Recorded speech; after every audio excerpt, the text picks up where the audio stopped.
What's up, YouTube, Facebook, Twitter, Twitch, Apple, Spotify, and everyone tuned in on the Texas Sports Unfiltered app? Welcome in to another edition of Bucky and BK live on Texas Sports Unfiltered and on the free TSU app. Today is Friday, November 28th, 2025. And the Buck and I are with you for the next 2 hours live from our home away from home. We are at Sue Patrick, 5222 Burnett Road. You see it behind us. The best selection of Texas Longhorn gear in the city is right here at Sue Patrick. Of course, you can do all of your shopping online at SuePatrick.com. It is a Longhorn game day edition of Bucky and BK live at Sue Patrick. Plenty of Texas and Texas A&M to get into. Of course, we will recap the NFL Thursday. The Cowboys with a huge win over the Kansas City Chiefs on Thanksgiving. We'll also preview some of the huge upcoming matchups in college football and the NFL. Some Texas men's and women's basketball to get into. We will recap all of the happenings from the past couple of days in the world of sports and also set the stage for what is going to be a fantastic and loaded rivalry weekend in college football. Hope everyone had a fantastic Thanksgiving. We appreciate y'all starting your Black Fridays with us. How are you, my man? I'm doing good. For Black Friday, I'm doing pretty good. It is a beautiful morning out, and it's good to be at Sue Patrick, obviously, here on a Friday morning. It's weird early here, and it just seems like we've done shows here at this time. We do shows when we come here at 7 a.m. It just seems like it's like 5 a.m. Nobody on the road this morning. That's what it is. Yep. I had nobody to battle with, nobody to cuss at, nobody to throw stuff out the window at 5:30 in the morning. It's nice. It was a nice, pleasant ride in. Beautiful day. Looks like the rain's going to hold off until tomorrow, I believe. Okay. I hope it's going to hold off to tomorrow. It's starting to look a little cloudy out there, Uh-oh. but it is not crowded. And now that nobody really goes out on Black Friday and shops except for to come over to Sue Patrick this morning, it's roads are clear.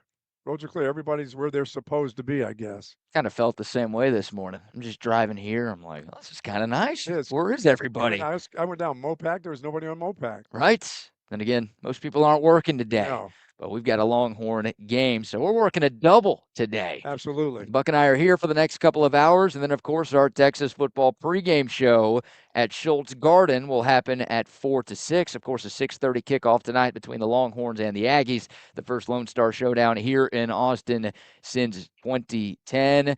But, yeah, man, it's quiet out there, but we know it will be loud around DKR this afternoon. I'm sure some folks are already starting their tailgates bright and early this morning. Oh, yeah. I would say about 9 or 10 o'clock this morning, everybody will be gathered in their spots or trying to find spots over near the stadium for an all day, probably all night event. Even after the game, they'll continue on. I thought about Ubering to Sue Patrick this morning just so I could crack open a few cold ones. Yeah. 7 in the morning, get the day started. It's been a long time since the Horns and the Ags have played here. It certainly has. How was your turkey day, my friend? It was good. I hope everybody had a great Thanksgiving. It was, it was busy.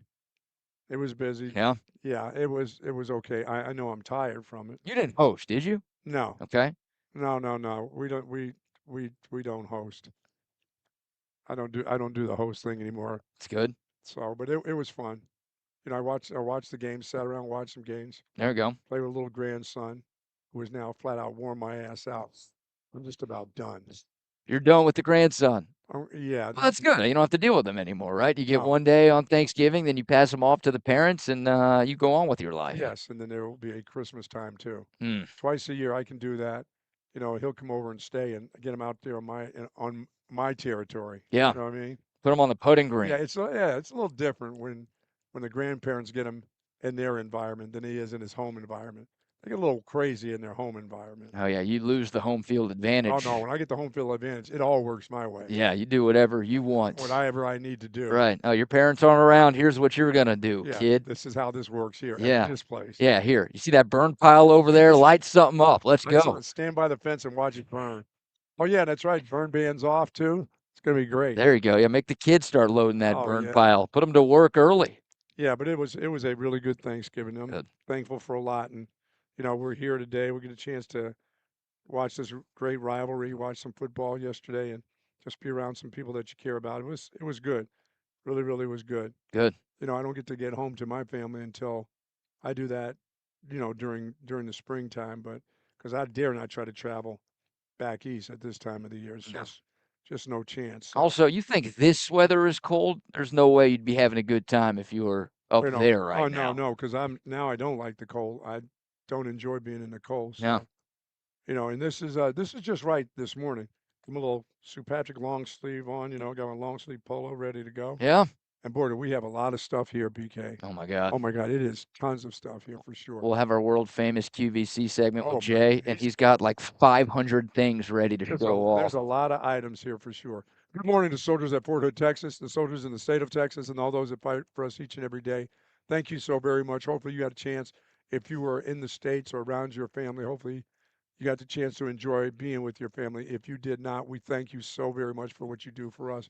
And to you and your families, please be safe out there. Yeah, well said. As always, my friend. Again, hope everyone tuned in, had a fantastic Thanksgiving holiday. Hope you enjoyed the time with loved ones, and hope you enjoyed a nice Cowboys win Yes, sir. yesterday. Dallas knocking off the Kansas City Chiefs. We will get into that game a little bit later, but obviously to start, Buck, we are now less than 12 hours away from the Lone Star Showdown. Texas and Texas A&M, the Longhorns need a win to keep their slim playoff hopes alive. The Aggies need a win to make it to the SEC championship game for the first time in school history. Not a lot of line movement in this game. Texas A&M still a 2.5-point favorite. That's kind of where it's been Yep. all throughout the course of the week. And you've been up and down on this game, really throughout the course of the season. But during Monday's show, you weren't feeling so confident about a Texas win. Tuesday, you were feeling very confident in a Texas win. So with a couple of days off, you've refreshed, you've recharged. Sounds like maybe you did the opposite of that, hanging out with your grandson.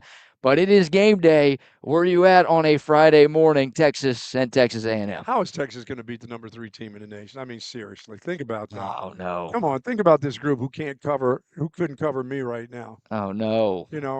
And they've got two professionals on Texas A&M's at wide receiver that just even the best of the best, they go right through them. These guys should be playing. These are Sunday players playing on a Friday against guys who can't cover anybody right now. How are they going to stop it? Our quarterback has been getting better by the week. It's the Aggies. It's the offensive line is the best offensive line in the SEC. It just means more. It's the best offensive line in the SEC.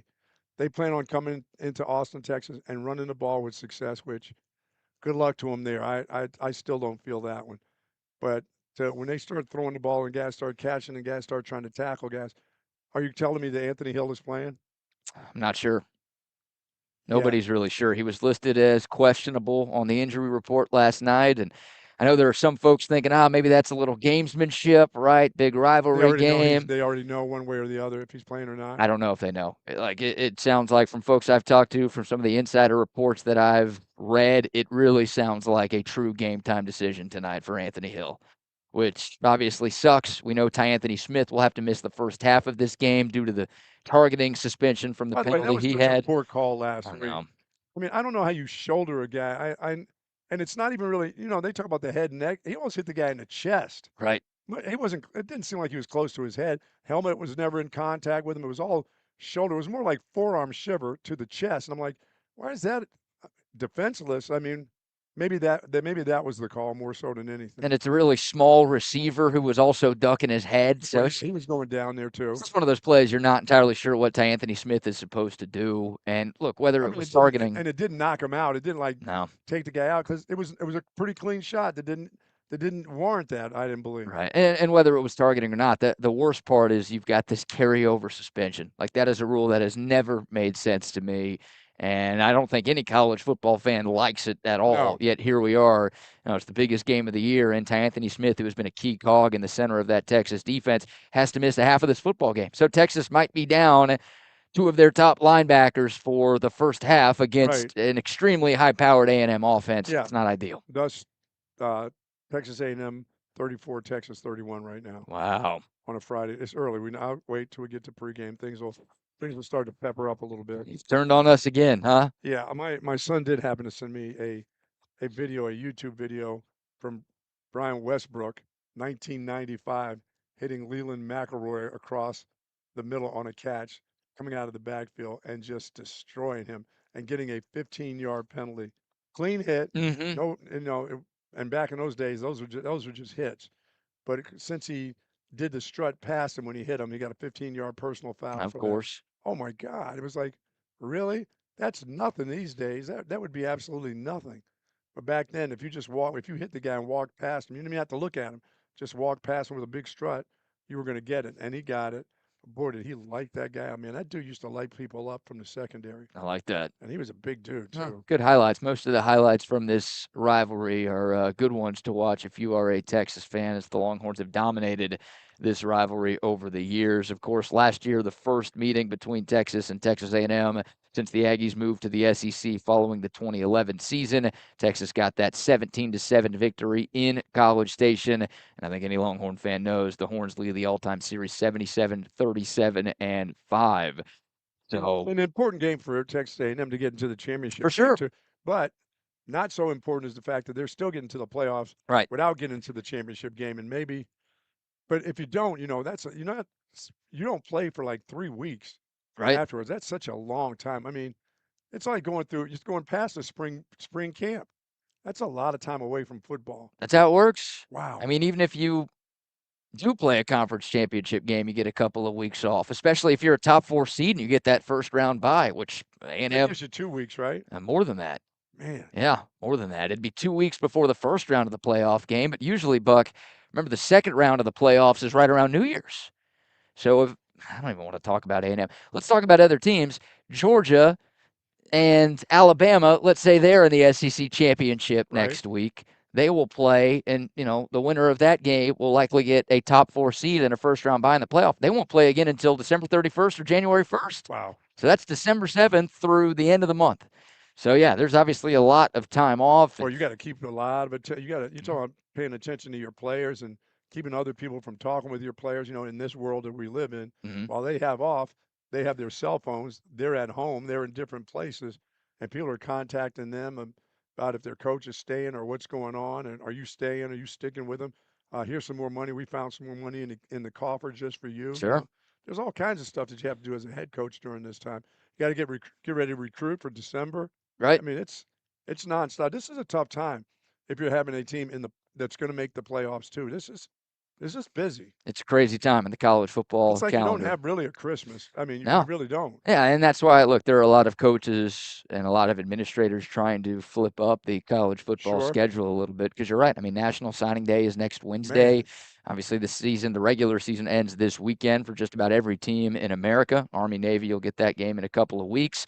But you've got the portal season starting soon. Obviously, you've got teams preparing for bowl games and college football playoff games. And there's just a heck of a lot going on. Of course, the hiring and firing cycle is in full swing right now, too. Assistant coaches leaving, having to move. Yeah, exactly. So it's wild. Places, yeah. It is a wild time to be a college football fan, and more wild time to be a college football coach right now. Wow. But you're right. I mean, look, there's nothing Texas can do to keep A&M out of the playoff, but it would be pretty fun to ruin their perfect season. Oh, that's got to be tops on your mind right there. Plus, you still have the Longhorns have something to play for. They really do.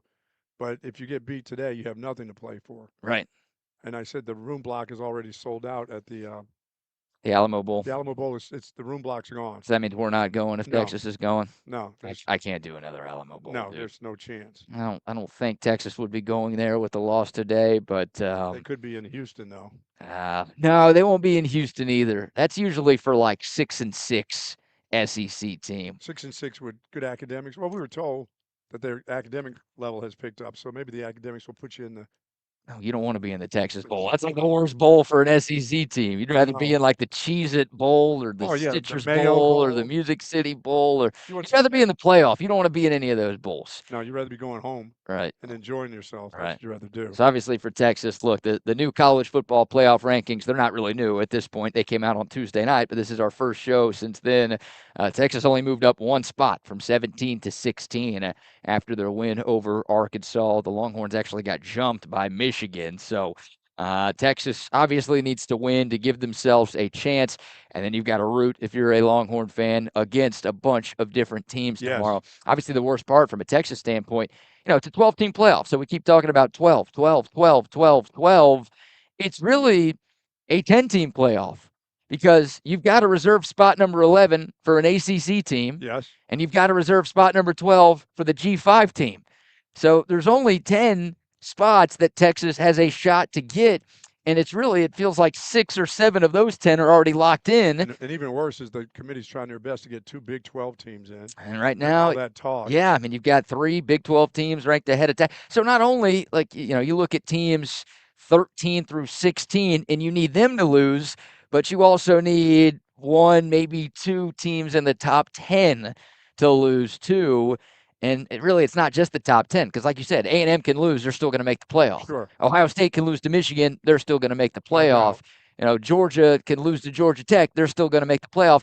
You need an Alabama. You need a Notre Dame. You need an Oklahoma. You need some of those teams kind of in that 7 to 10 range to also slip up, in addition to some other teams in the 11 to 15 range slipping up. So I'm telling you there's a chance, Lloyd, but I'm telling you it's a long shot. It's a real long shot. It really is. Yeah. I think you would have to win this game, and you'd have to win this game convincingly. This couldn't be you beat the number 3 team in the nation. You squeaked out a nice field goal at the end. This team today, you have to beat. I mean, and I'm not saying beat them down, but if you beat them by 10 or more points, that should give you at least an opportunity. Yeah. But a 3-point victory, I don't think, BK. I think it's still just not enough. It's crazy. We call it, you beat them because it's your rival. That's what happened. It was a rival game, and they didn't play their best game. That's what it'll end up being. But if you beat them down, if you take 2 touchdowns and you slap them around in your home city, that would be great. That's what I'd like to see. Of course. Is a beat down. I just don't know if the Horns have that in them. That obviously helps your chances if you do get that beat down tonight. But there just hasn't been enough chaos around college football this year, and for Texas to get in, or really for anybody to get in as a 3-loss team. I don't want to say that yet. We don't know for sure, but just looking at the way things sit right now. Yeah, I mean, does Auburn have the ability to beat Alabama? Because they're playing in Auburn, correct? They are playing at Auburn. They've got a young quarterback that's now starting for them. This will be a huge game for him. The Iron Bowl. I just see. I mean, once again, for those teams that are around there, all they have to do is win. They don't need style points anymore. They just need to win the game. That's it. Yeah. I mean, if everybody in the top 10 wins, there's nothing Texas can do. It won't matter if the Longhorns win by 40 tonight. There is nothing Texas can do if they don't get some help from around the country. Right. And all of these teams are favored, by the way. All of these teams that Texas needs to lose are favored. Now, Alabama is maybe the slightest of those favorites. They're only -5.5 for that game in Auburn tomorrow night. But Oklahoma hosting a bad LSU team. You've got Notre Dame. They're 32.5-point favorites at Stanford tomorrow. Ole Miss is an interesting one. Ole Miss plays Mississippi State. That game's at 11 o'clock this morning, so we'll know the result of that one before the Longhorns and the Aggies even kick off. It's one of those, if you want Ole Miss out, not only does Ole Miss have to lose today, but Lane Kiffin has to tell the world tomorrow that he's leaving. Yes. Because if Lane Kiffin's staying, 10-2 Ole Miss is going to make it. Right. But you might get the committee saying, remember what they did with Florida State a couple of years ago. Jordan Travis, their quarterback, got hurt. They're going to punish the school for the head coach leaving. Exactly. Even though Florida State was undefeated, they won the ACC championship. You're not the same team because you don't have a key piece. And if Ole Miss, if they lose today and then Lane Kiffin tomorrow is like, I'm headed to Baton Rouge, then Ole Miss could get left out. So that obviously increases Texas's chances. But again, I mean, the Longhorns are 16 right now. So I was way more optimistic a week, 2 weeks, 3 weeks ago than I am right now. But look, you win this game tonight, you at least give yourself a chance to be in this discussion. That's where it all starts. And plus you beat the Aggies, period. Of course. I mean, you hand A&M their first loss, you keep them out of the SEC championship game, and that's a blemish. That's a black mark for them on this 2025 season. That has been historically good. Best year the Aggies have had in a long, long time. If they don't get to brag about beating Texas as a part of it, that's going to sting. Yeah, that's even if it's a long shot for you to beat them and knock that undefeated season right out from You under. keep saying long shot. It's a 2.5-point line. Why are you saying long shot? It's a long shot. Fake long shot. No, it's a long shot to get to the playoffs. Oh, okay. Got That's it. what I mean. It's not a long shot beating them. They're just the Aggies. Sounds like, well, I don't know. A few minutes ago, you made it sound like Texas has no chance in this football game. Well, they don't as of right now. Okay, well, that makes it sound like a long shot. They have no chance right now. It's too early. That's too early. The game is today. I know it's tonight. Don't worry about it. We still got time. But right now, how are they going to stop the wide receivers? You know they got players on that team. They do have players on that team. And you know who A&M has beaten in the SEC? Nobody. They haven't beaten a team in the SEC with a winning record. All of these teams we're talking about, Alabama, Georgia, Ole Miss, Vanderbilt, Texas, like these teams, Oklahoma, these teams that are in contention for a college football playoff spot this year in this conference, A&M has played none of them. So is Texas a perfect team? No, of course Texas is not a perfect team. We're not having the year that we had hoped to have in Austin. That's obvious. We've been talking about that for a long, long time, but this is the best team that Texas A&M has played in conference play. It's the best team they played since Notre Dame way back in week 2, and Texas might be better than Notre Dame. And that's not playing their best defensive football on a team that has the best offensive line, maybe in college football right now. Okay, what about the Texas offense? You have no faith in Arch Manning with what he's done over the last month of the season? Texas offense has been really, really good. Yeah, but although they can't run the length of this table, but we're not talking about the running game at all. Sounds like you are. No, because I'm not going to let you change your pick to Texas tonight. This is too negative. Yeah. You're giving this team no chance. What are they going to rush for tonight? Does it really matter? 120. 120. It is at home, isn't it? It is at home. They ran for 240 last year against A&M. I'm giving them half of that. Aggies weren't number 3 last year. No, they weren't. They were ranked. They were also playing for an SEC title spot last year, too. Don't forget that. Yeah, things will change by the end of the day. I can't be rude.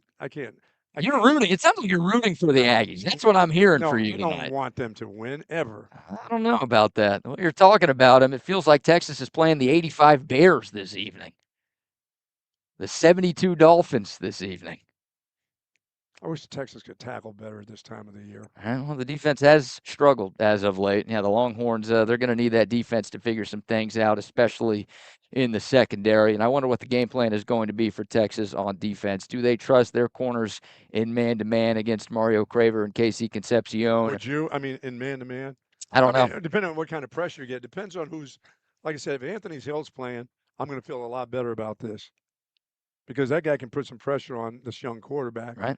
And flush him and catch him and do all the things you need to do. But, you know, the other big tall kid, although last week the kid from Arkansas I thought was a better runner than Reed. Mm-hmm. I mean, because he just took up so much, space when he took off. He took up some acreage on his steps. He can get you first down with 3 steps. That's how tall he was. Yeah. This guy's kind of quick-footed, but he's fast, though.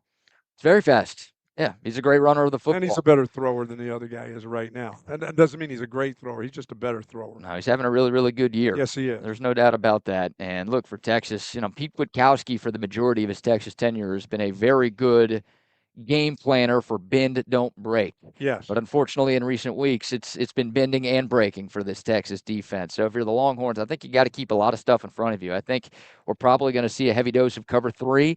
And I know that's some soft zone, and I know some Texas fans are tired of the zone defense that Texas has played, and there have been a lot of complaints about a lack of aggression from the Texas secondary. But I'm also a little bit worried in one-on-one matchups with some of these Aggie receivers on the outside. So keeping things in front of you, making sure A&M can't beat you over the top with those explosive plays, forcing them to methodically drive the football down the field, that might be something that's a part of Pete Kwiatkowski's game plan. But yeah, the Texas defensive line, I mean, it's the strength of this defense. This is still a group that's top 10 in the country in sacks. This is still a top 10 rushing defense in college football. Most of that has to do with the play of the defensive line.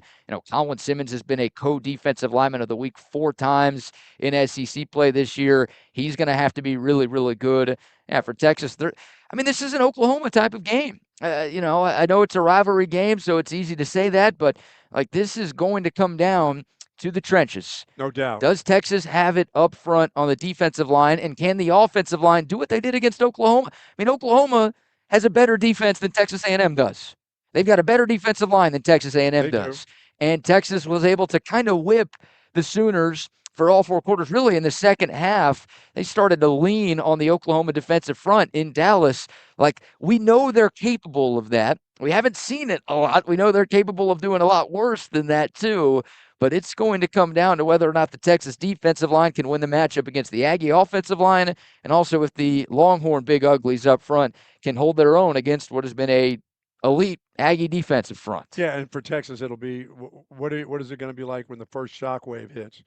I mean, the big explosive play by Texas A&M. What do you do? How do you bounce back from an explosive play? Because they're going to get 1 or 2 of those in this game because they just have those type of players. Sure. And the running back position and the wide receiver and the quarterback position. So you're going to get a couple shock plays in there, and how you overcome those. I mean, you have to come right back. You can't let 1 become 2. Right. And you have to combat that with a touchdown. If they score a touchdown, you have to come back. Can't come back with a field goal. Got to come back with a touchdown. But once again, I think it's going to be one of those games, BK, that still is going to be in the third quarter, going to be a close game. For either team, it won't get out of hand until the fourth quarter, I believe. I think people will still be battling. People will be fighting hard. It could get away from one of the 2 teams in the fourth. Not one of those, it gets away from you in the second quarter, where somebody runs off to a 17, 21-point lead. Sure. And they take off. It's just going to be hard fought. It's going to be real similar, like you said, to Oklahoma. That's what you want. That's what you want to see your team look like, the way they looked against Oklahoma, because that's the game we go back to. We don't want them to look like they're playing against Florida. Right. Well, they've been a much better team at home this year. Yes, they have. And Texas does have 2 top 10 wins here in the state of Texas this year. Obviously, a big one for Steve Sarkeesian, though. We've talked about it. Every Longhorn fan has talked about it, and every Longhorn hater has definitely brought it up. Those are the numbers that you can't hide from. I mean, I try to figure out, this game won't be that same way.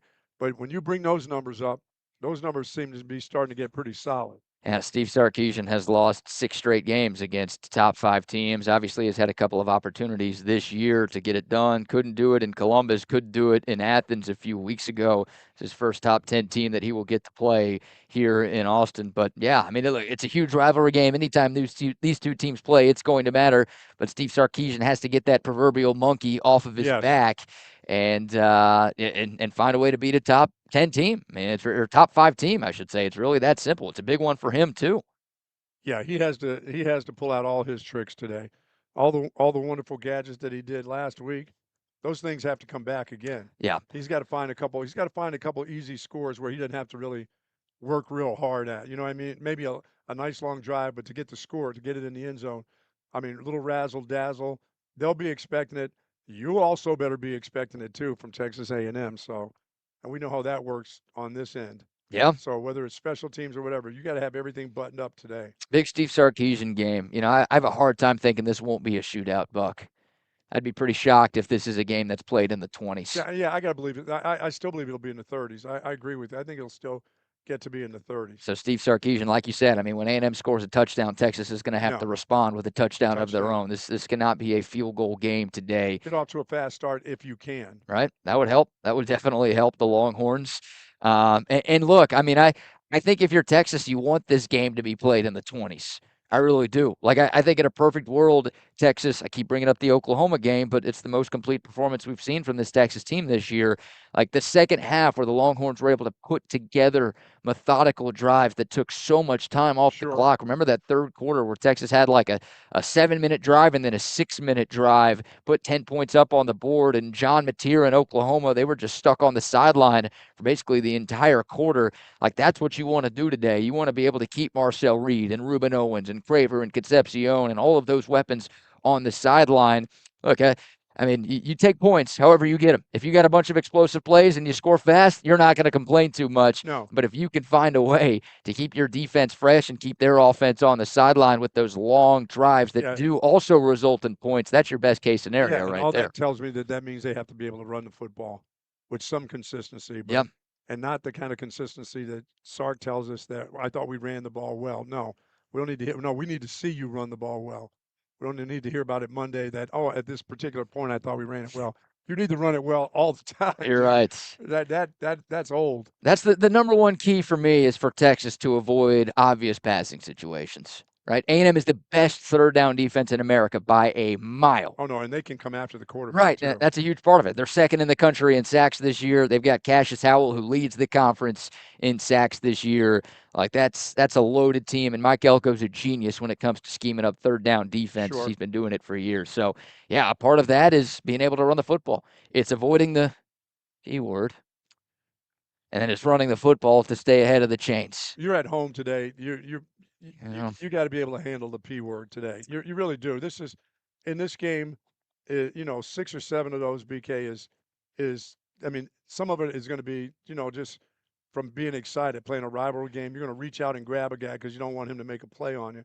I got that, but 6 or 7 of those, this can't be in double digits today. Texas had 7 penalties for 72 yards against Arkansas in their most recent game. The Longhorns still in the bottom 3 in the country in terms of penalties per game this season. Can't be in the 70s. You need to be in the 40s and 30s in your penalties. They got to be the real dumb ones. Illegal procedures, not jumping off sides for a first down. Right.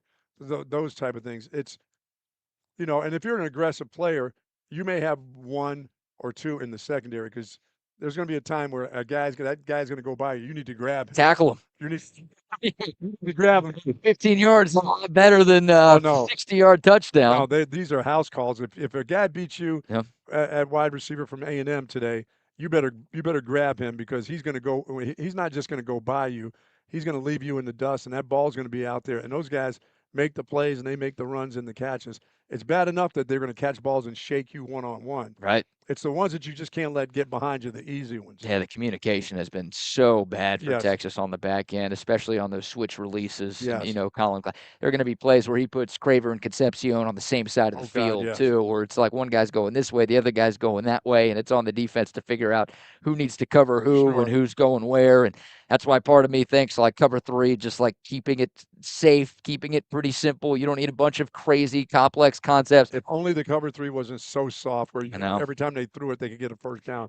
Only if the guy wasn't back 14 yards. And here's 8 for free, and then they run and get a first down. The biggest key for the Texas pass defense is the Texas pass rush. Yes, for sure. You cannot, because Reed will give you some.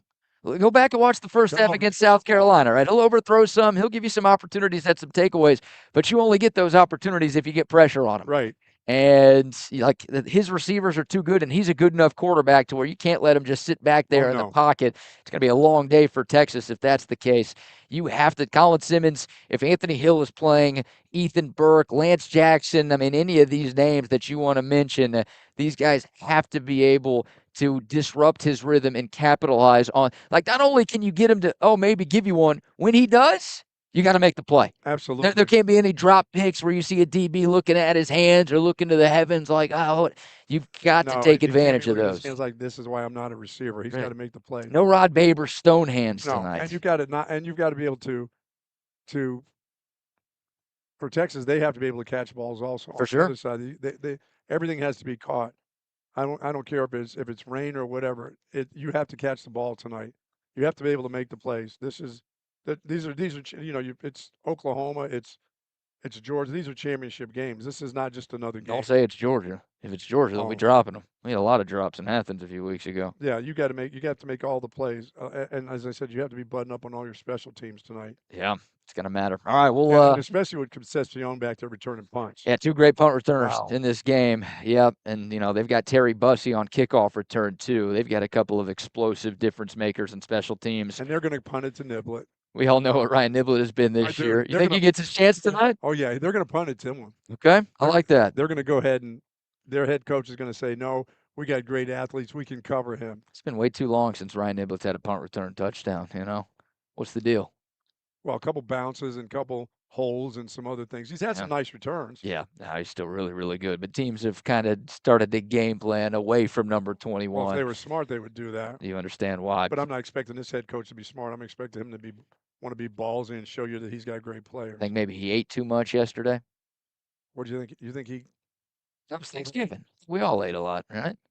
Yeah. I think he's rocking the 7X instead of the 6X on the sideline today. Oh, man. That wears a dress, man. Why does he wear that? Don't body shame the poor guy. He's having a fine year. I'm body shaming him. I'm clothes shaming him. It's like if I were to wear like a 2X. It's like I'm not that size. I'm not wearing clothes that are two sizes too big. Well, maybe he's wearing stuff that's too big for him. He is? Yeah, okay. Oh, he's also a big man. Yeah, there's a lot of material that is Yes. needed there. All right, we'll take your thoughts. We got some Aggie jokes coming in. By the way, we need to accept some Aggie jokes. We've got some gift cards. Oh, my goodness, maybe yes. plural to give away to the people today. Send in your Aggie jokes on the coded text line, 512-222-9328, or you could send them in on the YouTube, Facebook, Twitter, and Twitch live chats as well. We will be giving away, we might get a gift card from Sue Patrick here this morning. Got to confirm that with Jay, but we'll definitely have a Via 313 pizza card to give away to the people. So send us your best Aggie jokes this morning. We will announce a winner before 9 o'clock when we hand things off to Chaos Theory.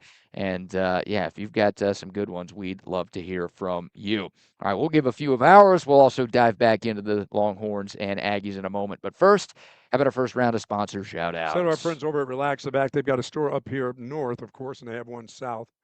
Folks, Relax the Back embraces a holistic approach for a healthier lifestyle based on 35 years of proven expertise, and my back couldn't be happier.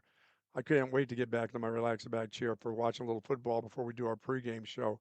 And folks, they can transform your daily routine and make your life a whole lot more comfortable for sure. Zero gravity recliners, select massage chairs, those human scale office chairs, desk, and all the accessories that you're looking for. If you've got a bad back, shoulder, hips, thoracic back, neck, they've got everything that you need. Once again, two great locations in Bee Caves at the, of course, the Hill Country Galleria right across the street from Whole Foods, and in North Austin, right up the street here at the Gateway Shopping Center across from the Container Store.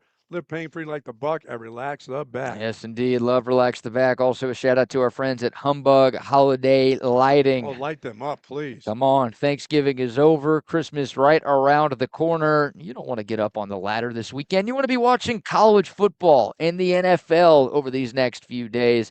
Don't try to light yourself. Humbug Holiday Lighting is a full-service professional holiday lighting company that specializes in everything. Custom design, installation, maintenance, takedown, storage. You don't have to go up into the attic and get all of your lights every year. You don't have to go back into the attic, worry about your foot going through your roof. When you're putting the lights back up after the holiday season, Humbug takes care of everything. And how about this? 20% off. They've got a Black Friday, Cyber Monday deal going on right now. If you use the promo code BLACK at humbuglights.com, you're going to take advantage of their Black Friday deal, or you can give them a call, 833-4HUMBUG. You can shoot them a text, 512-222-1820. You mentioned that promo code BLACK, you're going to get 20% off installations. Again, they do everything for you, so you don't have to lift a finger. All the magic without the hassle. That's their tagline. That's what they are all about. They also do commercial as well. So if you have a business, you want to light it up a little bit over these next few weeks, Humbug Holiday Lighting, the folks to call. Again, humbuglights.com for more information. And, of course, our good friends over at Tony C's Pizza, they have a location right up here in Anderson Lane, Austin's original coal-fired pizza. Now, day after Thanksgiving, can you get into some pizza? Oh, my God. Yeah, of course. Of course you can. Could have gotten into some pizza last night after the turkey. Oh, my goodness. Of course, 2 for Tuesdays, 2 for the price of 1 at Ciola. Tony C's Pizza, of course, serving that New York-style pizza, the Italian food straight from the cookbook of the Ciola family. Tony C's has been part of that Bee Caves area for over 15 years. And as I said, 2 for Tuesdays, unwine Wednesdays, half-price bottles of wine with your pizza and all that great Italian food. They've got locations in Highway 79 right near the Dell Diamond, Anderson Lane, and in Bee Caves. Love Tony C's Pizza. Love you, Mr. C. Happy Thanksgiving to the Ciola family. Yes, indeed. Love Tony C's. Also, shout out to CentexTickets.com. If you're looking for last-minute tickets to the Lone Star Showdown, they've got you covered. CentexTickets.com. Plenty of seats still available. First Lone Star Showdown here in Austin in 15 years. You don't want to miss it. And how about this? 10% off. All you have to do is type in the promo code Centex10 at checkout. If you do that, you will get 10% off of any ticket purchase. And it's not just tonight's game. They've got you covered for every Longhorn sport, men's and women's basketball. Shout out to the women's basketball team. Sweet. How about back-to-back wins over number 3 and number 2. Rory Harmon, the game-winning shot last night as Texas beat the dudes from South Carolina. Beat those dudes again? They beat those dudes. Yeah. Wow. Texas beat South Carolina once last year, but remember, South Carolina beat the Longhorns in the Final Four, ending Texas's season. The Horns getting a little bit of revenge in Vegas last night. Shout out to Rory Harmon with the game-winning shot with Nice 0.7 seconds left. They're rolling right now. If you want to watch any of the Texas basketball teams, Centex Tickets has you covered. Concerts, festivals, Broadway shows, all there in one spot. CentexTickets.com. Love the folks over at Centex Tickets for sure. Yes, indeed. Buck, a two-passenger plane crashed into a cemetery near Texas A&M a few days ago. So far, the Aggies have found 136 bodies, and they're still digging up more. That's great. Nice work there, A&M. Yeah. Yeah, those guys are already dead. You don't need to dig them up. There's no reason to get them. No, we're okay on that one, sir. How many Aggie jokes are there? Just one. The rest are true. That's a classic one right there. Yeah, and folks, come on over to St. Patrick's Day. What time does they open up? 9:30? 9:30 this morning? 9:30 this morning.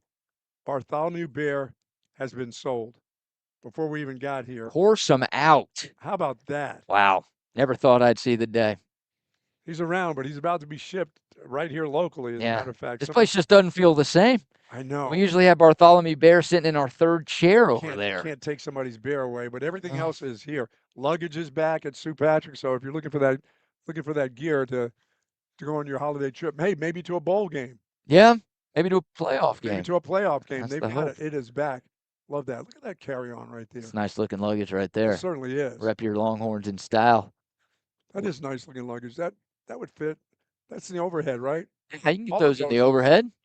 One of those is probably a check bag only. Or the one in the middle, maybe. Yeah, that's a big guy right there. But yeah, St. Patrick, we'll get our QVC segment with Jay coming up in hour number 2. But this is the place to go. And again, you can shop online, stpatrick.com. You do see that, right? Tyler Campbell. Yeah, isn't that something? Tyler Perry. Tyler Sagan. Look at that. Embrace that. Yeah. Diva. Laundry detergent right there. That's your detergent. Yes, indeed. You're the diva. That's how it works right there. Smells great, too, in the house. Absolutely. All right, Buck. I know we've talked about it. We talked about it a little bit earlier this morning. I've got a suggestion for Steve Sarkeesian here. Okay. And I want to get your thoughts on this too. The Texas run game has not been good. No. That's well documented at this point. It's the worst rushing offense the Longhorns have had since the 1940s. It's the worst running game in the SEC.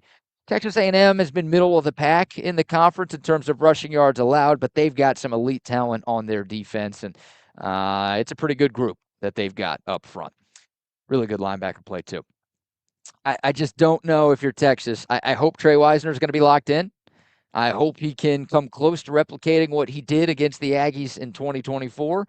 But with this offensive line and with the inconsistencies of this rushing attack this season, I don't know if you could just rely on, hey, let's do exactly what we did at Kyle Field last year, and that's going to work to pick up yards on the ground. Yeah, they're going to be looking at those plays. I think if you're Texas, you almost have to give A&M a taste of their own medicine. I think you've got to do a lot of what Arkansas did against you last week. I think Arch Manning needs to be a huge part of this run game tonight. A lot of zone read, a lot of quarterback keepers. I think Texas A&M is going to have light boxes. I think they're going to say, we know your run game sucks. You're going to throw the ball all night. We know Arch Manning's been really good. We're going to drop extra guys back in the secondary and dare you to run because we'll only have 6 guys in the box. We still don't think you can pick up yards against us. That's a great call. Give him an opportunity to run down the field a little bit himself. You have to. What are you saving Arch Manning for? Like, if you win and make the playoff, you got a couple of weeks before you play a game.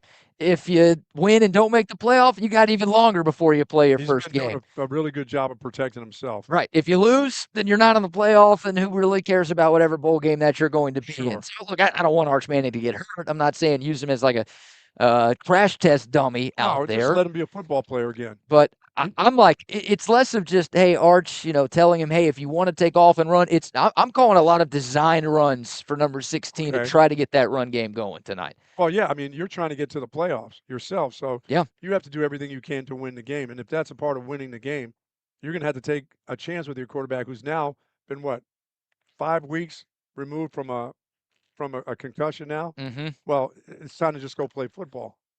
5 weeks, it's time to go play anyway. Yeah, except for the unless concussion. You're C.J. Stroud. I mean, that's a little bit different. Right. You can miss the whole season just about. So it'll be 5 weeks tomorrow. Yeah, since the Mississippi State game where Arch Manning got that concussion. He's been in games and he's run around. It's not like he hadn't been hit. Right. He's been playing great as of late, but most of what he's done has been through the air. For sure. Obviously. Now, last week he had a receiving touchdown and a rushing touchdown to go along with those 4 passing scores that he had. But most of what he's done as of late has been with his arm, and obviously that's a big key to today too. Arch Manning's going to have to look like the guy. But you need something extra from him today, yes. And A&M, again, light boxes, but also they're pretty aggressive with their safeties at times. And I think maybe you can create some explosive runs, taking advantage of some of their aggressiveness. Yeah, that's a good call. Yeah, so I would love for Trey Wisner to have 33 carries for 186 yards like he did last year against this defense, but it ain't happening for Texas this season. That's not the kind of offensive line that you have. So I think Arch Manning, Buck, I think it might need to be double-digit carries for him tonight. By the way, if Trey Wisner hasn't carried that many times, he will take a massive beating. If nobody else is going to come out of that backfield and help him out for a couple series, that's a lot of Aggies right there on you with that defensive line that they have. Yeah. And some heavy hitters that they have at the linebacker area. That's a lot. That's a lot on the kid. In this particular game, when he was last year, he was, with the 200. I mean, he was barely getting hit. I mean, he was in that secondary so quick. It was a little bit different. This offensive line this year is going to get you hit. You're going to get hit. Yeah, in the backfield. Yeah. Too. I forgot about that part. Yeah, you may not make it to the line of scrimmage, so you're going to need somebody whoever's going to be number 2 today has to be okay. Right. That's all I'm looking for. I don't know if this is a number 2 game. I mean, I get it. You're going to have to take Trey Wisner off the field at times tonight, but there's not going to be a couple series for somebody else. I can't give CJ Baxter more than 3 carries tonight. No. And even that scares me. That's too many. A little bit, right? He hasn't been good, and it's clear that they don't trust James Simon or Christian Clark right now. Those guys have just been relegated to deep on the bench. And yeah, I mean, Trey Wisner's your best running back. He's your best option. He's been a rival slayer. I keep bringing up what he did last year in College Station, but he had a great game against Oklahoma this year, had a great game against Oklahoma last year. It feels like in these rivalry games, he steps up. And he's a Texas kid. He knows the importance of this matchup and what it means. I think you had it right when you just said Arch Manning's going to have to be that number 2 running back. Yeah, I think so. I mean, look, early in the year, we were saying he was this team's best runner. He was. And, as of late, they've kind of gone away from it a little bit because his passing has gotten a lot better, and this Texas offense has been able to get more explosive plays through the air. But maybe it's there for the running. Like you said, maybe it's there for the taking. And it's not just the red zone either. Like, I'm not just talking about use Arch's legs as a weapon if you get inside the 20s. This is not. Like, this needs to be a big staple of your game plan drives tonight. Going. Yeah, absolutely. Absolutely. It's a good call. I know we played this cut a couple of days ago, but here's Steve Sarkeesian. There's been a lot of conversation around Longhorn Nation about Sark abandoning the run game too early at times. I know coming out of the Georgia game, that was something a lot of folks were saying. Sark was asked about his patience, right? How patient will you be with your rushing attack tonight if it looks the way that it's looked throughout the year? We're going to do what we need to do to win the game. If it's run it, throw it, screen them, whatever it is. And again, it's Monday at 11:25. We play at 6:45 Friday night, and so we're putting a plan together that is going to try to put us in the best position to win the game. And if the run game's hitting, all bets are I'm probably going to run it more, and if it's not and we're throwing it well, we'll probably throw it more. If both are hitting well, man, that's a great sign for us. And so, again, we'll put together a plan that we believe in schematically and believing in our players, and then ultimately try to put them in position Friday night to have success and to gain confidence against a great defense. And again, I'd love for all facets of the offense to be going, but at some point we got to remind ourselves our job is to try to win the game. And so that's what we'll try to do as the game unfolds Friday night. We're going to do what we need to do to win the game. If it's run it, throw it, screen them. That just restarted. My bad. Yeah, I'll just say this. If my best run is out there, I will try it twice. The rest of those runs, I'm going to try once. If they don't work, I'm not coming back to them. No. I'm not coming back to the same one that I just got smashed in, 3 series later. But if my best run goes good, I'll try that one again. But the rest of them, BK, they don't get to come out more than one time if they get slammed. Yeah, it's every play is going to feel at a premium tonight going up against a team like this. So it's one of those where again, you realize the importance of your run game and to do what I talked about earlier, just keeping Marcel Reed and Concepcion and Craver and those guys on the sideline. You want to be able to win the time of possession battle, and the best way to do that is on the ground. But it's also, you don't want to be run, pass, punt. You don't want to be just, running a couple of times for 2 yards. Like, third and long, you cannot be in third and long in this game. So, again, you'd love to be ahead of the chains by being able to run the ball for 4 yards a carry or so tonight. But if you can't, how often can you bang your head against the wall versus just saying, no, we've just got to throw it 40, 50 times? We may see Jack Hendry's best game tonight. That'd be nice. With about 6 or 7 catches in the game himself. Does he have that on the season? He's got 24 catches. Yeah, we could see him with 6 or 7 balls. Sure. Well, spread the wealth. Yeah, keep the drives alive. Yeah, I like that thought. That's a dude that I would definitely not be paying attention to. If you're Texas A&M? Yeah, why would you pay attention to him? Right. Did have a couple of nice catches against Arkansas. And look, Arch Manning did a great job of spreading the wealth a week ago, but A&M's a different beast than Arkansas. There won't be as many coverage busts and Longhorn receivers running wide open into the defensive backfield as we saw 6 days ago. Yeah, you need him to have a good game, or this would have been a total waste of bringing that kid here. Yeah. Well, he'll be back next year, I would think. And the other 3 or 4 guys that you bring in there, just leave them on the bench somewhere. Who's that? Oh, the tight ends? Yeah, the hammer hands and the rest of those guys. Yeah, I don't know how much. And I'm fine with them as just go block, but because once again, I see Jack Hendry's as the guy who's always at the point of attack on a lot of these motion things, and I'm going, why him? Yeah, they've not gotten enough from the tight end room, either in the passing game or in the rushing game. No. And we keep talking about the Oklahoma game, and here's where I get a little bit nervous because at times Texas did go pretty heavy 12 personnel in that football game, and it worked. They were able to establish the ground game. They were able to control the clock in that second half, but I just – I don't trust it anymore. I think the more receivers you have on the field, spread to run. No just doubt. Because if you have more receivers on the field doesn't mean, we got to abandon the run altogether. You can spread to run, and I think this Texas running game has been more effective when they have done that. And I've noticed in more down near the goal line that they are not using 2 tight ends. They use 1, and they spread this thing out a little bit and give you some gaps where you can – some of the trick plays and some of the other things that Sark has done, there's more openings. Sometimes less is more, Yeah. And I think they've done a better job with that, which is good to see. Yeah, last week against Arkansas, Ryan Wingo, DeAndre Moore, Parker Livingston, and Emmett Mosley all had at least 70 yards receiving. And, that's it. I think Texas does have really good weapons on the outside. Those 4 receivers are really, really good. They have to be difference makers there. And Arch Manning's been your best player over the last month. So, when you run the ball, you also risk you take it out of his hands. You take it out of their hands. And I don't know. It's going to be a fun chess match between Steve Sarkeesian and Mike Elko. But again, I'll say it until I'm blue in the face. The biggest key for the Longhorns offense tonight is stay out of third and long. That you might as well trot Jack Bomeister on the field if it's third and long. And Oklahoma had an elite third down defense. Texas went 10 of 17 against the Sooners on third down. Why? Because they stayed ahead of the chains. Remember, the Texas offense did not have a penalty after the first quarter against the Sooners. So they weren't in 2nd and 15, 2nd and 20, 3rd and 12 because they were behind the 8 ball. They didn't shoot themselves in the foot a lot, and that was why they were so good on those money downs. That's A&M's just been so good on really anything 3rd and 7 or longer this year. If you're in that spot, it's a death like sentence. A bunch of dopes today. This is not the day to be dopey. Don't play like a bunch of Aggies today. Yeah, you get all these silly penalties. You're at home. You're supposed to get the calls today. Sark is supposed to give out the big screen TVs and the whole works today. The AV consultations. Oh, it's Christmas. Hook up. We're right there now.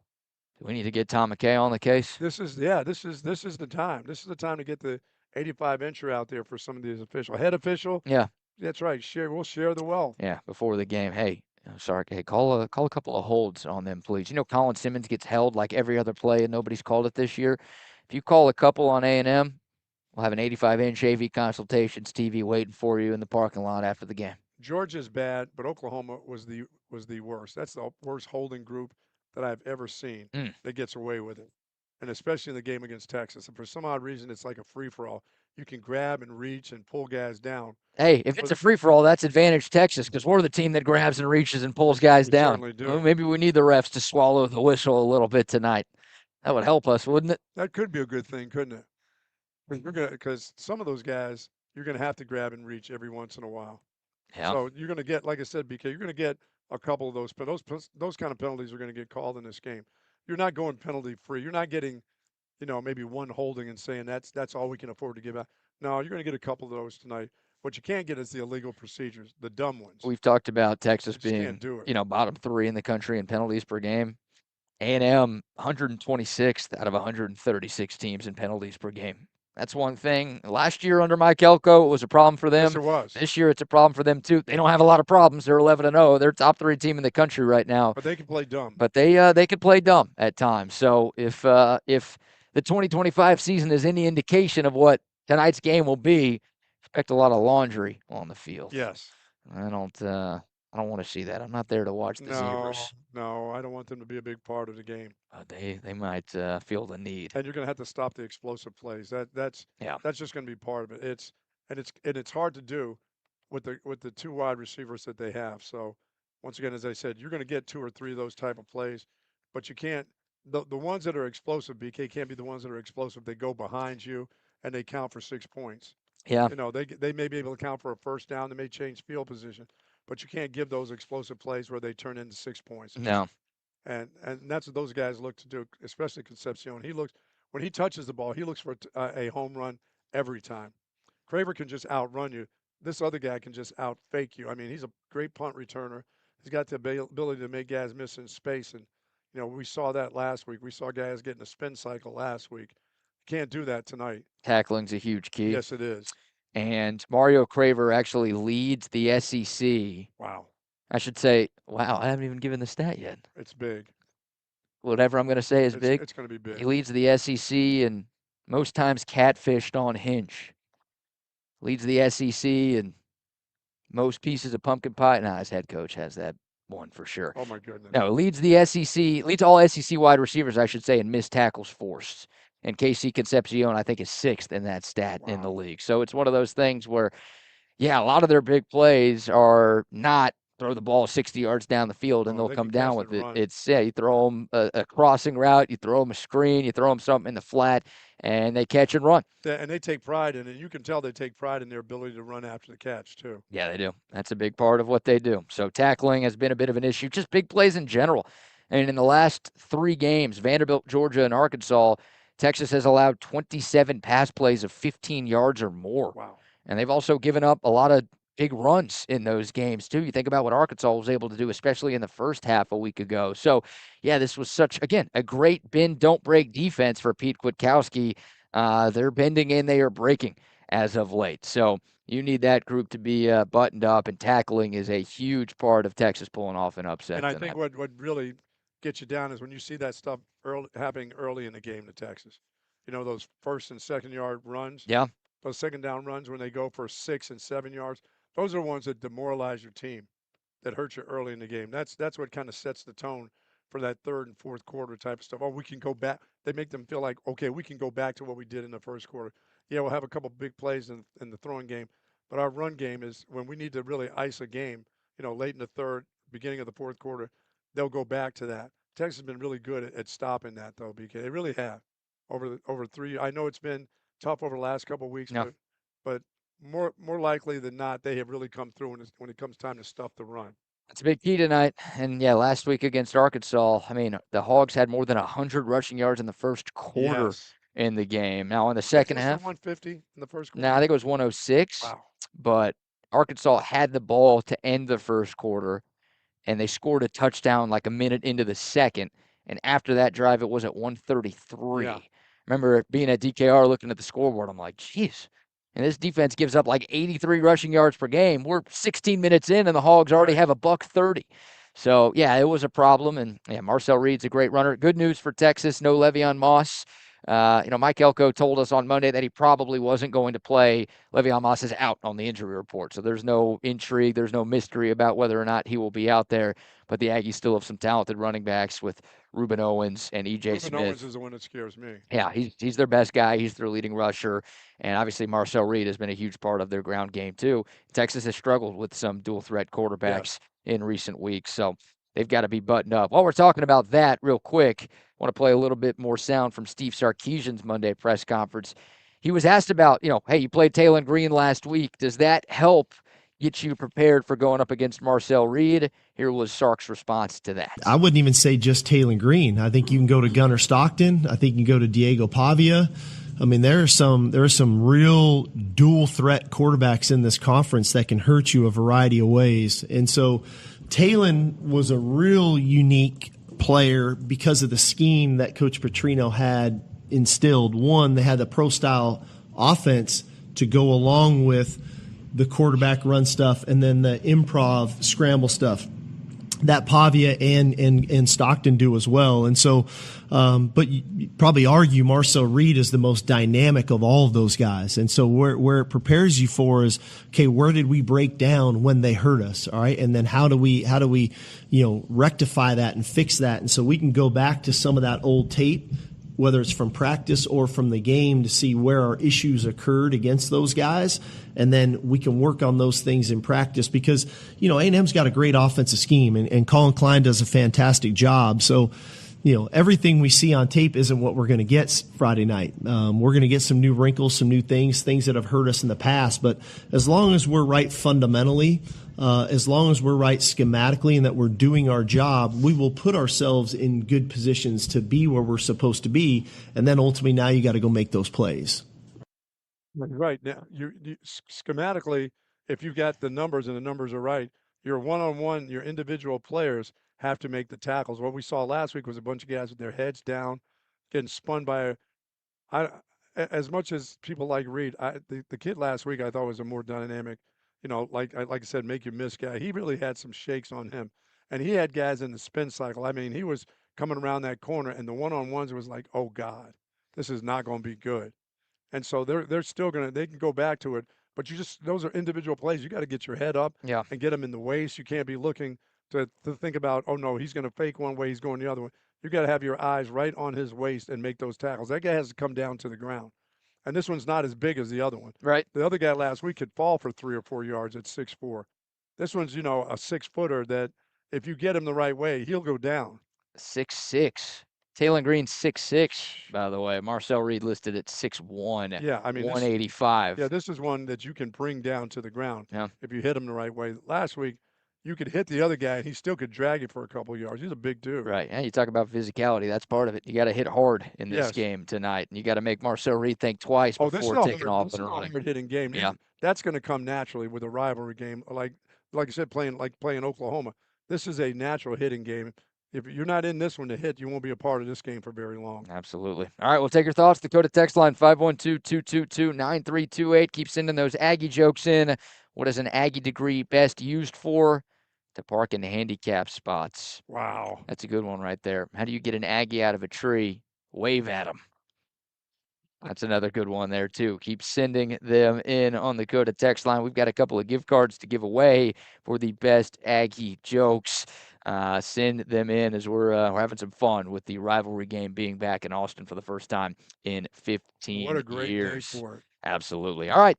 We'll get back into this football game. More keys to a Texas victory. We'll also talk a little Dallas Cowboys football. Huge win for the boys yesterday. But before we dive back into the football, how about another round of sponsor shout-outs? Our friends over at the League Kitchen and Tavern, 4 great locations, Lakeway, Bee Cave, Avery Ranch, and Belterra.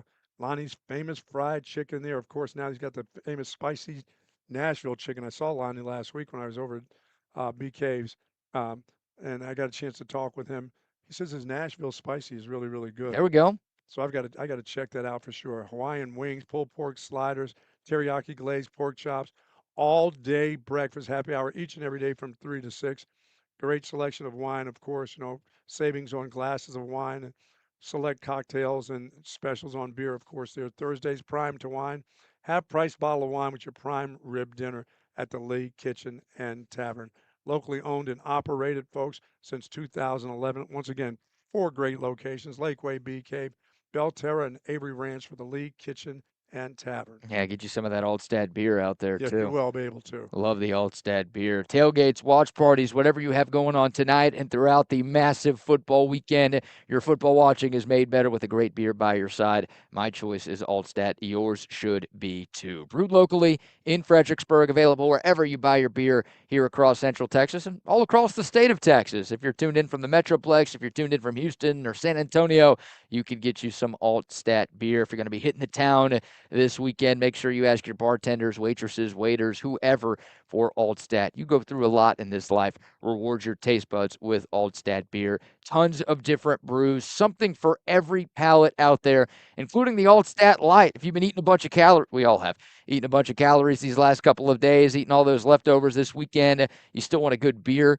to enjoy, but you don't want to ingest a bunch of calories, the Altstadt Light is perfect. It's the best light beer out there. Again, it sacrifices on the calories, but does not sacrifice on taste. Get you some wherever you buy your beer. It is the official beer of BK. It should be the official beer of you as well. It's Altstadt beer. No impurities, no regrets. Our good friends over at Woods Comfort Systems. Yes, my heater clicked on. And it was finally. And it was good. Yeah. Felt good. Felt good. The house was nice and warm. Had no smoke bellowing out.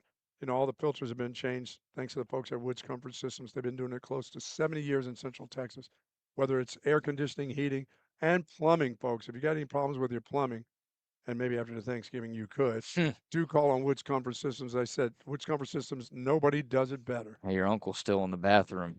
Get him out of there. He's been there overnight. I couldn't do it. I couldn't go to somebody. I felt it last night. Yeah. I just wouldn't. I just can't do that at somebody else's house. You just rushed home? I just waited till I got home. Okay. You didn't like rush out of there like you had to go so bad you couldn't decide if you needed to stop halfway again. Right? No. You've done that before. Yeah, I've done that before. But Yeah. no, I made it, but I just have to do that in my house. I have to have the comforts of taking my socks off or whatever I have to do to be comfortable. You take your socks off to drop a deuce? You do all kinds of weird things. It's very weird. So shoes off and socks off? I do shoes off. Okay. I do shoes off a lot of times.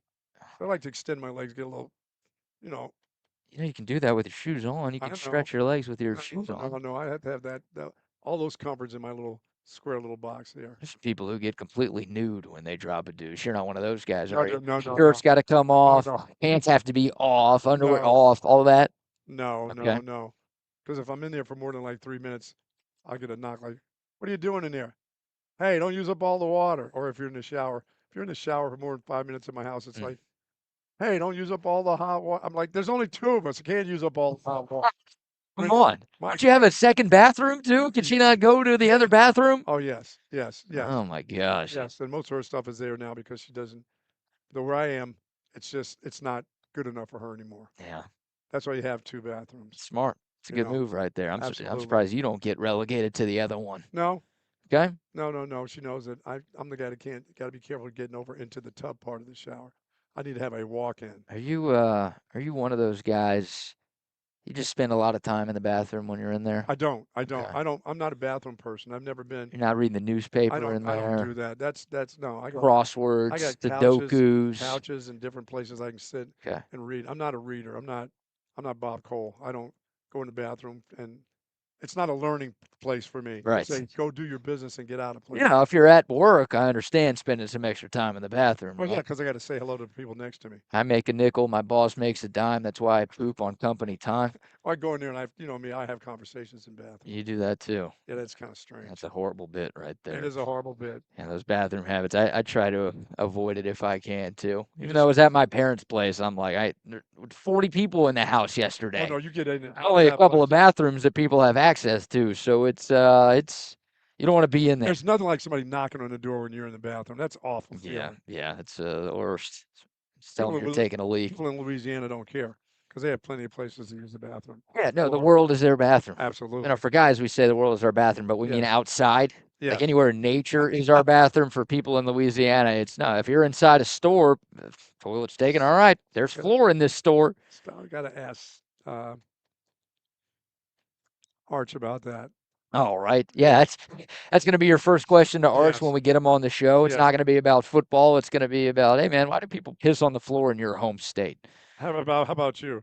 He's probably going to say, well, that's just a part of, this is what we do. It's just how we're raised, man. Just how life works over here. Wow. Simple as that. Well, if Arch Ball is out tonight, he can He can pee wherever he wants. Urinate wherever he wants. Absolutely. Yes, we are okay with that. All right, Buck, break up the Dallas Cowboys. Are you back in on the Cowboys? 2 wins? I was in with him with my cousin yesterday. There you go. I took that, and it wasn't a half, BK. You didn't get the hook. Mm-hmm. I didn't get the hook. I got straight up 3. I took the Cowboys. There you go. Man, the Cowboys were, 3-point dogs yesterday Yes, against. They are playing well at home, and they are running the ball well. That's three straight wins for Dallas, but 2 wins in a row against the 2 teams that played for the Super Bowl in just a 4-day span. Everybody looked at this portion of the Cowboys schedule and said, yep, there's a loss to Philly, there's a loss to Kansas City. All of a sudden, the Cowboys have at least played themselves back into the playoff conversation. They're 6-5-1. They're a game and a half out of the final wild card spot in the NFC, so they still have a lot of work to do. They still have Detroit on their schedule. They play Detroit next Thursday. Okay. So I guess not really a short week because both teams played yesterday. But, the Cowboys are in Detroit. That looks like a winnable game now. It certainly does. And the Chiefs obviously have been struggling. They're down to 500 this year. The Lions got boat raced. I shouldn't say boat raced, but they got beaten pretty good by Green Bay yesterday. Now, the Lions don't look like the same team. If the season ended today, they would also not be in the playoffs. So the Cowboys, again, this 3-game stretch, Philly, Kansas City, and Detroit, you're thinking, can you just get one? Absolutely. Now you're feeling like you've got a shot to maybe get all 3. I would agree. So, again, they got to stay hot. They got to get some help. But this defense has been a different beast since Quinnen Williams got added into the fold. Absolutely. He's been awesome. And obviously, Jerry Jones, we give him a lot of crap. Every Cowboys fan, every radio show, every podcast, everybody gives Jerry Jones a lot of crap, and he deserves it. But that Quinnen Williams move has looked really, really good so far. Obviously, the Cowboys getting some guys back from injury have helped, including DeMarvion Overshone. He's helped in the middle of that Dallas defense. And the Cowboys offense continues to be really good. And the Chiefs defense, we know what they've done under Steve Spagnuolo in recent years. Now, Dak Prescott had that awful interception on the first possession. He got hit on the play, but even if he didn't, I'm not sure where that ball was really going. Then, CeeDee Lamb had a nice bounce back. George Pickens, another big day. Ferguson, another big day. Yeah, CD had to have a big comeback after dropping so many balls the game before. So he looked really good yesterday. Those 2 look like the 2 best receivers in football right now. Yeah, I mean, they're tough to stop. And, Malik Davis had a 43-yard rushing touchdown. I think Jaden Blues. Like we said last week, I think his time is just about over there. We hardly knew you, Jaden. Really? We hardly knew you at all. He's only been active for like a few games this year, and he's been a healthy scratch basically for the last 5 or 6 weeks. And it looks like it's going to remain that way. This other kid's pretty good. And now Malik Davis is coming in and making the most of his limited opportunities. And, big win for Dallas and brutal loss for Kansas City, man. Like, are they? They're struggling. Yeah. They need to go on a heater here to make the playoffs. Yes, they do. Forget, getting back to the AFC Championship game. They got a lot of work to do just to get in. I would agree. And they play the Texans next Sunday night. That game is in Kansas City, but the Texans are obviously playing some good football. Houston plays Indianapolis on Sunday, so we'll see if Houston can stay hot with C.J. Stroud coming back. But yeah, Kansas City, I mean, they've got the Chargers on the schedule. They got the Broncos on the schedule. They've got some tough games left. They've got to figure some things out before this season completely falls apart. And they still play okay defensively. They can't run the ball. I mean, Patrick Mahomes has to drop back and pass all the time now. Yeah. I mean, it looks like, and he's running for his life when he does that. The Cowboys put a lot of pressure on him yesterday. They did. They knocked him to the ground a few times. Jadeveon Clowney had a couple of sacks. Yep. Finding the fountain of youth. We talked about Quinnen Williams, just nonstop pressure on the inside of that Cowboys defense. Dante Fowler had a sack. Yeah, I mean, it's this Cowboys team looks a little different. I don't think they're a playoff team. I'm not buying in, becoming it's our year fan. If they beat Detroit, if they get to the part where they beat all 3 of those teams, then I think you can start thinking about it. Yeah. If they get to the playoffs. I mean, they look pretty good. And defensively, as you said, they're stopping the run, and they're running the ball really well, too. They only have 2 games left. There's 5 games left on the season for Dallas, but only 2 of them are against teams with winning records, right? The Lions, they've got to play the Chargers in mid-December. But, Minnesota, your Vikings, not very good. And they've got games against the Commies and the Giants still on the schedule. So, 9 wins, I don't know if 9's going to be enough is the problem. They probably have to be 10-6-1 to give themselves an opportunity. But again, the worst playoff team in the NFC right now is at 8-4. So it's not one of those years where, okay, if you're just over 500, you can sneak in. The NFC is loaded right now. Still feel like Philadelphia is going to hold on to the NFC East. And so you're Dallas. Yeah, you need to root against Chicago. You need to root against San Francisco. There are a number of Detroit, obviously, and you get to play them next week. A few other teams kind of flirting with that wild card spot, or those wild card spots. Yeah, there doesn't seem to be a dominant team right now in the NFL. They're all have their flaws right now. Right. You know, we saw what happened with Buffalo last week. They're struggling too. Yeah. Yeah, a lot of the teams And that were expected to be really good are nobody's just playing defense like the Texans, though. Texans are playing great defense, but they've had their offensive struggles Yes, they have. this year. So yeah, it's wide open. I mean, New England's got the best record in football at 10-2. And the thing about them is we don't want to believe that they're that good. No, I don't believe they're that good. Okay. Honestly. But Mike Vrabel's the coach of the year in the NFL, and give Drake May his flowers. But I don't know how many people are picking the Patriots to win the Super Bowl right now.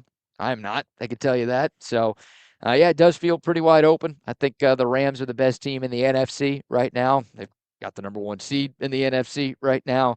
But, yeah, it does Philadelphia's got some blemishes, clearly. Kansas City's not the same team that they've been. Ravens aren't the team we thought they were. No, Buffalo's not the team we thought they were. Detroit's not the team they thought. That's why they go play the games. That's the beauty of the NFL. You get parity all the time, every single year in this league, and it is definitely happening right now. So, big win for the Cowboys, man. Huge win for them to keep their playoff hopes alive, and 3-game winning streak after that Cardinals loss where it felt like the sky was falling and everyone was sort of punting toward 2026. They obviously took care of business against the crappy Raiders. They won that game, and it's the Raiders. They suck. That doesn't mean anything. But to beat Philadelphia and Kansas City in the span of 4 days, very impressive. And now they've got to go on the road. They've been a lot better at home. Now they got to go into a hostile environment next Thursday and find a win against the Detroit Lions. Absolutely. Joe Burrow back last night. Nice win for Cincinnati.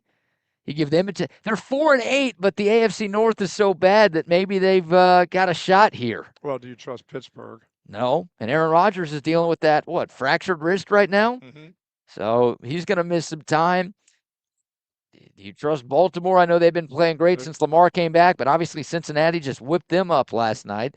Cleveland's not a factor. No. So part of me is like, why is Joe Burrow rushing to come back? His team's 3-8, and then it's like, well, that division, you might only need 9 wins to get in. You're right. Maybe they could get there. Yeah, because nobody trusts Pittsburgh. No, nobody trusts Pittsburgh, and Baltimore is just, they're okay this year. So, nice win for them. And again, the Green Bay Packers over the Detroit Lions. That was your other NFL game yesterday. All right, what else do you want to get to with Texas and Texas A&M? What are some other things that you're looking for tonight, Buck? Well, as I said, one thing I'll be looking for, BK, is the Horns. Are they going to be able to establish some sort of running game early in the football game? Or is this going to just be pass happy Sark that's the only way he feels like he's going to be able to move the ball? I think they have to do they've got to attempt stuff, but I don't think you attempt and stay with it very long.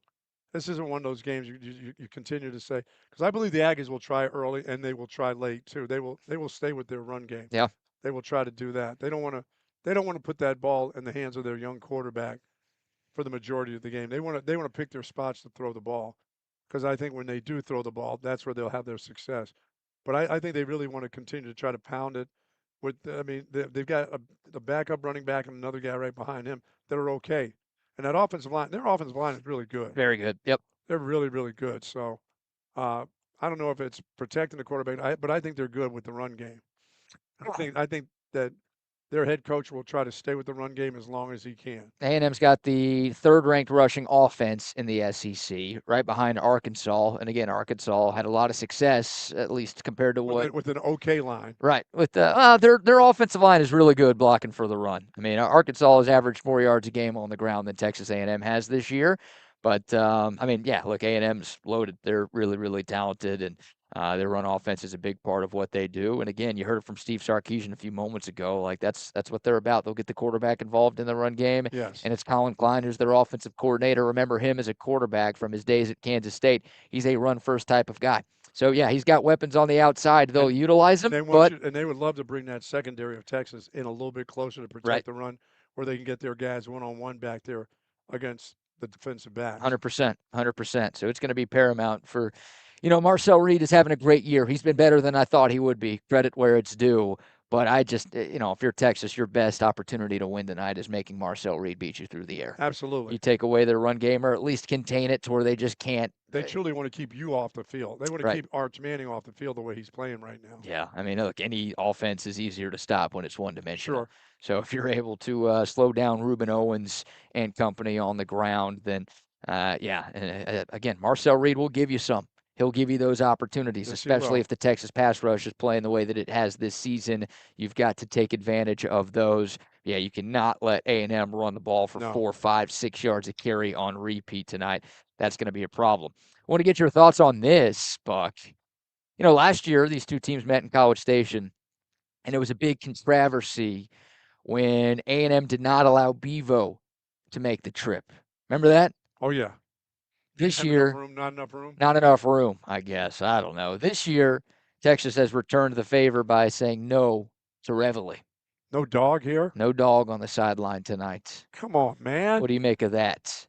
Turnabout is fair play. Hey, it's a rivalry game. You said no to our guy. We're saying no to your guy. That's fine. Okay. Nah, You're not about the sportsmanship. I don't give a rat's ass. No. It's A&M. I don't have any sportsmanship there. No. I saw guys booting people there last time I was there. What do you mean? Like Kicking booting people. cars? Kicking people, and You saw someone get kicked? I saw people getting kicked the last time I was at College Station. When was that? That was the 90s. Okay. Last time you It's- were coaching? It was been a while. Yeah. It's been a while, but I saw they can get pretty nasty there about their field. Right? So I don't want the little dog pooping around the field. So good, keep him at home. Yeah, you're worried about that. Yeah. I I like don't want to that. get the dog hurt. That's what you're worried about? I don't want to get Lassie hurt. No. Lassie hurt. Yeah, I know it's a rivalry, man. Yeah. Like it's A&M did it to Texas last year. Texas could do it to A&M this year. I got no problem with it. That's Nobody's caring about that dog running around. Some people are all about sportsmanship and class. It's a rivalry. We're trying to take away. Is that going to motivate Come on, them? man. That dog's going to motivate them? Yeah, I don't think so. No. I'm perfectly fine with it, but I know some folks around the country are not happy with Texas's decision there. But people usually aren't happy with Texas's Can't take decisions. Bevo to Georgia. Can't take him to A&M. Right. What's the deal? A&M Next 2 year, hours away. Next, they won't let you take him up to Dallas. No, they're always going to let them take them up to Dallas. I can tell you if Texas and Oklahoma was in Norman, OU wouldn't let them up there. That's just a neutral site game, so Oklahoma doesn't get the say on what happens. But when it's a road game, then you could say whether or not your live mascot is allowed there. You're trying to fertilize your field. You want that to happen? Yeah, why not? We got Bevo fertilizing the field enough Yes. for us already. Jay Willems from Sue Patrick is here. What's up, Jay? Not much. Good Happy morning. Thanksgiving, Good. buddy. Are we good? Is that better? There we go. There we go. Perfect. Well, I was so proud of y'all for 4 shows, and you blew it today. What happened? 4 shows without calling me fat. Oh, you fat? And always today, says when we insult him, today somebody- you've insulted me twice. Well, we have had 2 days off this week, so maybe that's why we haven't done any insulting. There we Look go. at that. Look at the lager. Wow, thank you, Jay. You had the last 15 back. We Last time yes, actually, been drank them. I took one of these to Thanksgiving yesterday. This was the first thing to go. A little goodie The bag. for 15 you. Altstadt beers. We got a Uh, gift for the Buck as well. Well, we have a couple it of my gifts for the birthday? butt. It is your birthday. Why not? You're gonna love that. Nice. Did you eat your ice cream yesterday? Come on. There's the Ooh, the slim can. yeah, slim cans. Look at that. The OLIPOP Classic Grape Slim Can. How to cheat at golf. I already know this, Jay, but that's okay. Yeah, some of them I've heard you talk about. Yeah, Yeah. the Texas Cheaters, they wrote this book, Yeah, Jay. no kidding. How about the that? walking Isn't that kick. great? Yeah, they're good at that too. How to cheat at This golf. is great, Jay. Thank you. That gets to stay. And this right And here. do you still have the grill? Yes, of course. Okay, perfect. No, Yes, of I course. watched the Javier didn't spoon get for that. you, Bucky. I about watched. that? I watched this. spoon. Bluebell ice cream right here for the Buck. BK, that's for BK. Oh, nice. Wow. Thank you.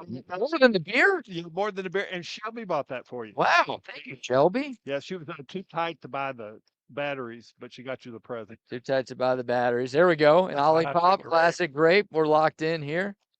What do we have? What do we have? Oh, Isn't that cute? tis the season. It'd be better with the batteries. Look at this. You know what this is called, Buck? $5. It's It's called that. $5. The candles are those? It's not the menorah, It is the menorah. is it? Did I hit it? Yeah, you hit it. we Nicely go. done. Nice. Thank you, Shelby. Now we're locked in for Hanukkah. I lived in the apartments here in And in plenty of Brookline, time, Massachusetts. I know you're going to keep this, but Wait, look at the size of this it's thing. heavy now. Oh For, my for a God. 135-pound man. Be careful. Massive. What is this? For the thing? big man. What do we have Oh, I here? see a lot of tape. Uh-oh. We taped it up because it was falling apart. This is someone's old wedding gift here. 2005. Wow. God. It's your own little. This is one of the deals that you like to have if you're in college, right? What is In it? the dorm. We'll just put it on your buffet. The cast iron double burner. Oh my Since God. I can't use my own. Right. You're not allowed to use your stovetop at home, so now you get the double How burner. about that? The double burner bacon and eggs. It's like do my own thing. Look at that. And Bucky, before you give Oh, that to it's- Roberto, maybe you should ask Double R if he wants it.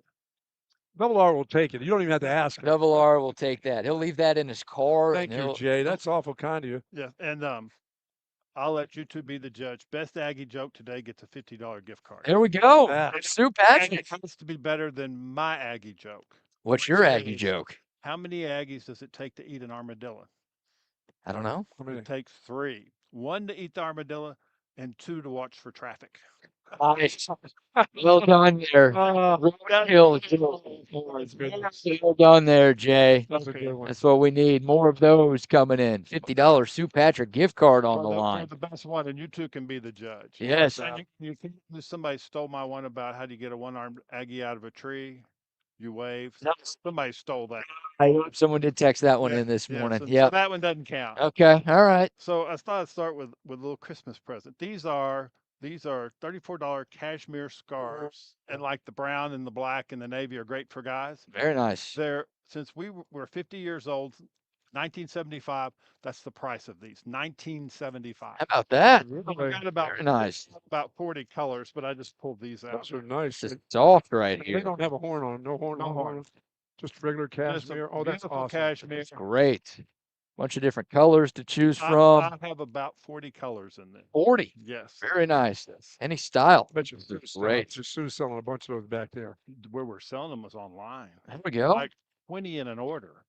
You know why? Crazy. Because it's freezing outside. Well, Jay. I think your part of the world is cold. Yeah, Bucky. no, Right. yeah, Yeah. right outside this door. Yeah, That's no. where it's cold. Yeah, absolutely. Much to Shelby and Corbin's chagrin, I turned on the heat in the back, and Sue will love me for doing it. There we Oh, my go. goodness. Okay, another deal. This is regularly $49. How about that? Since we're 50 years old, it's half price at $24.50. Look at that. we go. Is it like a Black Friday sale? Jay? It's through Monday for Cyber Okay. Cyber Monday So too. get here this Right, weekend. what sizes are we getting, Jay? Because I like to know. Oh, you what's- need a small? no, no, No? no. He's a youth large, Jay. Do have Do they that come too. in different sizes? These We do small through 2X. Correct. I might have 3X. Really? $24.50. You can't beat this price. No, I'll sell them all today. Oh my I have gosh. about 200 in stock, and they'll all go today. Y'all Do they come give you a by. 3X for that. I do have a the 3X. ladies like to have that thing extra large when they hang around the. Yeah, the young children do for sure. What are you Yeah. saying about the women of this town? I'm just- Hey, we're not in San Antonio, but our women are fine here, all right? No Charles Barkley And stuff. you didn't accuse the Lady Longhorns who did so fabulous of baking a cake while they were playing Bucky. Oh no! Did they really? Oh, it was a Well, they holiday. didn't bake a cake. They did play. They played. Didn't have a chance to bake at all. Oh, They were working. You walked right into that one, Jay. Come on. They were working. Jay. trying to elevate women's sports at Texas. I'm all Yeah. about women's I sports. looked it up the other day. My LSU tickets for the LSU game. Yeah. $300 each. Bucky bought them, right? For Kim Mulkey No, coming to town? I haven't sold them. I just looked it up. Oh, there you go. I have a few of these left. Just your basic old comfort color tee, 1975. How about that? Yeah. What a great price. Yes, they're great. You know, we usually don't get into black, Those wash black- well. aren't they good? And comfortable? Yes, Comfortable. Yes. And I have long sleeve too. There you go. Oh, you do? Long sleeves not on Nice. sale, but I have it. You can still buy it. The big buck. Yeah. Oh, Yeah. that's a medium, so that might be too big. Bucky. Yeah. It'll look like a Mike Elko dress on Bucky right there. Remember that? Yeah. It just wears big clothes, man. It's all right. Just prerogative. He's coaching well this year. Okay. And Till tonight. fortunately Schedule? or fortunately, we found a whole bunch of these upstairs Oh, did you? Was this from this year? this year with the schedule off the Wow. back. Nice. $12.95. There we go. Yeah, it's got the back has Doesn't have the that whole easy schedule. schedule in there. Oh, those Aggies. All right. Right. Tough schedule. You know if bitching Texas. at us about it last year, just bitching, yeah. bitching, Oh, bitching. I and know. They don't play anybody. I know. You know if Texas wins this game tonight, Jay, the Longhorns will be the first team in college football since 2019 to have beaten 3 top 10 teams in the same regular season, and yet it won't be good enough to get into the playoff. And because that's not if, it's when. Win. Yes. There you go. Yes. I like that. And have y'all been reading about Mike G today? He's in rare form. Saying our our steer doesn't have his parts. All right. Oh. Yeah, he's not happy that Reveille can't come Come to the game. Get what they deserve. I know. That's what they did. They started it. Yeah, they started it. They started it. I Come love on. these right here, Jay. This is And nice.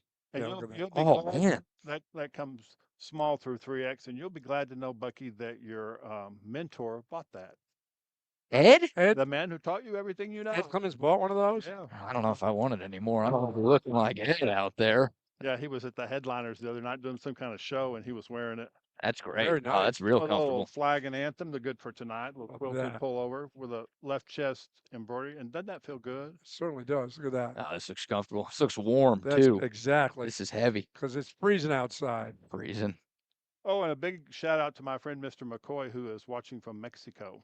Nice. Right. Hola. I've been That's my spreading the Spanish. word about your show. Thank you, Jay. Yes, yes. And I'm sure Cheryl Spencer's watching today. Buenos dias, Mr. Right. McCoy. Buenos dias, Cheryl Spencer. Cheryl Spencer, she's watching Oh, tonight. she's watching from Round Rock.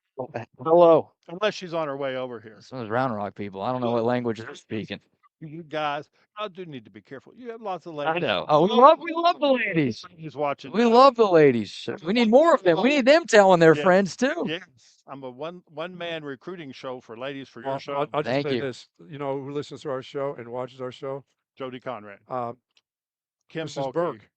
Oh, Ethan Burke's mom. Ethan Oh, we met Yeah, Ethan his- Burke's mom this past weekend. Whoa. What a fabulous lady. Great weekend that made for me. I had Oh, a chance to meet her in person. easy Musburg. Little Ben sack jacket, Oh, his mama. This is nice. embroidered man. left chest logo, ribbed I like that headline jacket. and sleeves, and applique Texas Look at colors that. across the back. I mean, this is incredible. Retro look, Jay, It is. I like that, Jay. with the stripes on the side here. Oh, this is Isn't that money. great. This is awesome. You're Yeah. gonna sell a ton of these. Small one of through my 3X. nephews that want that. Okay. Double R wants this Oh. little vintage throwback Leather jacket. leather jacket. Yeah. Yeah. This will be an expensive that. day for me here Yeah, at look at St. that right Patrick. Isn't there. that a great I'll jacket? be That is a gearing great up. jacket. This is awesome. And fully applique back, which is great. Back, That's awesome. got the patch on the side as well. This is Great sweet. Christmas present. Button these up. are all great. You can tell that I geared up for cold weather stuff. Yes. Yeah. I knew we were going to play a game in December at home. Knew it. Yeah. Knew it. Yeah. And maybe another one, huh? Won't be one, unfortunately. Well, We never know. Stranger things have happened. Right. Okay. Right. I like that thought. Yeah. And your listeners, they're so ugly about my 52-3 prediction. I know. No one's confident, Jay. know. No one's. It's the Aggies. What happened? No one thinks we're going to beat the Aggies? I love the Look at that. the right weight for tonight. Oh, yeah. This is Not absolutely. too heavy, not too light. That is nice It's right there. lined in an applique Texas on the sleeve. Got that on the left sleeve. Nice This logo. is a Coliseum brand. They really make a nice product. This is great. Yeah, you've got some great Coliseum gear here. Yeah. Little men's pullover, V-neck, big applique front. $84 for this. I forgot to Nice. tell them all. Very nice. All right. A whole store of new stuff. Oh, Hey, tell them about the Jellycat disappearance. the Jellycat disappearance. The big one. The big guy's You gone. know, I am so disappointed for you, Bucky. I knew that you wanted to get that for your No, you know your what? collection. Somebody wanted to get that desperately for their child. and You know, I tell all the men that come in here and buy Jellycat and say, "Oh, this is not for me. Don't worry, this is not for me." I said, Yeah. "Well, that's what Bucky said." That's what they all say. Little rin spooner. Look at how that. soft That's that is. nice. Patch pocket on the front. like this all one. over print. That's really great. Oh, man. Very soft. Yeah, Craig Way should have wore that when they were in Hawaii. Right? That's a For the nice Maui Invitational. This would have been a Yeah. perfect shirt for that. This is nice. This is another one that's good for tonight. Flannel, Flannel. Flannel. Yes. plaid Longhorn. design. Columbia. They do a version of this every year. I like that. It's really great. And some ladies stuff. Here's the ladies that matches the other one. You guys are messing around this winter. Look at this You new know, stuff. Golly. BK, I It's gonna be my date of birth. I knew it was going to work out for me. Of course. Right. I didn't have near enough last year, and this year I might have a little bit too much. Hey, that's all right. It's- Never There's too much always of that. next year. There's always next. Hey, this gear will never go out of style. Please got my birthday. Texas tail. I like that logo. They use that a lot for baseball. You see hear what the Buck said, Jay? It has his birthday on this. Oh, The year he was born, 1883. Very nice. so Buggy, I have saw that a lot of listeners said you were 135 and 5'3". How do you play college football like that? Aren't you too small? That's a great question. No, Jay. I was 160 some pounds, almost 170 pounds at that time. And were you taller? No, I was never taller. You haven't shrunk in your old age? Not yet. You sure? No. Give me about 5 more Uh, years. it's, You know, The pay- process is starting. I'm starting to get that tilt you right now. keep saying 5'9". I'm not seeing it. I'm seeing 5'6", 5'7", maybe. You've got so many of these Those zip jackets. girls' jacket. Very nice. Yeah, they're great. They really are. And then our friend, we'll switch to lady stuff. Our friend Kathleen McElwain, who is a Central Texas artist, this is the newest dress we did for her. Don't you Or love it? nightgown for me. Absolutely. You wear nightshirts to bed, Bucky? With No, one no, of no. those little caps? Oh no, I don't go through all that. Glass of warm milk every So night. I have that small through 3X. A like great, that. great Very fabric, nice. and that design has done incredible. Yeah, it's a Also, beautiful design. I have it in some knit pieces. Very nice. Right. And I love this. That is so good. This was some ivory cowboy boots. Right. Which I've restocked on. I have all Who came up with this one, Jay? This look, flag and anthem. flag and anthem. Yeah. Okay. I really, Look at this. Yeah. Oh, with the Longhorn on the sleeve. really great Wow, this is big time. and good for tonight.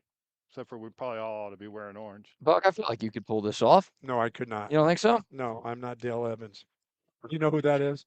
No. No, Not- Trigger. Oh, he wouldn't remember. Oh, Dale Evans. yes. Married. You know, if he Roy did, Rogers. if he didn't know who Opie Taylor was, He was not going Right, to know Dale no, Evans. right, No, okay. Yeah. right. I never seen her in my life. Oh, sorry to let you guys down. She died. Oh no, yeah, she's been dead Okay, probably. just making sure you guys Yeah. were aware. Yeah, 2001. That one right there. This is Did you- nice did too. you- Did you look her up? Just did a To quick know Google later that you search. found- Yeah, 2001. I'm just making sure y'all were aware. All right, Bucky. This is nice too, man. This is you size. So Oh, it should fit me. yeah, Oh, you were saying, look at that thing. on sale for $8.95. Oh, Right. It's a really great shirt. I had about 400 at the start of the week, and now I'm down to about 75. Wow. I got too much stuff, BK. I'm telling you, Taking up too the much. hanger. Taking up too much. of your These racks are gonna break. Grandkids like this. There you This is go. good for- Cla- this is good for- Classic burnt orange with the Yeah. white Oh, Longhorn man, logo. It's just in case it rains tonight. Can't beat it. You Yeah. got the ponchos. So Yeah. what is it? $6.95 now? $6.95.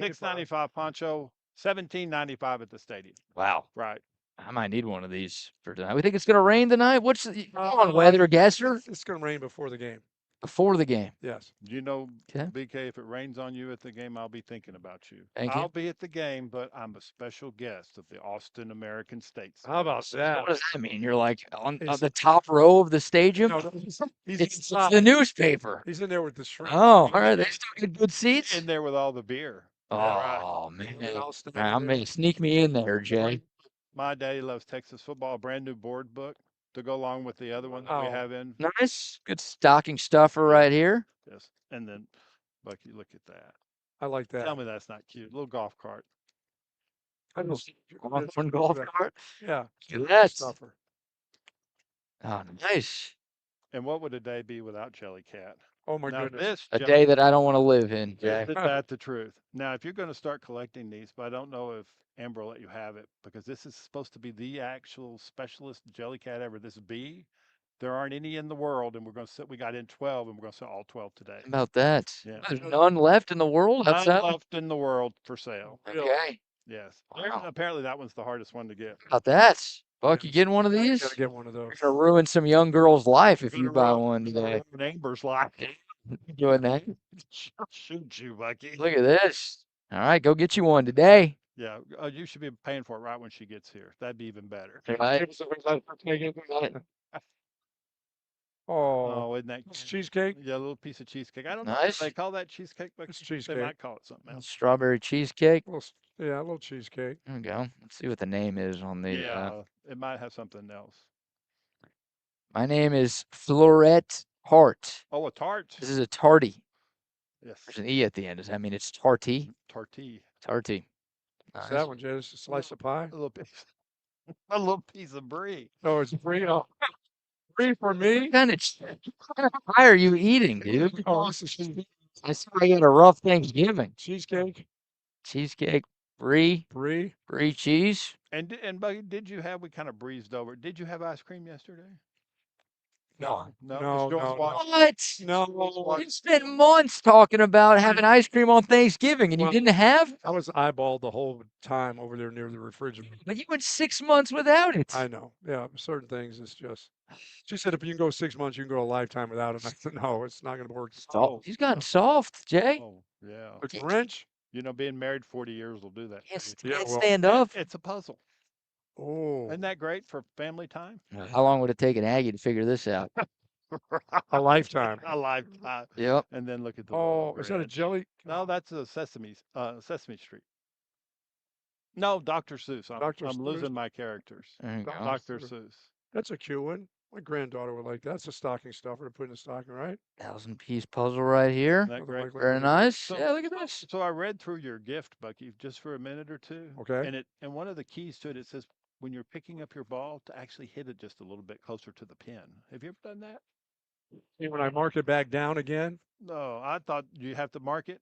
yeah, when you mark it, certain guys will mark it in front of the ball. You're supposed to mark it behind. Or you're supposed to kick it a little bit. Yeah. Oh, really? Yeah. Well, I've It's seen like them, on page 4. I've seen them do it when the ball's directly behind the tree. The ball is not directly behind the tree when I look over again. I don't know. It took a crazy bounce off No. the tree. What do you mean? I didn't kick it. And you know, I splurged for this book, This is awesome. Bucky. I got it at the Settlement Home Garage sale. Nice. $2. Wow.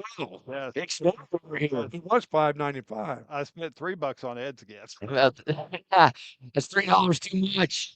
Come on, Jay. You guys are having a great show. Oh, it's man. always fun having you around by the holidays. For game day too. It's our first game day show here, I think. It is. Yes, because the big boys get all the love on game day. Oh, I right. don't blame you. That's a really good place where y'all set up. Yeah. It's With thousands and thousands of people. We love it. But great deals, Black Friday through Cyber Monday. Come take advantage and shop the best selection of Longhorn gear in the city. Thank you, guys. Thank you, Jay. okay. Oh, man. All right, yeah. Hey, by the way, Jay also said $50 gift card for the best Aggie joke, so keep sending them Please. in. Has to be better than Jay's joke right there. So send them in if you've got one. The code of text line 512-222-9328. You got about 20 minutes left to get one of those in before we draw a winner. And, yeah, man, great stuff here at Sue Patrick. Take advantage. And how about your double burner from Isn't that something? the cast iron double burner? Is that going to make it home, Buck? Yeah, I can cook that. I can cook in the garage now. It sounds like that's where you're living these days. You did not have ice cream yesterday? Oh, dude, Come on. I didn't. Come on. You got to stand up for yourself every once in a while. One of the mother-in-laws brought a thing of ice cream. Oh. I did not get a chance to put it on the pecan pie. I just We need to I get the couldn't do that. I chance. couldn't do that in front of the boss. The boss was there with me. Yeah, but you've been telling the boss for months that you were going to do it. I told her this was going to happen. I thought you were going to bring your own half gallon. That's what all the talk was about. You're gonna, No, it was just talk. But I mean, I can't waste this. you got to eat it right now. Yeah, I mean, There's a spoon right here. you can't waste that. That's wasteful to do something like that. Is this about to be your first ice cream in Yes. 6 months? Yes. The Dutch chocolate Bluebell going in for the buck. Oh, Yeah, that thing, we've lost the buck for the rest of the show. I'll give a couple of sponsor shout outs here while the buck go ahead. downs his ice cream. Shout out to Covert Bee Cave. If you are in the market for a newer pre-owned car, truck, or SUV, our friends at Covert Bee Cave have you covered. How about 42 acres of vehicles, 3 different dealerships, all on one lot, featuring 7 different brands, tons of news, certified pre-owned and used cars to choose from. The people at Covert Bee Cave are incredible. Go say hi to Dan Covert, say hi to Mike, Stacy, Jerome, Ron, Cameron, the whole squad. Fantastic people. They're going to treat you like family the way they treat us like family. And look, they've been around the Austin area for more than 100 years. You don't last that long unless you know what that you are doing, and they know what they are doing. The car buying experience is second to none out at Covert Bee Cave. What do they say about those Covert prices, Buck? nobody beats a Covert deal. Not now. Not ever. Did you house that? Yes, I did. It's gone. Stop. I told you I can tear some ice cream up. Oh, well done there, I could eat sir. 10 of those at a sitting. That is so delicious. That took about 2 minutes for you. That was so good. God, well Been done. a lot there. of months since I've had any ice cream. Oh man, yeah, you're about to leave right after here and go get you some more. Go get you a shake from Hack Creek right up the road. To Hat Creek, how about Dairy Queen? Any place I can get to today. Get them all. Oh yeah. You better do it before you get home. It sounds like if Yeah. the boss finds out, you're in some deep I'll just say, you know what? I didn't do it. Okay. Unless you actually saw me do it. You're literally on camera doing Yes. it. Yeah, that's She may not be watching. Oh, she always wants to know what the gift of the day is. So right. The cast iron double burner. Double burner. Are you going to be grounded, or are you going to be able to go to the pregame show tonight, or are you going to be in trouble with No, I'm good. the boss? I'm good. Okay. I was well behaved yesterday. There you go. Just making sure. Shout out to McCall Custom Homes as well. The Buck and his wife trust their home to McCall Custom Homes. Rodney trusts his home. Like we all trust our homes to McCall Custom Homes. You should too. If you want to upgrade a new kitchen, new bathroom, you want to add some new life to your outdoor space, whatever you're thinking, don't buy and sell. You bought your home for a reason. You love it. Okay, well, just make it a little better. You could do that with McCall Custom Homes. Custom home builders and renovators here in Central Texas. They've got more than 4 decades of experience, completely family owned and operated. They know what it takes to turn a Central Texas home into something truly, truly special. And right now they're offering free estimates to TSU listeners. So you can have them out to your place risk-free. Tell them what you're thinking. They'll tell you what they could do. And then boom, y'all can go from there. McCallCustomHomesATX.com is their website. How to cheat at golf. Yeah. You act like you didn't write the book on that. Yeah, really. My guys already know all those deals. You guys have been doing that for a long, long time. Oh, man. It's nice somebody decided to put you guys in a book. I love when they go winter rules or whatever. They move the ball around a little bit. Yeah. It's the ones that never, we won't, if we hit a ball in a spot that's got like rocks on it, we don't hit off of rocks. Clubs are too expensive. We don't have great clubs. Okay. So we're not going to do this. So we can move it on a spot that's got dirt on I feel like the pros don't hit off rocks, do they? They have to, yeah. It's usually out of bounds, though, right? Like it's just sometimes there's no rocks in the fairway. right. Exactly. Okay, it's out of the fairway. Yeah, but when you're in the rough, we still don't hit off. So you find a little patch of grass or something. But when the ball moves from that patch all the way back towards the fairway, that's when it becomes cheating. Took a carom off the rock. Yeah, oh, it did. Yeah, just took a bounce. You guys didn't see it. You turned away too soon. No, that ball got kicked over there. Wasn't by me. Yeah. Must have been the deer running him by. I guess he kicked the ball back towards the fairway. When the turkey moves the ball. Yeah, it wasn't me. Yeah, exactly. 'Tis the season right there. Look at all these great items that Jay has here today. They got you covered. I'm telling you, this is the place to my go. Christmas shopping in today. Absolutely. By the way, a quick Texas football recruiting nugget over the last couple of days. The Longhorns landed another flip. It's 3 flips in the last week and a half for Texas. This time they get linebacker Rocky Cummings flipped from Cal. Cal just fired their coach a week and a half ago. Texas also just offered Rocky Cummings a couple of weeks ago. He was in town for the Arkansas game this past weekend, committed to the Longhorns on Wednesday. 3-star linebacker, 6'4", 220. Wow. And, another nice get for Texas. So, again, you got a couple of Georgetown Eagles who flipped their commitment last week. Now you get a flip this week, and we are less than 1 week away from National Signing Day. But as it stands right now, the Horns currently have 24 players committed in this 2026 cycle. That ranks 8th in the country. Still a couple of other flip targets that the Longhorns are looking at. And, obviously, it's not a huge recruiting weekend tonight, right? It's obviously a massive game, but because it's on a Friday, because you still have high school playoffs going on, there are a lot of players who just can't make it to this game. The Friday games, too. A lot of Friday games, absolutely, with high school, and, folks are home for Thanksgiving, spending time with family, so this is not always the biggest recruiting game, but obviously a win tonight could really help Texas in terms of recruiting. Boy, it could. Right? You beat A&M, hand them their first loss of the year. 9-3 feels a lot different than 8-4. Either way, the season hasn't gone the way that Texas fans had wanted. But if you're able to beat A&M and Oklahoma in the same season and get some momentum maybe going into 2026, that's a good year. Yeah, I think this one can help in a number of different ways for Texas. So, again, a number of key figures will be here. Jordan Scruggs will be all over that during the Lone Star Playbook at 10 o'clock. But, there's obviously recruiting battles on the line every time Texas and Texas A&M meet. There's no doubt about that. And the Longhorns moving. Kids will make decisions because of this game. Oh, for sure.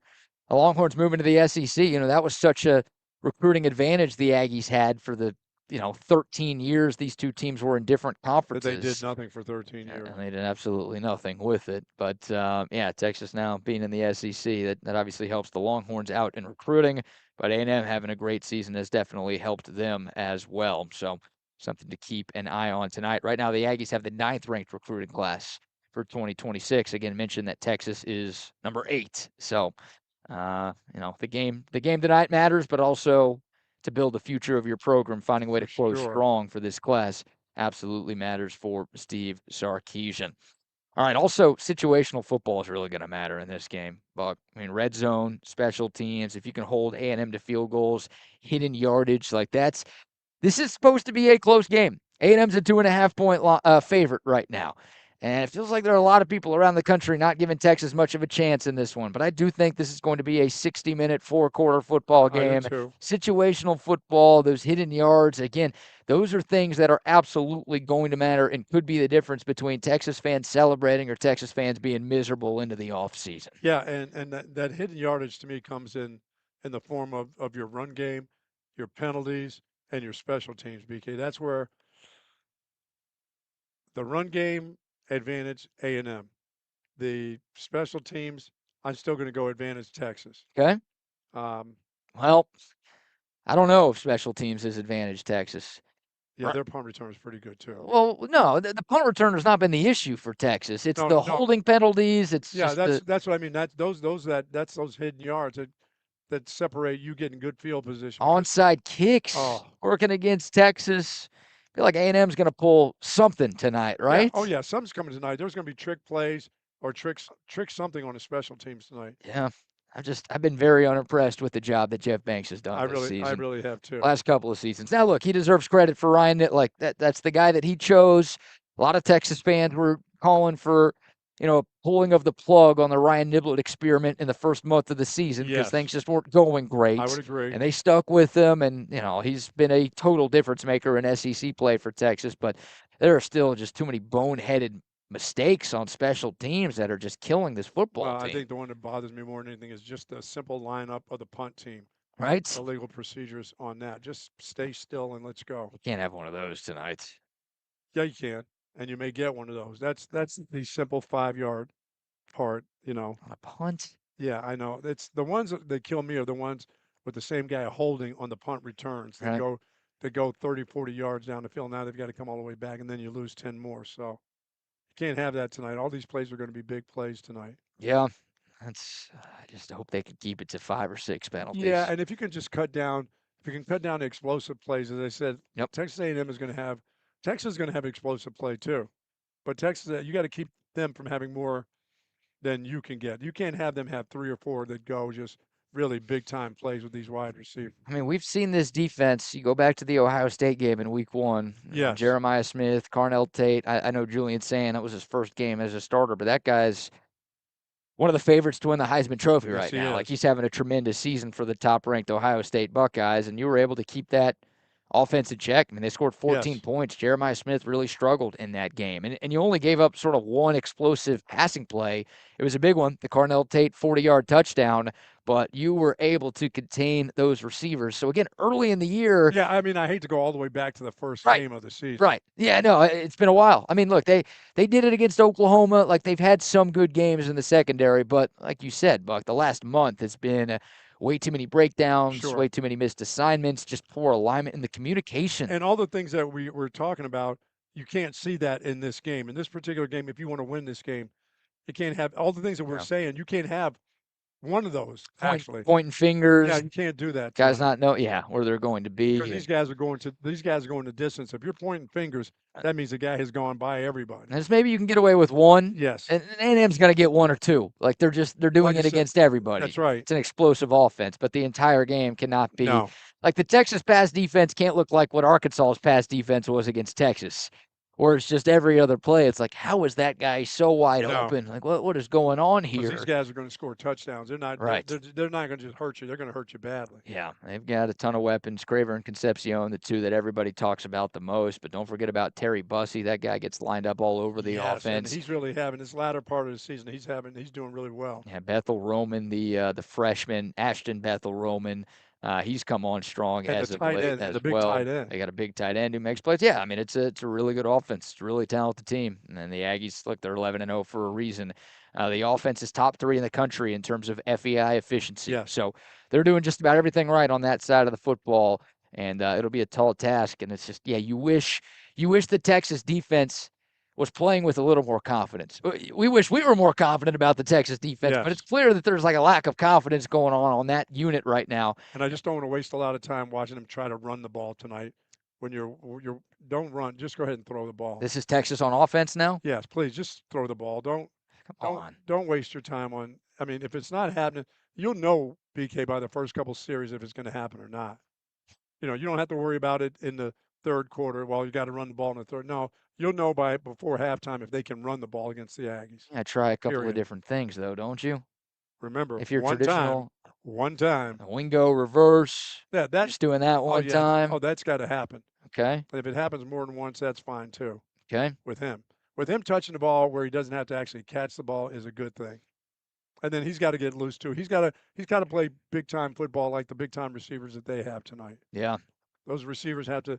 They're not going to be comparable to him, but they have to be really close to him. They have to play their best game tonight, I believe. Right, all 4 of them. Yes. All 4 of them have to be really agree. good. And look, this game's going to come down to Arch Manning, whether or not he can put the superhero cape on Sure. tonight. I think he's going to have to. I think this is another one of those games where there's a good chance that Arch Manning is this team's leading passer and leading rusher tonight. I don't want that to be the case. I kind of agree with you on the rushing part of it too. Yeah. That he's going to have to get back into what Sark originally wanted to do with him before he got a concussion. Run the ball, use his athletic ability, get out there in space where he does some good things. He's a big kid. He's hard to bring down. If you drop back the pass and with this rush the way it's going and you get flush, you got to run down the field and make some things happen. Still slide. Don't be taking any unnecessary blows because they will be coming for your head. Right. They know you have had a concussion. They'll be coming to hit you high. So just get down when you get down. That doesn't necessarily mean you're saved because you get down. There'll be some borderline calls tonight. All right. In a game like this. Oh, yes. Yeah. There'll be some borderline hits, some borderline late hits by both teams. So yeah, you talk about Arch Manning running more, but you need him for this whole game tonight. Yes, you do. So we saw it last year. I mean, it was different. He was a backup last year, but obviously had that 4th down touchdown, the first score of the game for either Lots team. of borderline hits tonight where you, as a fan, go, wait a minute, that seemed kind of late. The officials will let it. This is the echo of the whistle. I mean, to the very end of the whistle tonight. So you got to be careful. And as a player, or you better have your head on a swivel tonight. What's if you're Steve Sarkeesian and you're giving the pregame speech in the locker room? What's the number one thing that you're emphasizing going into this? With the exception of protect my quarterback, protect your own ass tonight. Protect your own ass. Yeah, protect your own ass. Don't be out there looking around and, last home game and there's my sister over there, her boyfriend's over there, there's my auntie over in that area. Don't be looking up in the air there. Just have your eyeballs around the field because guys will come into this thing with their heads down and hit you late too. Around the piles, you got to watch around the piles. This is a nut grabbing game. It's more of a you get tattooed when you think it's the end of the play, and in a normal game, the end of the play would be over with, and all of a sudden now somebody comes out of nowhere, dives into the pile with their helmet, and you get slammed in the head with somebody's helmet because you're not paying attention. You got to pay attention in this football game. This and the Oklahoma game are the 2 games during the course of the year. May as well start putting Georgia in there that they'll play to the echo of the whistle. This will be some late hard hitting stuff, and you as a fan are going to see some of that today and go, my God. Oh, battle of physicality. I mean, it seems all those physical games seems like there's some late hits. Yeah. So you're going to get that. You're going to get that tonight. We talked about this before OU. Texas brought it. We talked about this before Georgia. Texas didn't bring it. So right. what version of the Texas lines of scrimmage are we going to get? Texas has to set the tone with their physicality. The opposing team can't do all the hitting tonight. No, that'd be a problem. That would be a problem. You got to be a willing participant today. I like that. How does an Aggie shower? How? Just peas in the wind. What do Aggie girls put behind their ears to attract men? Their legs. Their ankles, yeah. Pretty good there. Pretty good there. This is, I haven't vetted this one yet, so we're just going to read it on the Coda text line. This is an Aggie joke and 100% true. An Aggie and a Longhorn were playing pickleball at the club. The Aggie saw a sign on the fence around the pool and said, "Why would it say no swimming in a pool?" The sign read, "No smoking in pool area." So, I guess a true story where an Aggie couldn't read. Wow. You know, what do Texas and Texas A&M fans have in common, Buck? Nothing? They both applied to UT. Wow. Yeah, some of them got in, some of them didn't. Those are the rules right there. Keep those texts coming in. Keep those Aggie jokes coming in. Again, we got a $50 Sue Patrick gift card on the line. We will pick one of these as a winner here in a moment. An Aggie bought a pie at the county fair. The vendor asked if he would like it cut, and he said yes. The vendor asked if he would like it cut into 8 or 4 pieces. He said, "You better make it 4. I don't think I can eat 8."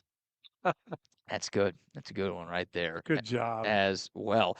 All right, quick shout out to the Hec Law Firm. Speaking of a good one right there, Ryan Hurricane Heck, the best personal injury attorney Yes, indeed. here in Central Texas. I get it. There's billboards, there's signs on buses, there's TV commercials. There's guys you could choose from, but Guys on 18-wheelers. right. But why you don't see Hurricane Heck on any of those is because he's actually in the courtroom trying to win your case. Those other jabronis, they're not fighting for you. No. They're standing on top of cars. They're hanging out in Rolls Royces. They're hosting podcasts with little girls. That's not what I would want my attorney to be doing. I would want my attorney to be in the courtroom trying to fight for me. That's what you get with Ryan Hurricane Hecht. He's been a personal friend of mine for more than a decade, and he's been fighting for justice and big results here in Central Texas for more than a decade as well. So if you or somebody you know gets hurt in a car wreck, gets injured on the job, whatever, you got to reach out to him. 512-938-8929. Maybe put that number in your phone. I get it. You don't want to use it, but you want to have it just in case. 512-938-8929 or hecklawfirm.com. That's HECHT lawfirm.com. Let Hurricane Heck blow their case wide open and flood your wallets. Hey, let me give you a couple games, BK, over the weekend. Oh, yeah. Let's make some money. Gold Star Locks. Let me give you the Gold Star Lock. Ohio State, 150,000 unit play over Michigan. You've always picked Michigan in this game. Not this year. I forgot it's Friday. Sorry. It feels Hey. like Monday. We haven't worked the last 2 days. Ohio- 150K on Ohio State. Another 150K on BYU. Okay. That line is 17.5 over UCF. All right. UCF's bad. Yes. Okay. Another 100,000 unit play on Pittsburgh over Miami. Whoa. Yes. Thought you were anti-Pitt. No, Pitt, go. You're more anti-Mario Cristobal, I guess. Well, and it's going to be freezing there in Pittsburgh. That's a good point right there. What's the line on that game? Oh, I'll find it real quick. I have not seen. I know Miami's favorite. Can't be by more than 3.5. Okay. Miami's 6.5. Okay, I'll take Pitt. You're getting a lot of points there. And the next one, BK, is K-State over Colorado at home. 16.5. I'll take 100,000 unit play on that. Okay. Betting against Coach Prime. I'm not sold on that program. That program is bad. They got a pretty rough. Both of those teams have had pretty rough Yes. years, but Colorado. Yeah, but K-State's a little blonde. He's playing okay. Yeah, K-State needs a win to make a bowl game. Right. That's usually not where they are. Okay. That's it. Just 4? Just those 4. Nothing in the NFL. Nothing in NFL. I'm not messing with the NFL this weekend. I'll wait until next week. It's a rivalry week. It's the last weekend of college football's regular season, and you're only giving the people 4 games? I don't want to give them the Utah game over Kansas. You know I don't want to do that. I don't want to do that to you. I guess you don't like making people money, you know? It's all right. Okay, I'll make you some money. You got the Utes? How about this? That game's at 11 o'clock this morning. 100,000 unit play on Texas Tech over West Virginia. Oh, boy. How you like that's going to be Rich Rod, and it's in Morgantown. Yep. Texas Tech is a 23.5 road favorite in Morgantown. Yeah, watch that be just a massacre. Yeah, it very well could be the way the Mountaineers, the Couch Burners, have been playing so far. No, I'm not going to do no NFL. No NFL? I'm going to enjoy this NFL Sunday. All right. We'll bring on Double R here. We've got one half of Chaos Theory ready to roll. Double R looks like he's at a hotel somewhere right now. What's going on, sir?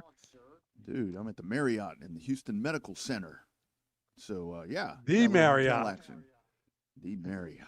The Marriott. It's fancy Yeah, right there. they charge Damn. for breakfast here. They charge for breakfast Oh, here. those So, freebies in the yeah. corner. Yeah, no continual breakfasts for me today. I ain't doing that. Not About happening. that. No complimentary continental breakfast, huh? None of that, man. They don't even have paper plates up in here. It's all real stuff. No too highfalutin. plasticware. No plasticware to take home with you? What am I doing here? Can't even steal a towel. It's got the name on it. It's probably got a barcode on it. Oh, it does. Anything you take, they divvy that up. You're gonna have to pay a price. I got a Double R, quick you're question very for you. quiet. Are you whispering as like someone in the room with you that you're hiding or something?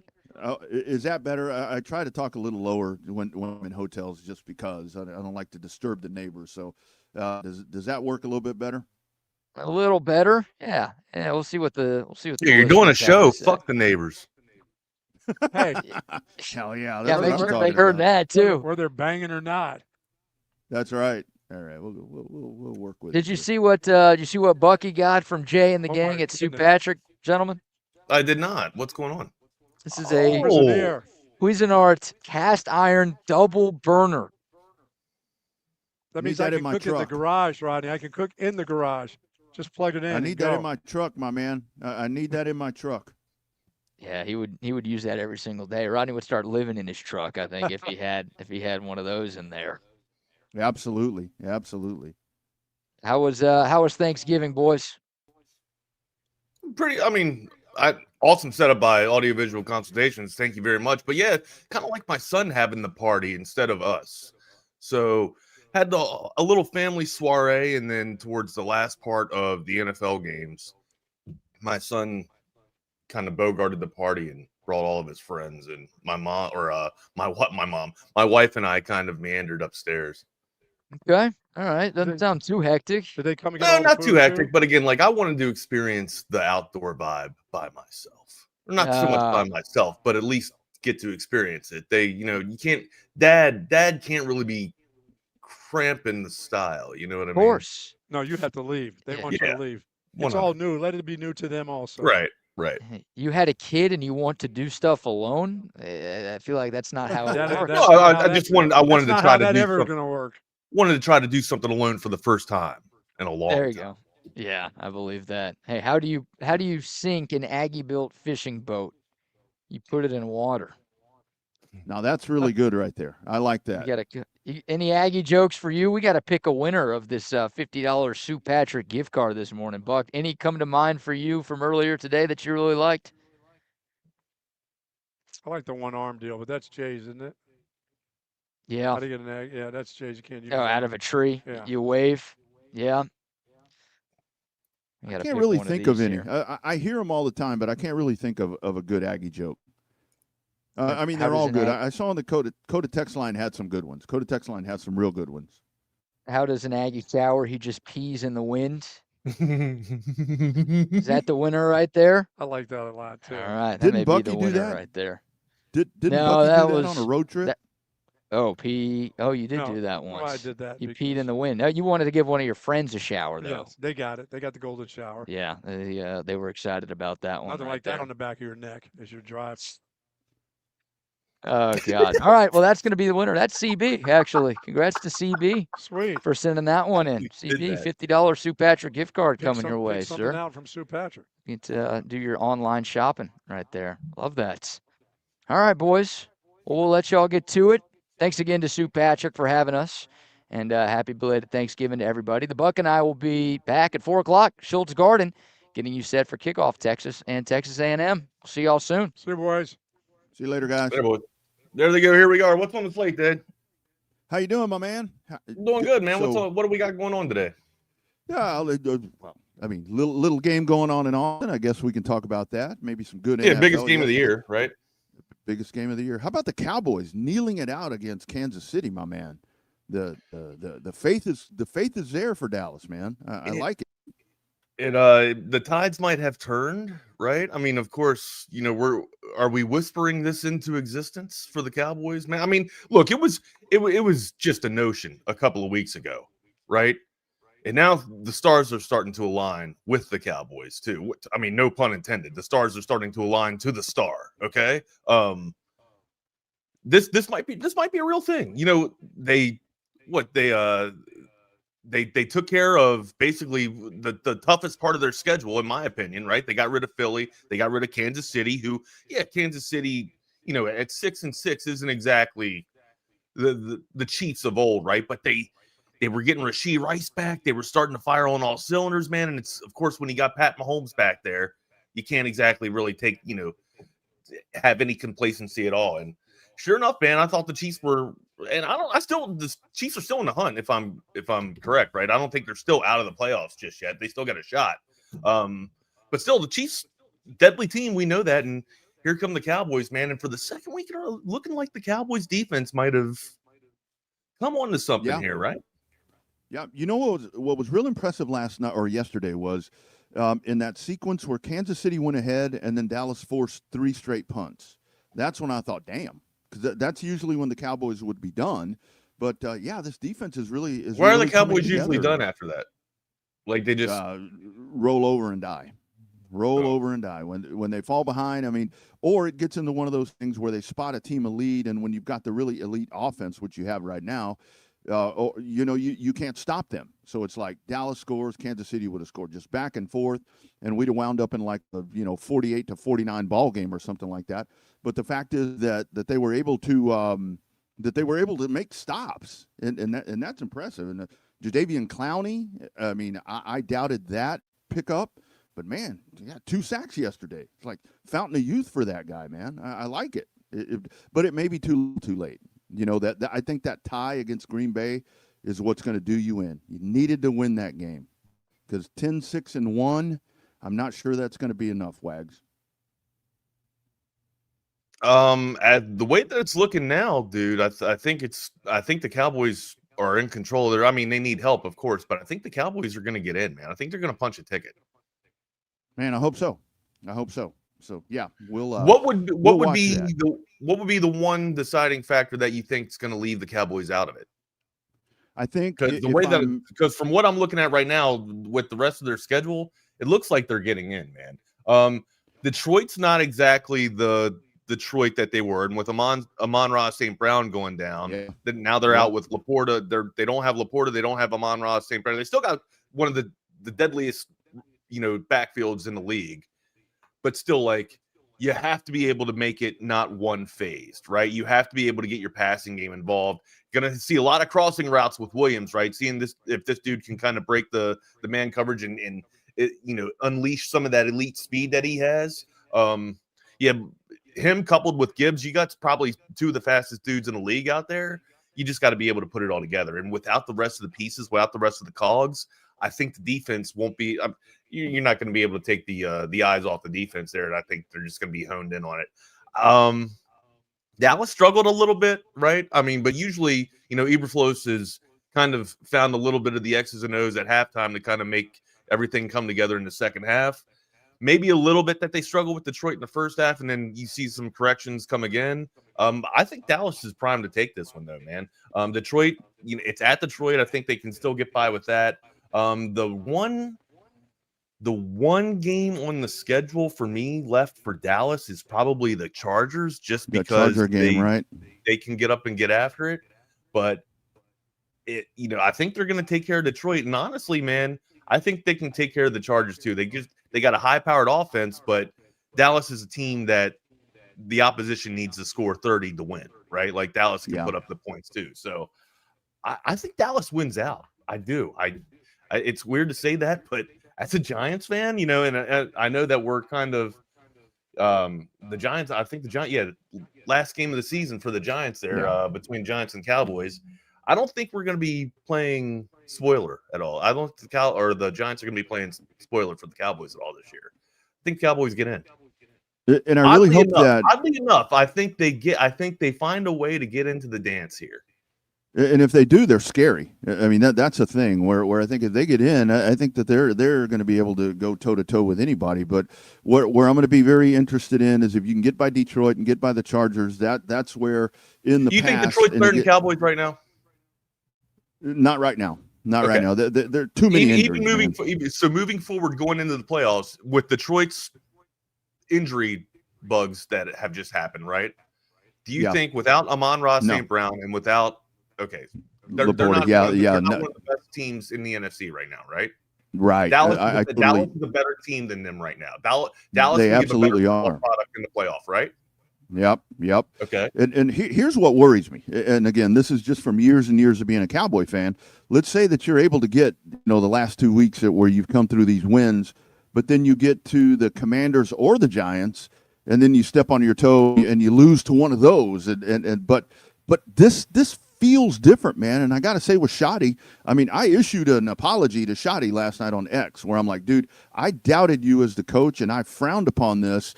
And man, that guy has changed that locker room. It seems like. Well, I'm glad you issued an apology to him. I'm sure he really appreciated that apology.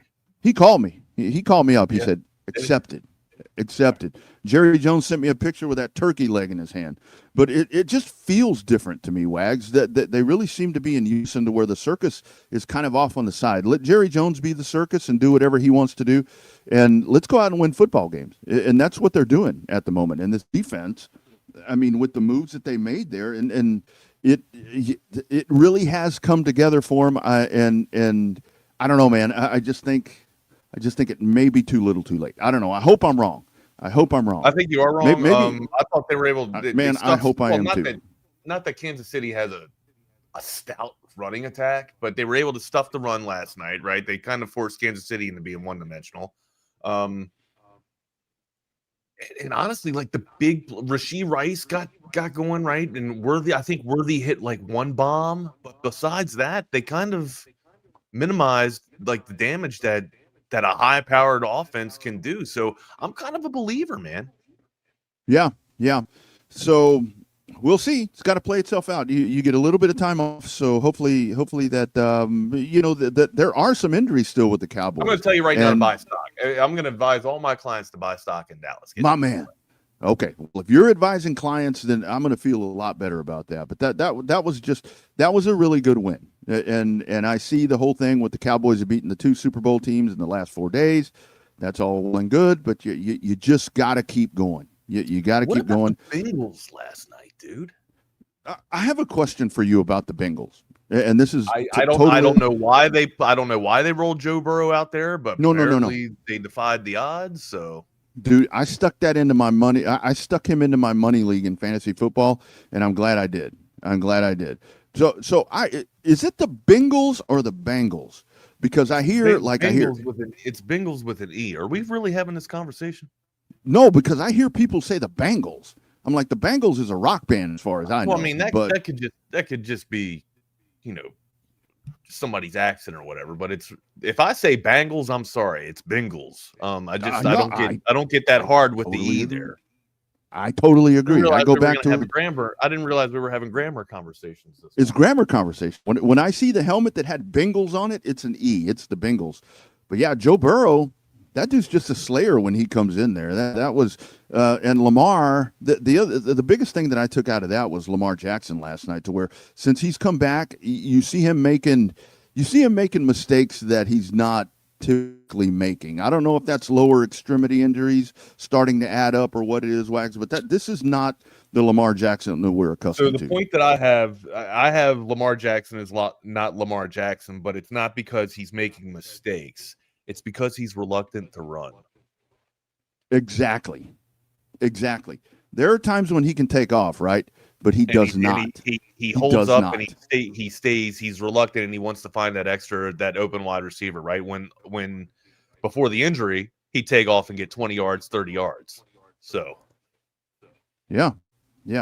And that was, Kansas or Cincinnati. For the Ravens too. You can't go out there. You can play. Apparently, you can play the Sisters of the Weak and Unscrupulous, right? And go out there and turn the ball over as many times as you did, and you will lose. All right.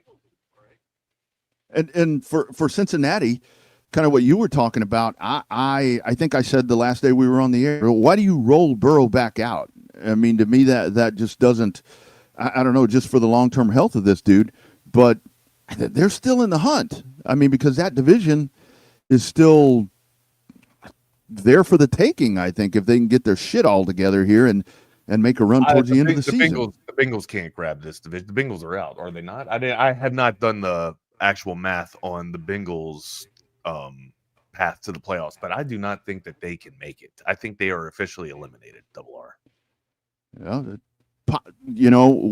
Yeah, Cleveland's out of the mix, whatever. The Ravens, so this win, so what is that? That was 5 straight wins for the Ravens. This kind of puts them I guess toe to toe. I guess they got a shot. It's still there. Technically, they have a shot. You have to win out. They have to win out. Yeah, they also have they got Buffalo next. Okay. Then they turn right back around and then host Baltimore. Then they go down south to Miami, winnable, Arizona, winnable, Cleveland, winnable. They got Buffalo and Baltimore back to back. I mean, they kind of got Buffalo sandwiched in between Baltimore right there. So that's how they got past Baltimore the first time is a miracle. You beat a team twice, we'll absolutely see. Baltimore, we just talked about it though. Baltimore exactly isn't the team that they were. Everybody put them on point to be, right? And then also, if you're looking at Buffalo, the Bengals are kind of geared up to beat a team like Buffalo, right? Like Buffalo can score, Buffalo can put the points up, but usually they have to score first, right? Which is weird because it's you're thinking about a guy like Josh Allen and his ability to account for 6 touchdowns, and like, dude, where's your wide receivers at? You know what I mean? And when you just don't have the flashy wide receivers or the quick wide receivers that can score, on one play capabilities. I mean, I guess there's Gabe Davis still, right? Shakir is still there, but again, not any wide receiver that's going to be overpowering or just over toppling or towering rather over the defensive back. So I'd like to think that Buffalo can put a damper in the journey of the Bengals here, but I think it's a bridge too far or a hill too tough to climb at this point, man. I mean, you want to talk about murderer's row for the Cowboys. What about against Ravens are a little bit of a knock, right? But Ravens, Bills, Ravens, like that's pretty tough, man.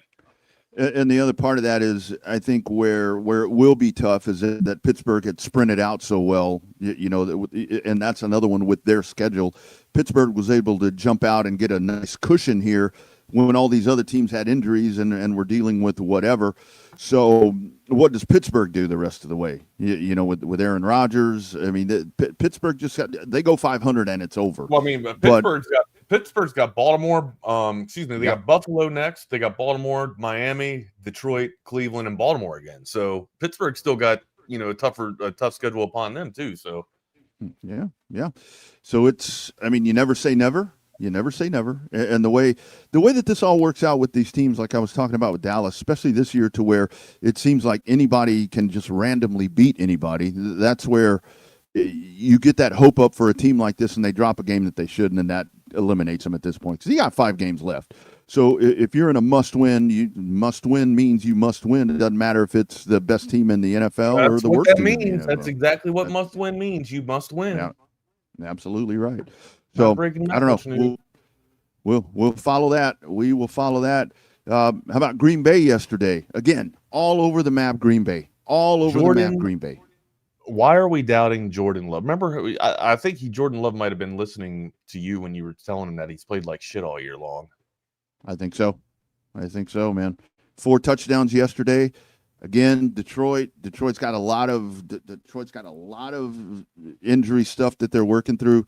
But with the Packers, it's like if you get this version of the Packers, man, you have to put them at the top of the maybe right there under the Rams. I think in the NFC. These teams are all locking up. Good old Jordy Love now has 19 touchdowns to 3 interceptions. Now again, that 19 touchdowns isn't exactly blowing the doors off of you or popping off the charts, but the 3 interceptions, 19 to 3 is a good ratio. That's really good. That is absolutely right. Taking good. Care of the ball, right? Yeah, solid game from him yesterday. They came out and they handled Detroit. So that in that division too. I mean, what does Chicago do? If Chicago kind of fizzles out here at some point, is that when Green Bay asserts themselves and wins that division? So it's going to be a hell of a ride here for the last Well, what for do the you last think's 5 gonna weeks happen? to settle all this. What I- you got a take on what do you think's gonna happen? I think Green Bay is going to win the North. I really do think that they're going to win the North because they have had some injuries in there where you've got people coming back.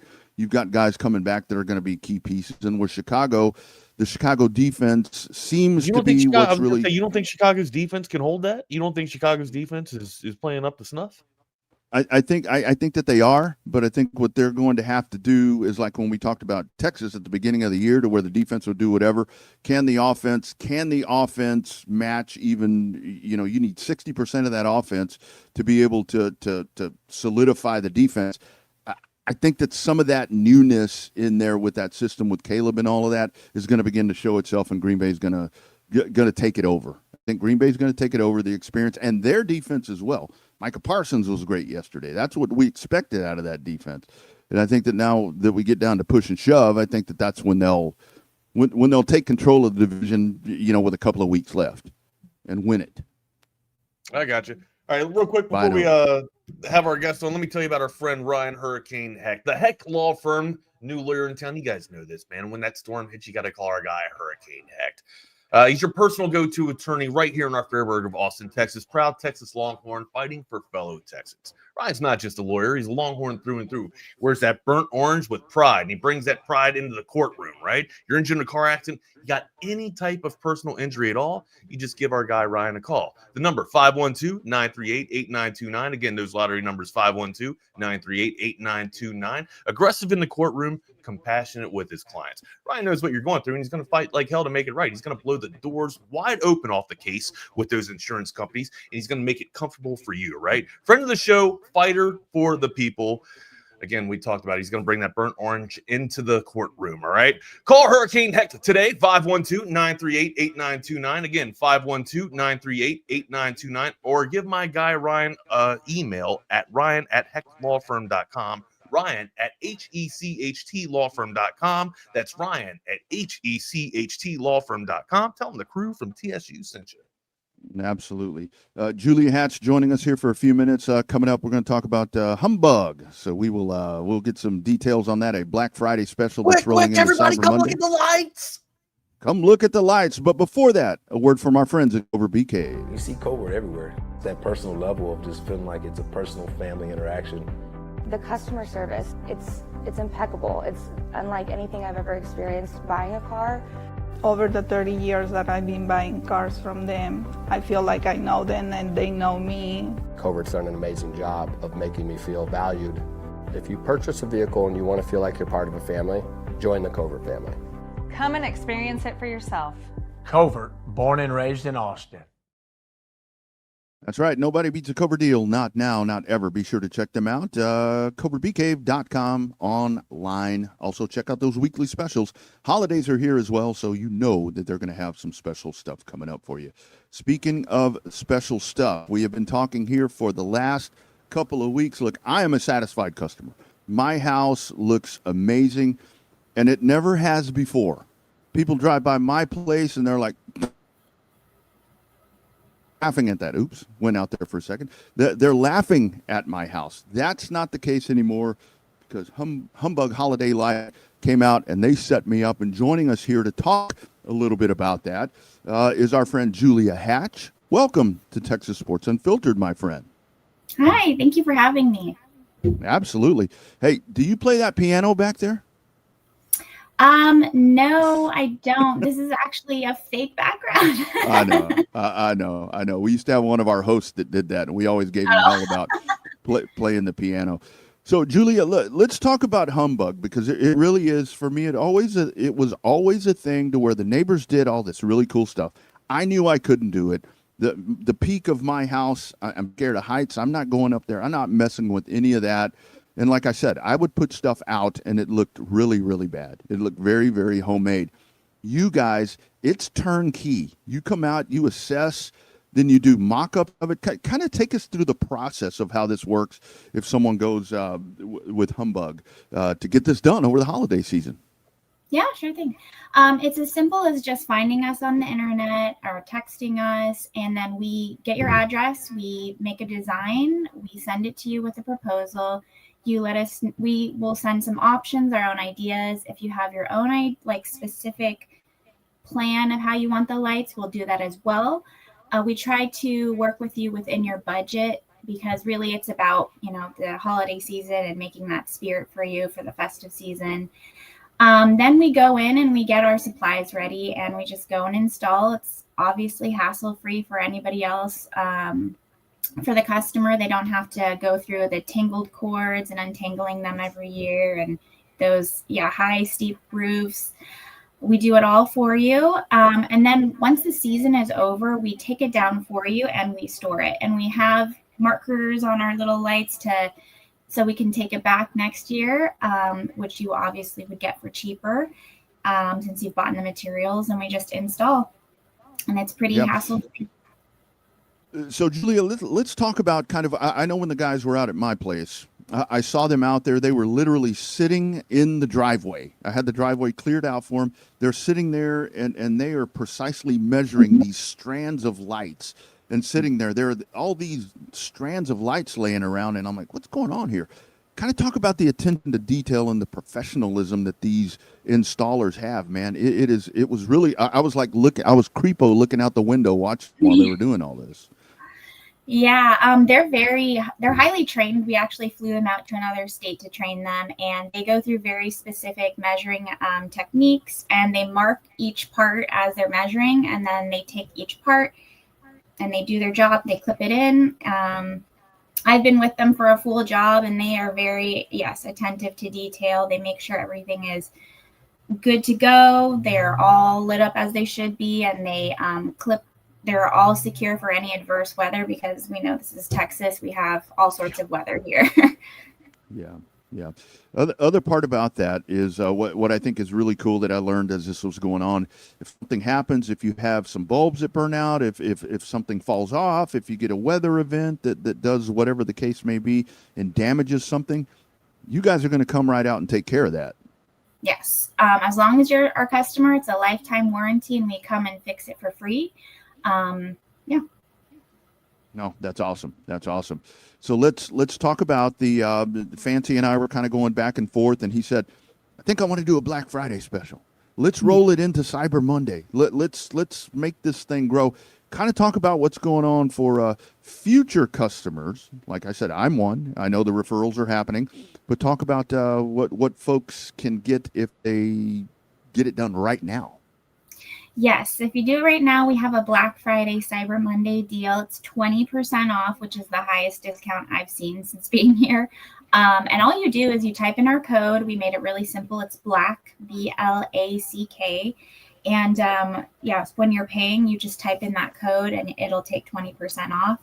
We were going to have it go only until December 1st, but we're probably going to extend it. That hasn't been decided yet. But that's our discount for now. And again, we'll work with your budget because we really want to help people out right now. Absolutely. And we'll surely keep everyone updated here on TSU if that does extend. I do want to ask you lastly, so this isn't just for residential services. I'm talking about, for your homestead and so forth. You guys can do storefronts, you can do commercial, you guys can handle whatever the case may be. And I'm not just talking about lights on the house. You can do other fixtures and so forth as well. That's right. Yeah, we do commercial installs. We just recently did one for a mattress store. It was a candy cane light setup. It was really nice. They wanted all the fixings. And it's a really smart idea because it makes you stand out as a business.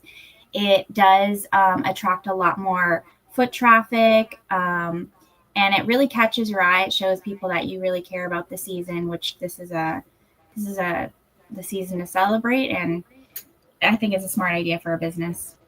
Absolutely. Obviously, I'm on the road for Thanksgiving this year, so that's why it was important for me to really make the property look great for my family, for other. Hey, man, I wanted to show off a little bit. I'm not going to lie. So that's why that was so important to me. So tell folks how to get a hold of you guys. We do it here daily on TSU, but we'll let you drop the information today. Sure. So you can go to our website. It's humbuglights.com. So Humbug like Scrooge, HUMBUGLIGHTS.com. You can call us at 833-4-HUMBUG. And you can text us as well as call us at 512-222-1820. And the other thing I do want to ask, tell folks like what with the candy cane. It's pretty, because I know when I got my rendering of what the house was going to look like, you guys reached out and said, or do you want the candy cane? And I'm like, yeah, sure. Kind of talk about that part, because I think that adds a lot of pizzazz. Speaking of lights, one thing about the lights is that they're professional grade, they're unbreakable, and they're set for adverse weather. So we have our little box of lights. We'll throw it up high in the air and let it land on the ground. It won't break. With our lights, we can do any sort of light setup. We actually had one customer who wanted a Longhorns, the white and burnt orange color. So we did a design for her. Candy cane is the white and red one. We can do the festive one for your kids with all the colors, or the normal warm white. Love it. Love it. And man, I didn't know about the Longhorn one. Anyway, so that's huge right there. So friends, don't forget about Black Friday, Cyber Monday. That's included in there as well. Hit that tagline, because that tagline is so true.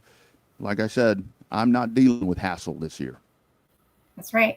All the magic without the hassle. Absolutely. Love it. Love it. HumbugLights.com, 8334-HUMBUG, 512-222-1820 on text. And be sure for that 20% Cyber Monday or Black Friday, Cyber Monday, code BLACK, right? That's right. All right. Perfect.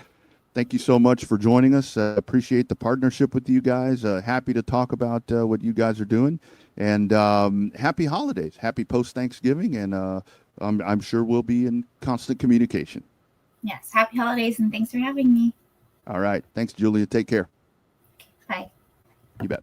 There she goes. Julia Hatch joining us, talking about Humbug Holiday Lighting. I thought you were going to ask her about Longhorn or Aggie lights, if they do any Longhorn or Aggie setup lights. She mentioned that. She said that they did a burnt orange and white. I heard Longhorns. I didn't hear Aggies.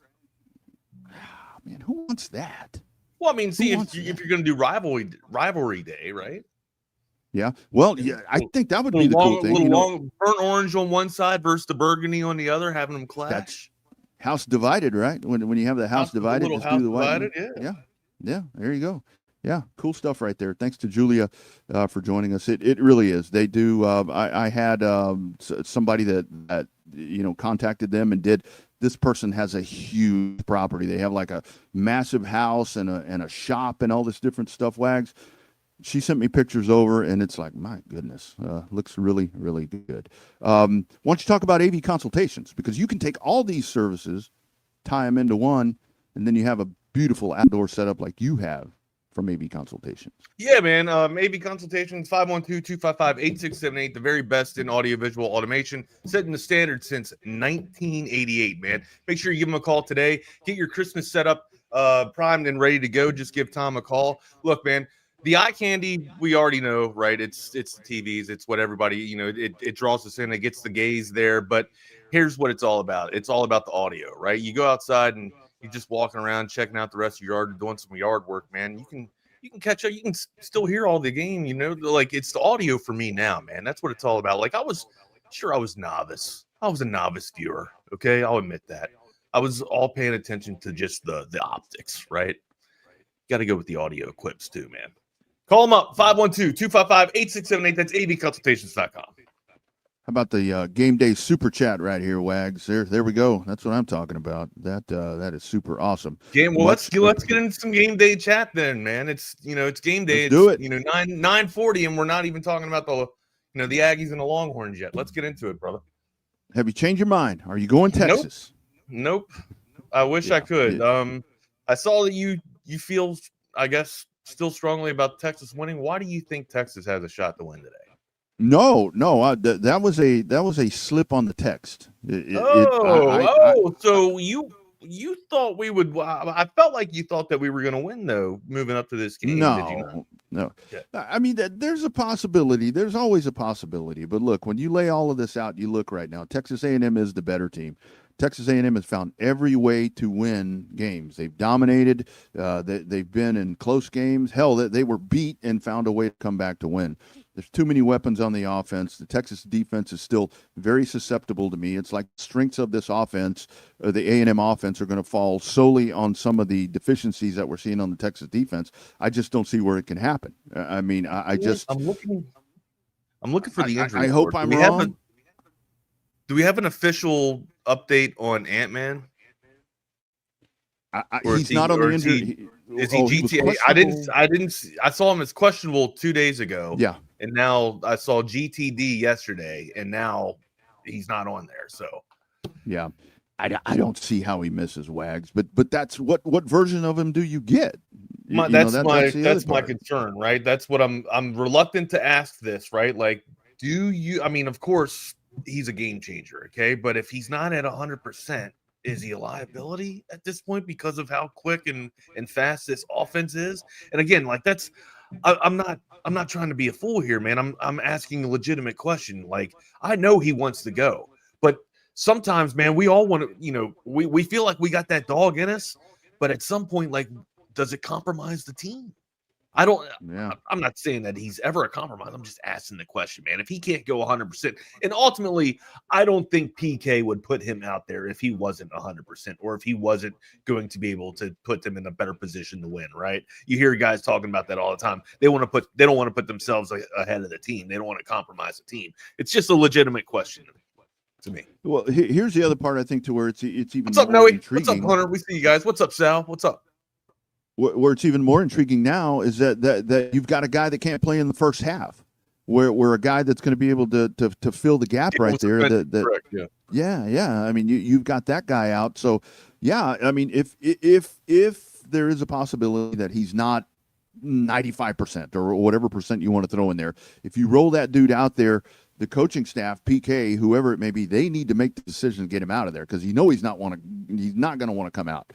If this is Mississippi State or whoever the hell, yeah, maybe he'll come out. But he's going to want to stay in the game. Do you pull him out of there?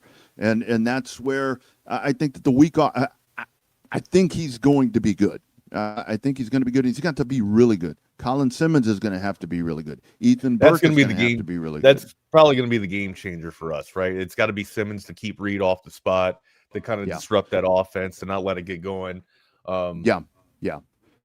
Because if you get Marcel Reed moving around, if you get Marcel, that's when he'll tend to turn the ball over because he does turn the ball over. Here's the difference between Marcel Reed and Green. Like, Green will throw the ball away and give you a turnover. Like Marcel Reed, I haven't seen Marcel Reed throw on the run in too many times. Usually he pulls it down, he tucks it, and then he takes off and gets about 20 to 25 yards on the scamper, right? That's what makes this dude very dangerous. And that's why I have a lot of pause and just reluctancy to go up against this offense, man. It's not just Concepcion and Craver. It's what this dude can do when everything gets covered and when the play breaks down, right? Simmons, you're going to have to be nasty off the edge, couple that with Burke as well, but we're also going to have some stoppage in the middle as well to not allow him to escape, to not allow Reed to escape the pocket in the middle. I don't think he's going to be able to escape on the edges, right? We'll keep that contained, or we'll rush too much to where, or we'll rush too fast to where he just can't escape out of the edge. He can step up and get out there. That's what I'm afraid, and that's where that spy's got to be there. It's either going to be Anthill in some packages or LaFau in some, but it's got to get done, man.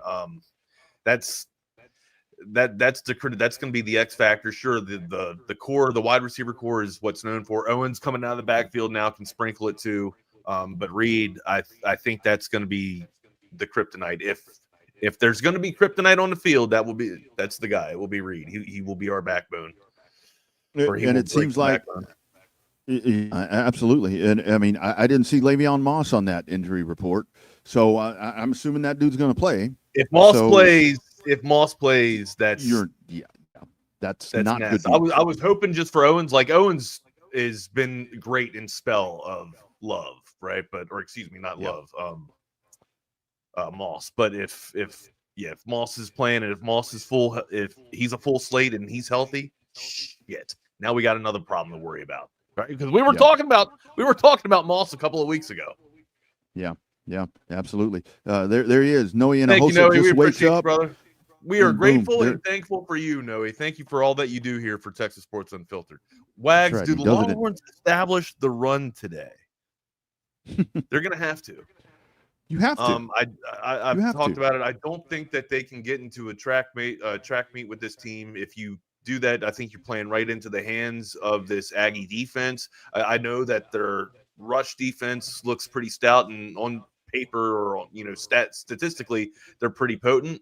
But look, I think there's a flaw. I think there's a mask there. I just don't think there's been enough rushing attempts to, I guess, kind of make an impact or kind of put a dent into those stats, right? Usually the opposition's playing from behind against the Aggies because the Aggies get up quickly and they turn into a one-dimension offense, just being, a passing attack, right? You do that, the defense can pin the ears back, and then, okay, so you're only rushing the ball now just to kind of keep the defense honest. No wonder the Aggies defense looks pretty good on rushing defensive stats, right?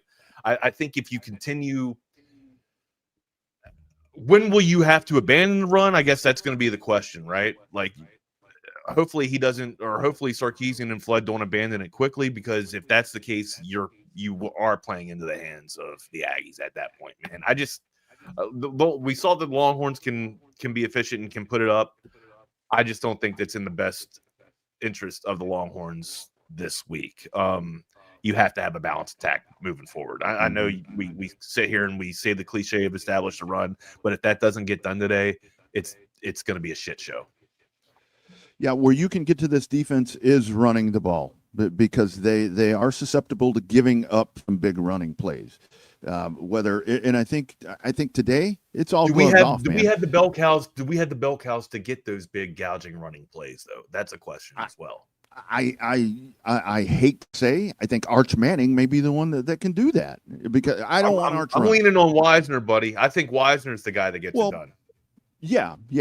I mean, he needs to be the one that's gonna get it done continuous. I mean, that guy needs, not that you're gonna have. If Arch is the one to get it done, it can't be scripted or design runs by Arch. Right. It's got to be breakdown runs by Arch. It's got to be runs to keep the defense broken and on the ropes, essentially. That's exactly right. That's exactly right. But you have to establish some sort of the run game, because if you get one dimensional, I think with this defense, you're done. I mean, you can't win this game if you're not running the ball, and that's so important. And that's where I have to lean going towards A&M, because Texas just has not been able to do that, whether it's by their own choice, whether it's stubbornness on the play calling, whatever it is. You get away from the run game and you never go back to it. And if you isolate to doing screens and you isolate to doing jet sweeps and all of these different things, Mike Elko and this group are going to figure that out. Mike Elko knows what the first. Mike Elko knows the first series of plays already. He does. He They knows know what we're going to run. They absolutely know what we're going to run. Right now, the line has not moved. 2.5 in favor of Little Brother, right, and 51.5 for the over under here. No movement at all. I'm surprised. I'm really surprised, and I think a lot of this may be because it's at home, number one, and I think obviously the rivalry part, and I think the resurgence of the Texas offense, that this line is honestly that low. I thought that this would come in at about 5 and a hook, is where I thought that it would come in initially. So some people are believing in Texas. I think believing more in the Texas offense. And that's where you can't do the track meet or in the Texas offense over Texas defense. Yeah, they've been more. This Texas defense has given up 30 points in the last 4 games.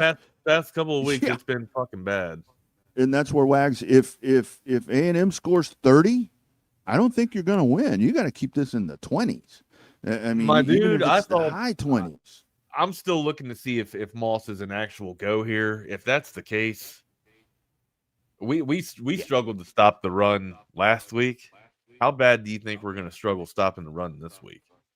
Yeah, and right, like we talk about a balance. We talk about a balanced offense, like, and A&M can come out and they can spin it, right? Like they can throw the ball all over the damn field, but they can run the damn ball too, right? And they can. They can. I mean, and it's, man. I'm here to tell you, it's not going to be a word of can. It's a matter of will. They will run the ball all over us today.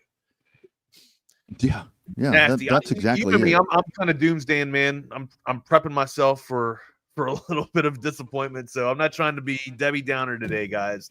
I'm just telling you, it's going to be pretty damn nasty, and the Longhorns Longhorns got to bring every ounce of tenacity with them on that defense. It can't be the last couple of weeks that we've seen where you're allotting, or yielding up over 30 points and, allowing 100-yard rushers or close to damn 200-yard rushers in their backfield. If that's the case, it's going to be a long day, boys, and prepare to just kind of go to sleep on some tryptophan or something like that. And what I see too is like if A&M comes out and they have that collapse that they had against South Carolina, that's Texas's opportunity to pounce. They're not going to have that collapse that they had against South Carolina. But what did you just say? This game. What did you just say? Texas has the opportunity to do that. Has Texas capitalized on any opportunities like that this season? No, they have not. They haven't, and that's where you give the game back to them. I mean, now look, if it's 30-3 today.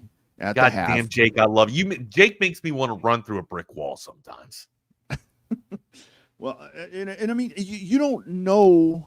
I mean, I would take Jake in my fighting hole any day. This is where I say that A&M is the better team.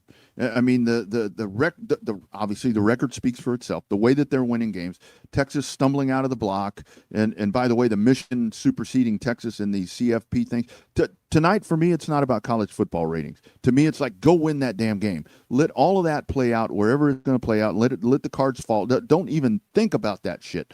But this is where Texas, on paper, Texas should be the better team, you would think. But A&M has produced, and A&M. So I don't see it happening. And like I said, if A&M gets 30, it's done. You're in trouble. You're absolutely in trouble. And goddamn, don't let them sprint out of the box. Bethel Roman is a guy tonight. I mean, we could talk about Concepcion and all of these guys.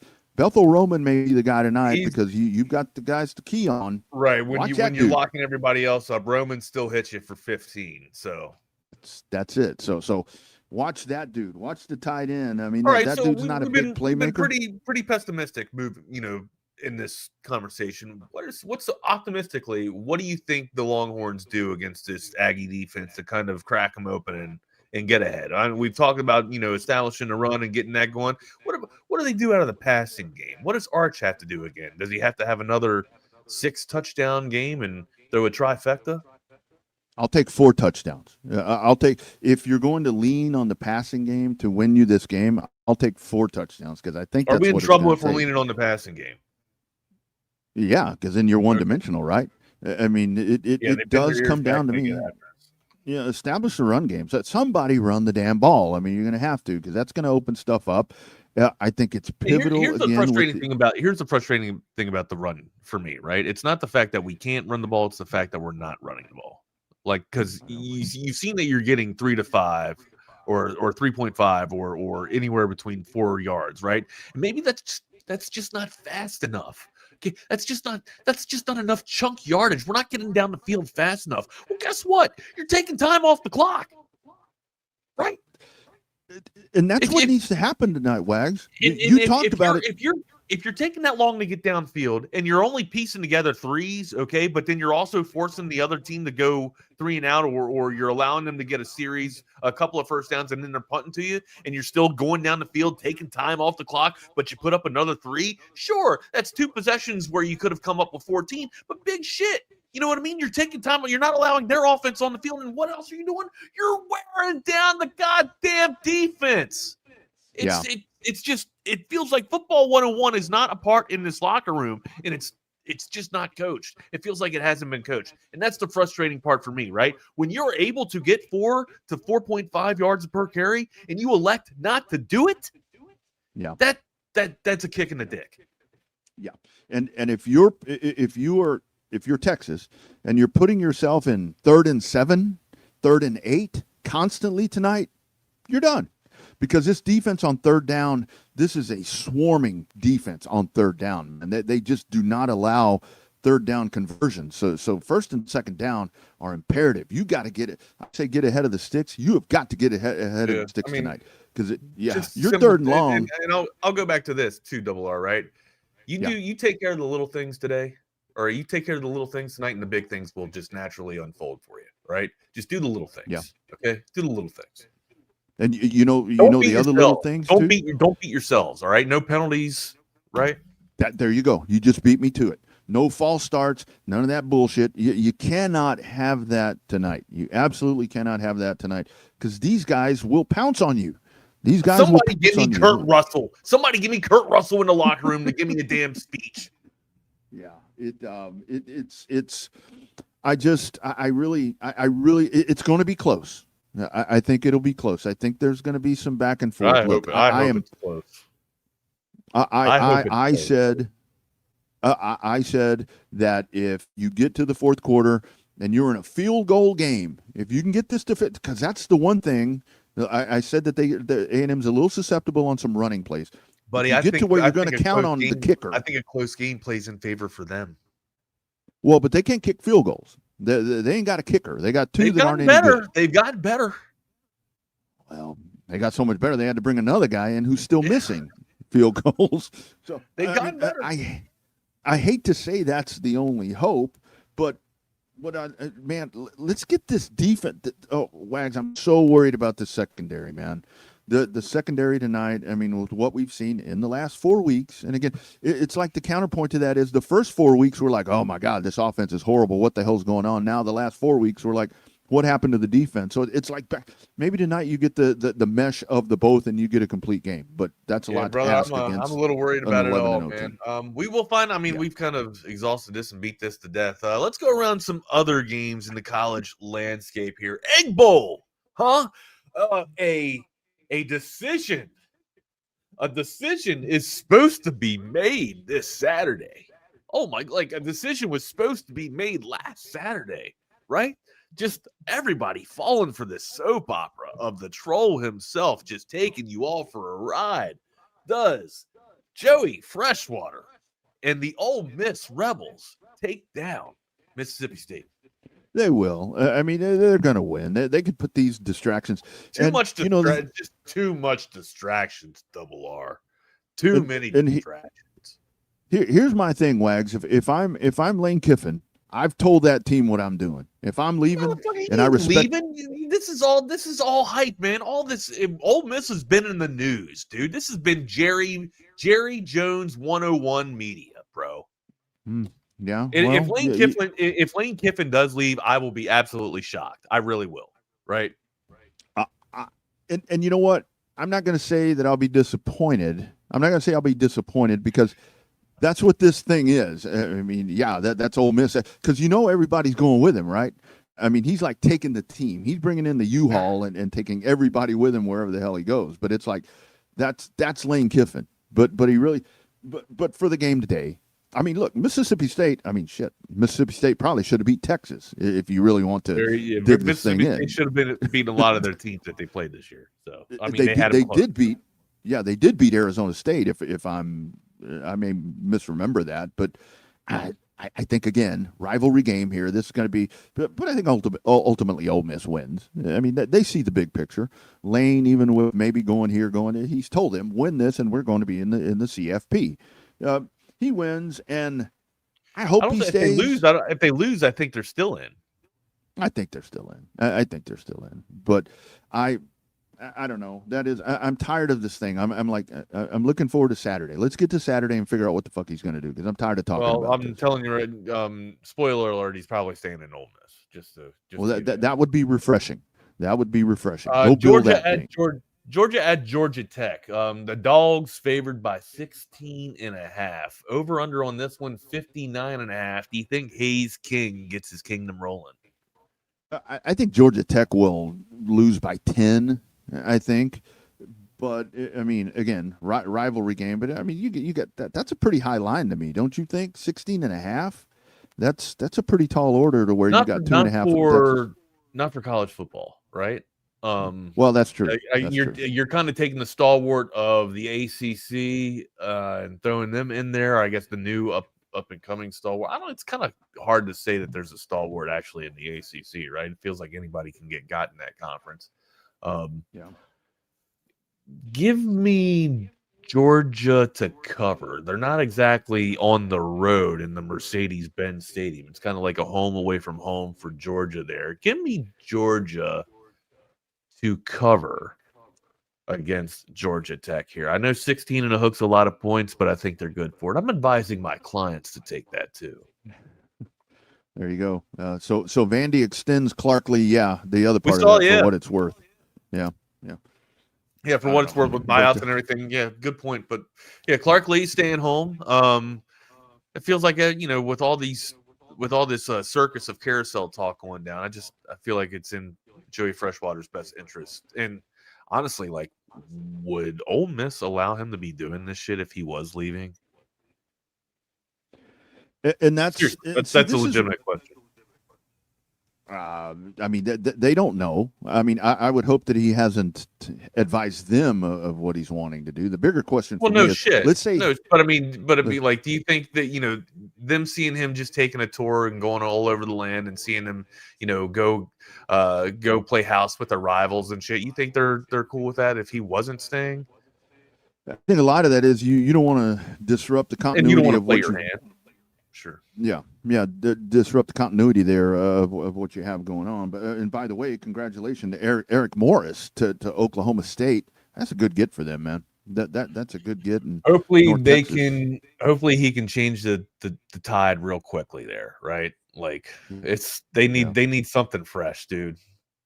Yeah, he will stay with North Texas, which you don't tell that dude to go take a hike. Oh shit! I thought I saw that he was. I thought I saw that he was taking Oklahoma State Cowpoke's job. He is, but he'll stay with North Texas for the balance of the year to finish out. Gotcha.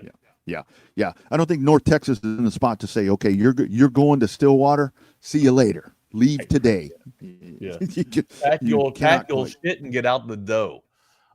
Get that Saturday morning gets. I mean, we got the games tonight, but Saturday morning gets kicked off, right? I mean, you want to talk about people that can save the season. Texas can save the season and beat A&M. Can Michigan save the season and beat the Buckeyes? Can they do it again this year?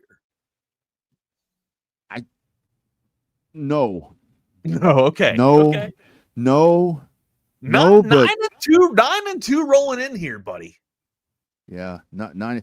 And like I said, with them jumping Texas in that college football playoff ranking that we saw on Tuesday night, they win this. There's your two-loss team that's going to get in. There's Michigan putting themselves in a position to get into the playoff. If they beat the Buckeyes, they're gonna spoil. They're gonna play backdoor and get in there and fuck up a lot of people's tickets, right? Rip a lot of people's tickets up. That's where, for the whole thing of Texas still having a chance to get in, that's where you're fucked right there. Them jumping Texas in that and then winning that game. 9 and a hook, the favor. 9 and a hook, the favor to the Buckeyes. Man, I can't. 10 points to Michigan. You're spotting Michigan 10 points. This is gonna be a 3-point game. This is gonna be a 3-point game, I think, with Ohio State winning. My dude, I'm calling upset. I'm calling upset. I'm going with the slate, and I'm building the casinos. I'm going with the guys in the desert for everything except for this one here. I think Saturday morning we are just spoiled right out of the gate with Michigan playing spoiler to Ohio State's season. Winning outright? Yeah, I think it's wrong team favored. Or I think Michigan win. I think they don't cover. I think they win. Wrong team favored. Rodney might have broke up with me there. Wrong team favored for Michigan.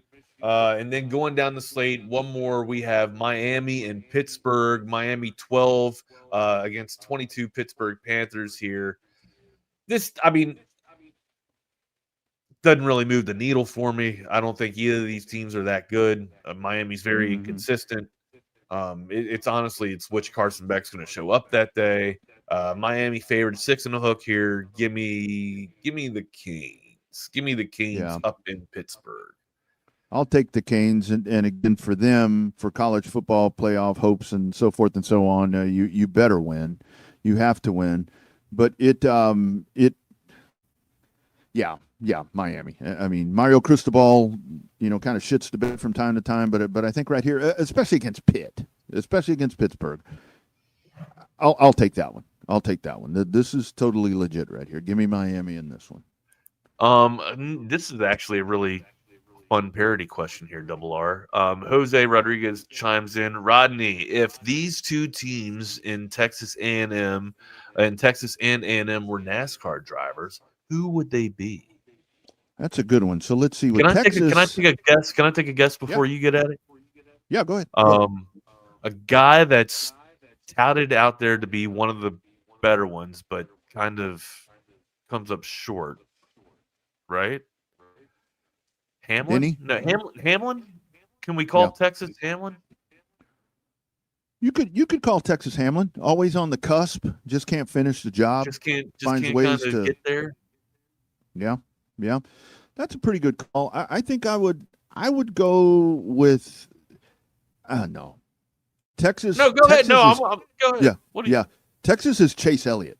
Most popular that also he's won a championship. There. Yeah. But he just can't. When's he going to get the next one, right? When's he going to get the next one?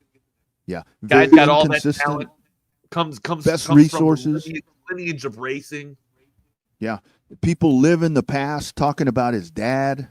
It's like, definitely Chase Elliott because you have done it. Chase Elliott. It's Chase Elliott all the way. Best resources, all the money in the world with Hendrick. And then when you come to what about who's A&M? Honestly, I think for A&M, I would go to Denny Hamlin, to where it's like the same thing. Always, and I mean always, has never won. Well, they have won. What about one of the Dillon brothers? What about Tyre Austin Dillon? No, dude. That's Arkansas. That's Kansas. I mean that's those guys. But I would say Denny Hamlin, and then you get polar opposites. You get polar opposites between Hamlin and Chase. So that's who I would go with between those two. I was trying to think of who else. What's my guy MTJ do? What team represents my guy MTJ? What's my guy MTJ? What is he? What's he? What team would he be? Who is he? No, he's at Oklahoma, I think. Guy with a high octane engine, can fire it up, can get it going. He's a Denver guy, right? I know he's. Yeah. He's from Denver. He raced out of Denver.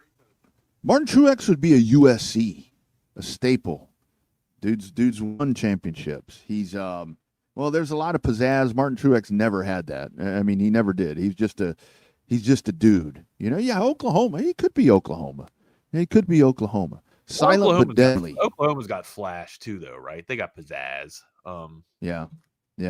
They're a Jordan brand. Yeah. Dick Trickle. Well, he's dead. I know Cole Trickle. You mean Cole Trickle? Yeah, Cole Trickle. Dick Trickle, dude, used to race smoking cigarettes and shit. There's a picture of him like racing on the high banks with a cigarette sticking out of his mouth. Come on, man. That's what NASCAR needs, is more of that. Fun conversation today, man. I hate, sorry to be such a Debbie Downer today. I'm just trying, you guys know, I'm just trying to prep.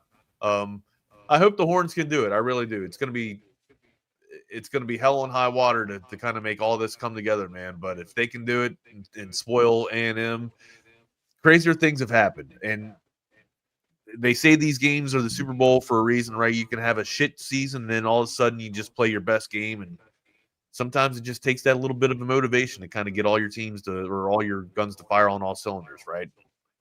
Hopefully, hopefully they, the Longhorns dialed up the right kind of, bulletin board combo. And shit, man, you don't even need bulletin board combo. Just enough that little brother's coming in here to DKR as number 3 in the land and undefeated season, and you could spoil that. Who knows? Maybe if you get some help, we're not getting into the playoff, but if you get some help, maybe something can fucking happen. But you need a lot of people to lose. I'm just letting you know right now, playoffs aren't happening. No, and that's why I said a while ago, I'm not even thinking about that. I mean, let's go and get the Super Bowl, right? Who gives a shit about the bowl game? This is the bowl game right here. This is it. And that's why I say you pull out all the stops. That's why I'm like, you do whatever you need to do. I mean, and this kind of back to the whole thing with A&M is they are coming in, and I think a lot of people are downplaying the fact that, and people that don't understand the rivalry wags to where it's like, well, A&M, they're pretty set. I mean, I think college football. Oh shit, that is you need a game like you had against Oklahoma. You have to come out. You have to duplicate what you did then.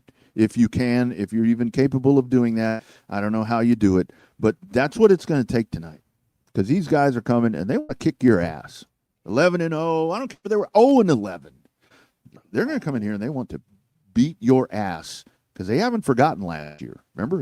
Here we go again. Well, it was only 17-7. Bullshit. Nope.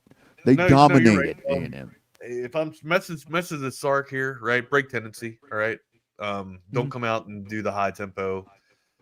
If you're getting 4 yards per carry, 4.5 yards per carry, stay with 4 yards per carry, right? Keep their defense worn down, keep their offense off the field. Don't play into it, and don't get into a track meet. Jay Guns, Nick Harris, what's up? Happy Thanksgiving. I'm thankful to see your faces today. What's up? Likewise. It goes both ways. How are we doing? You're lying. I know you're lying. You weren't whispering. Not at all. Not at all. Not lying one bit. Not one bit. What's up, Nick, brother? how's the vibe? Are you grateful to still be in an optimistic side of the writing season for the Cowboys here, man? Most definitely. Everyone's thinking they're going to win the Super Bowl. As It's long as real, they're reading the articles, I'm okay real. with it. The path is kind of real now, right? It's a Detroit team without Amon-Ra St. Brown, without Laporta. You can kind of get it going. You can get after it, right? And then we talked about it. You got to finish off with the Giants in Washington. There's a pretty damn good chance y'all could win out. The Cowboys can win out. Yeah, it's after this Detroit game, they should be favored in the last 4 games of the season. Sunday night game against the Vikings. Chargers might be the one where it could go either way, but I think with the way the Cowboys are playing right now, they should be favored in that game.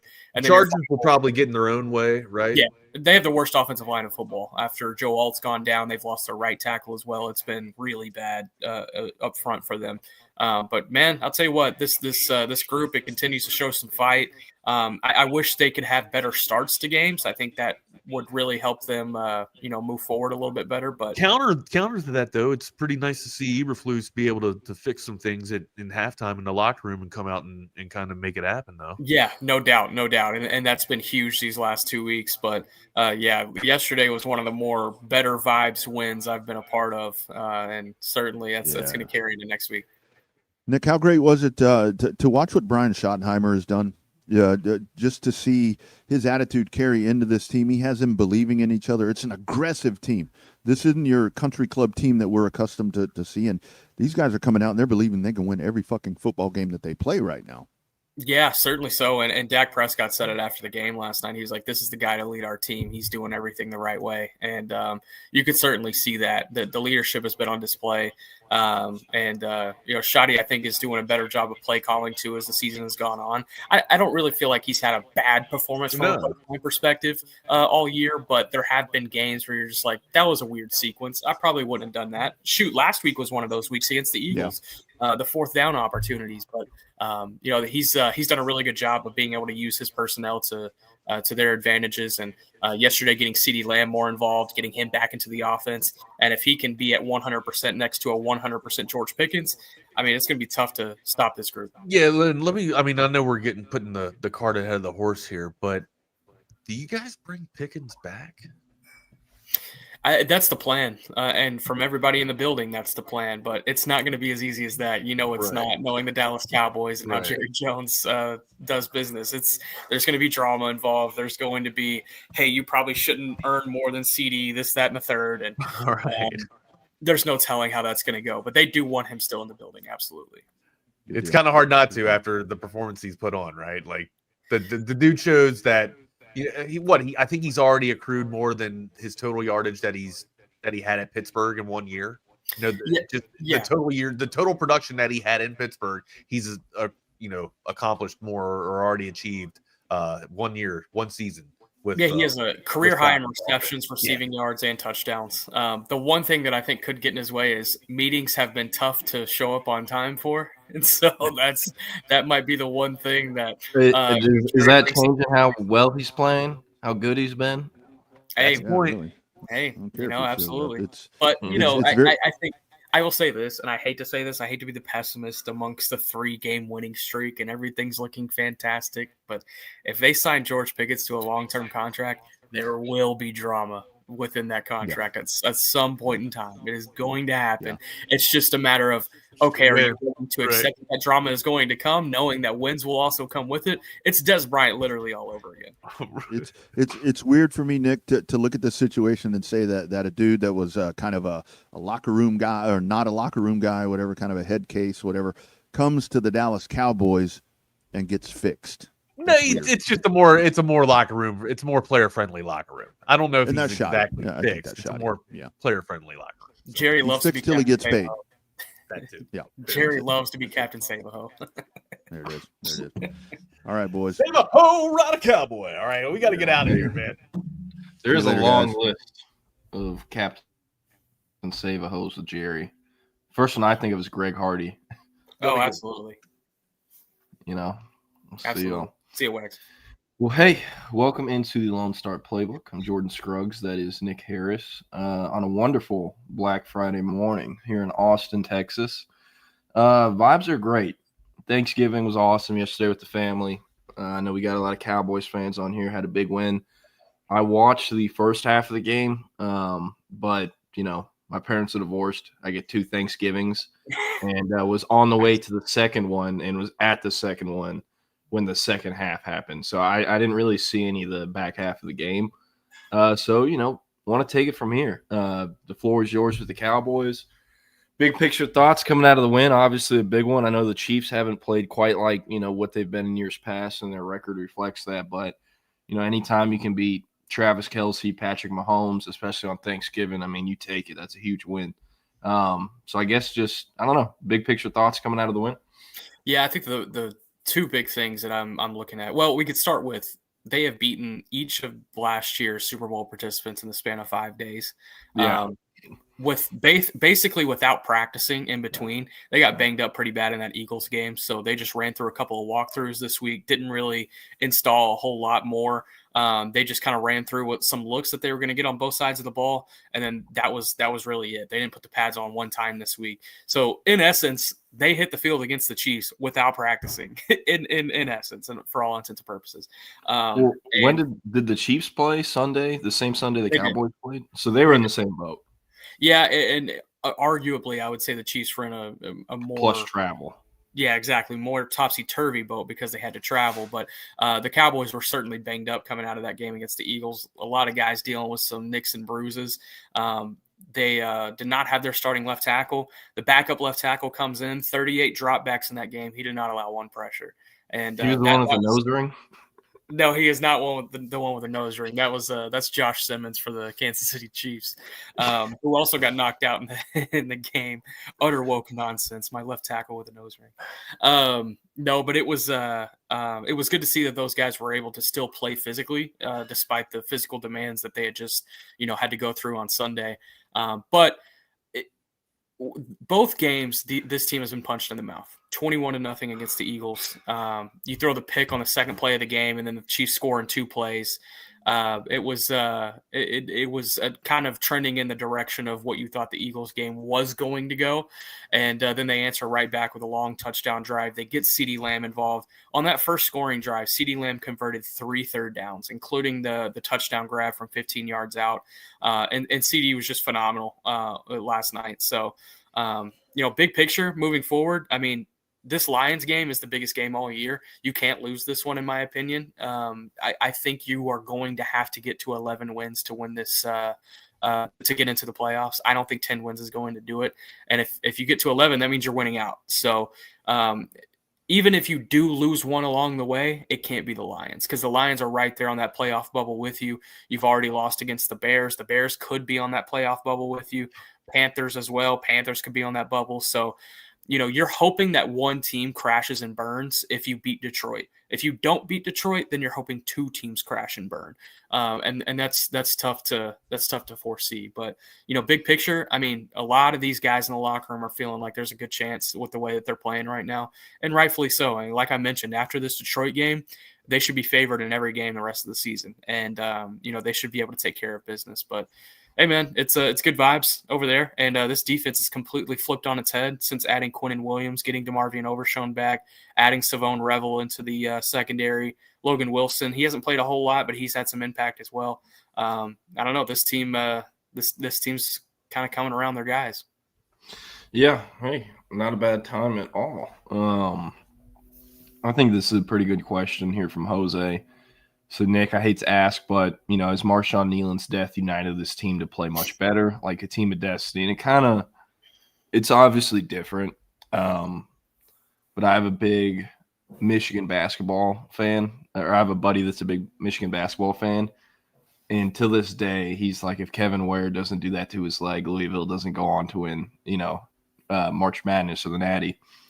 Obviously different, but, it's a horrible situation. Do you think it has positively impacted the team, whether on the field or off the field?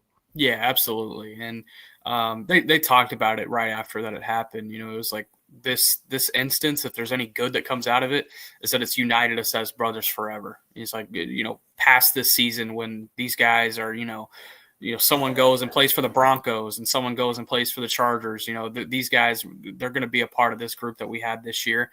You continue to talk to these guys win after win after win, and they continue to commend the how this brotherhood and this being able to unite has been able to help them, win these ball games. I mean, they said it, they wanted to emulate his play style, which was high effort. And they have certainly shown that in the last 3 weeks. I think it's certainly, provided some positive momentum here. Awesome. Last thing I got from the Cowboys. How late did Post Malone actually stay? I saw you posted a video of him playing catch 2 hours after the clock hit 0. I left the stadium at 10:50, maybe 11 p.m. last night. He was still going. So he was taking a break when I left, like he was laying down on the turf, but it didn't look like he was leaving anytime soon. He was still going. It was crazy. Man, the security people definitely want to go home, but are they really going to go tell? Wrap it up, buddy. Come on. You can rent the stadium out whenever you want. You have the money to do it. But, no, I'm sure Jerry was like, hey man, you got it. Just say as long as you want. I mean, he probably knows the security people because his dad used to work in the stadium. True. Hey, I'm assuming you thought this year's halftime show was a lot better than last year's when they rolled out the Dolly Parton. That was 2 years ago. Last year was Lainey Wilson and Jelly Roll. That's right. Jelly Roll. Him being popular kind of blows my mind. But anyways, Texas A&M, what a lot of people are here for. Huge one, Lone Star Showdown. Number 3 Texas A&M Aggies coming into Austin to play the number 16 Texas Longhorns. Nick, what are you looking forward to about this one? Yeah, I think the home crowd's going to be able to benefit Texas. And I don't know, I've been feeling good about it all week. And then I woke up this morning, I looked left, I looked right. I was like, yeah, I still feel good about it. So I do think Texas has a shot here. They're going to have to get off to a good start. I mean, in games that A&M has fooled around with, I think back to the Notre Dame game, they did not have good starts. And so I think if Texas can get out to a good start here, honestly, if they win the coin toss, I'd take the ball. I'd put the ball in Arch Manning's hands and I'd let him go down the field. But I don't know. I think it's going to be a hell of a game, probably a 24-20 type game. But I think I still have Texas winning this one. I think they pull this one together. I think it went 34-27 on my score prediction in favor of the Aggies. I don't know. The way – yeah, I know. Well, you're actually on the other side. But there you go. Yeah. Well, with the way Texas has played this year, I mean, up and down offensive line, up and down back seven of the defense that's been very down as of late. Coverage bust, coverage breaks. And this is a really good Texas A&M team. I know their schedule, blah, blah, blah, say whatever you want. They got Notre Dame earlier in the year. They have Auburn. They played them when Hugh Freeze is still the coach. He's no longer the coach. Then Mississippi State. I believe they played a Billy Napier-less Florida team. They played an Arkansas team and won by 3 points in a 2-hour rain delay in Fayetteville. And they played LSU in their last game with Brian Kelly when the wheels were falling off. And then went to Mizzou. That was probably their best win of the year, you could say. And then they had South Carolina, crazy comeback, and then last week, Samford, 48-0. So, people bring up the strength of schedule and they kind of use that to give them confidence in Texas winning this game. I'm not going to do that. Yes, their schedule's weak, but I mean, they're doing what they're supposed to do to inferior opponents. They're currently first in the country in third down statistics, and also they're currently second in the country in sacks and tackles for loss. Like, they might not have the huge names, the Shamar Stewarts or even Nick Scourton, but Cassius Howell's a tremendous player. He's going to be a day 1 or day 2 pick. He currently leads the SEC in sacks. Probably going to or could potentially win the Bednarik Award. Like, they have a great team. They have great, D linemen that are all going to play in the NFL. And the guy running behind him is Torian York, who started every single game he's ever played at the college level and is in his second year as a captain. They have personnel in their back end to run man, to switch to zone, and they do a really good job of playing the short game and keeping things in front of them so, you can't hit them over the top. So that's kind of how I got to 34-27 with just the up and down play from Texas. I struggle to believe on a short week in the 12th game of the regular season, they're magically going to put it together. I know it's a rivalry game. I know that, because it's a rivalry game, everything can be thrown out the window. But just it's so hard to have confidence in Texas with how they've played this year at times and played down to opponents. And, Talon Green, I think it was a good thing for Texas that they played him the week before they're playing Marcel Reed. Obviously, different levels of athletes and body types, but kind of similar play style. And with what Talon Green was able to do at times, evading people in the backfield or getting first downs with his legs and just extending plays, it doesn't really give you a ton of confidence because they're playing basically a similar player this week who has better personnel around him, better play calling, and a better offensive line, along with a better defense. And Ty Anthony Smith is going to miss the first half due to a targeting call. And hate to break someone – I don't know about break, but hate to bring up some unfortunate news. But Anthony Hill, we are not expecting him to play. Oof. Yeah. So Trey Moore's been in his spot. I mean, I'm worried about it. Like, Le'Veon Moss isn't playing. He's been ruled out. Ruben Owens is in there. They have Jermarion Morrow. He's a dynamic freshman, a true freshman running back from Tennessee. Really good catching the ball out of the backfield. And kind of reminds me of some Jaden Blue. If I'm not mistaken, I think he's number 23. And just really good in open field, can catch really well, had a lot of 7-on-7 experience and kind of that, not going to be between the tackles type of back, but can catch well outside the backfield and can get loose in open field. Well, if he reminds you of Jaden Blue, so there's going to be a fumble or two on the ground. Yeah, no, he ain't been fumbling like Jaden Blue. I'm not unless I remember that incorrectly. But it's a big game for Texas, man. Where is this? With Texas A&M and their third down, they have a 24.7% conversion rate, which is number 1 in the country. Texas's offense is 41% on third down. That's the main thing I'm watching. Guess what Texas did on third down versus Georgia? Not very good. 2 out of 12. Yeah, not very good. Yeah. 2 out of 12. So, like, first and second down, it's always important. It's especially important this week just because Mike Elko and that defense, they're tremendous on third downs and are, like, obviously statistically the best team in the country. Say what you want about the schedule. I get it. Trust me. But, like, the other teams that are in the top 10 in the Big 10 and the Big 12, you can make an argument A&M schedule is still better than theirs, even if it's not the best or top half schedule in the SEC. And then as far as A&M's offense, like, they have to be able to tackle an open field. Casey Concepcion is tremendous after the catch with the ball in his hands. Mario Craver is ridiculous. Like, the thing that I just keep thinking of is, like, again, Marcel Reed, Talon Green, different levels of players, but there are similarities there.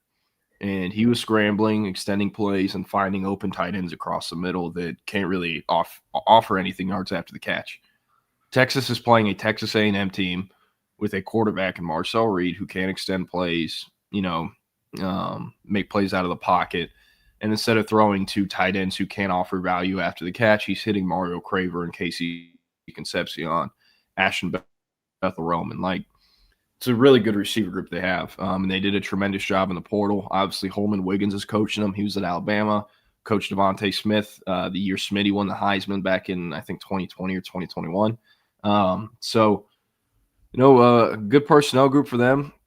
And it's interesting, too. I'm not trying to poke at Aggie fans or get anything stirred up, but, like, this could very well be the last game Colin Klein calls plays for them. Like, he was a finalist for the Oklahoma State job. He's very likely to get a head coaching job at some point, whether this cycle or next cycle. And, even if they're in the playoffs, maybe he has to leave to start helping recruit and signing day. Like, signing day is on Wednesday. We're going to see a lot of movement in the college football world tomorrow, on Sunday, and on Monday. And, you're also going to see a lot of players announce their intentions to, even though it won't open until January 2nd, you're going to see a lot of, I didn't mean poking. I don't want my words taken out of context that, like I was saying, it's for sure happening with Colin Klein going elsewhere. But yeah, so it'll be interesting. Obviously, watching Lane Kiffin, that's the big one. Mike Norvell, potentially. Is Lane Kiffin going to do like a LeBron-style decision on ESPN? It's going to be like Pat McAfee hosting. God, that would be some Lane Kiffin shit right there. Or he would it'd be funny if he did it on Feinbaum, since they have their little riff or whatever they got going on. But I don't know. Like, people keep thinking Mississippi State has a chance. They're not beating that Ole Miss team. I think it'd be dope, but it's not happening. So I don't know. Anything else you want to talk for Texas A&M before we get into the visitor list or anything from there? No, let's get into it. Okay, cool. Let me share my screen. And if y'all have any comments or questions, we can circle back to them. Just drop them in the chat. And, of course, we will hit on the game, not just the visitor list, or we'll hit on more of the game, not just the visitor list. And this is not the complete visitor list either. I'm still adding guys, but it's as updated as it was before I hopped on. Texas going to have 8 commits on campus. Diabell, Jet Walker, Chris Stewart, Nick Robertson, Caden Scherer, Charlie Jalek, Kosiak Pala, and Yaheem Riley. Texas is fighting a bit of an uphill battle. This is the 3rd round of the high school football playoffs in the state of Texas, or at least for public school. I think private schools in the 2nd or 4th round. 3rd, I don't know. But there's like 10, 20, 27 recruits that have Texas offers that have had this game on their schedule for months that now can't go because they're playing tonight or they're playing Saturday at like 2 p.m. in Houston or Dallas, and they don't want to have to drive down and back up, especially with the holiday traffic. So just providing that. But, hey, 2 2026 visitors, a big one right here, Jermaine Carlton. Hank and I have heard from a source in Austin. They are expecting him on campus today. If he does show up like expected, it'll be his 3rd visit in a row, or 3rd Texas home game he's seen in a row.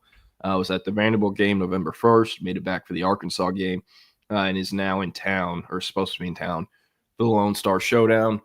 Baylor, currently 5-6. They got a game versus Houston. I believe that game is in Waco. Your boy took Houston money line on that one, and I think the spread. I don't know. The Baylor, they need to get off the mat. I don't think it's going to happen versus Willie Fritz. I'm going to say Hugh Fritz. And with Baylor, I mean, hey, I know they had that president come out and give the vote of confidence, say Randall's going to be their coach next year. I know he did that. There's a source about a month ago said if he's not making a bowl game, very unlikely to have his job back. So I'd be watching the outcome of Houston-Baylor. Regardless, Jermaine Carlton is a prospect Hank and I do expect to flip to the Longhorns. In our Stampede earlier this week on Monday, we did predicting what Texas's final signing class will look like. And Jermaine Carlton is the 2nd edge in the class. And that was before, we were even told that Texas is expecting him on Friday for the Texas A&M game. And then UCLA commit to Ray Davis, listed and ranked as an athlete, but is a safety prospect. Texas recruiting him to play safety, or really they're recruiting him as a true DB where he can end up playing corner or even nickel. Plays at Fairview and Boulder. They just got bounced out of the playoffs last week by Cherry Creek. This is actually the 3rd time he's had an official visit scheduled. Was supposed to be at the Vanderbilt game, playoff game, logistics couldn't make it happen. Supposed to be at the Arkansas game, playoff game, logistics couldn't make it happen. But now that they're out of the playoffs, he, I believe, either got in town late last night or early this morning.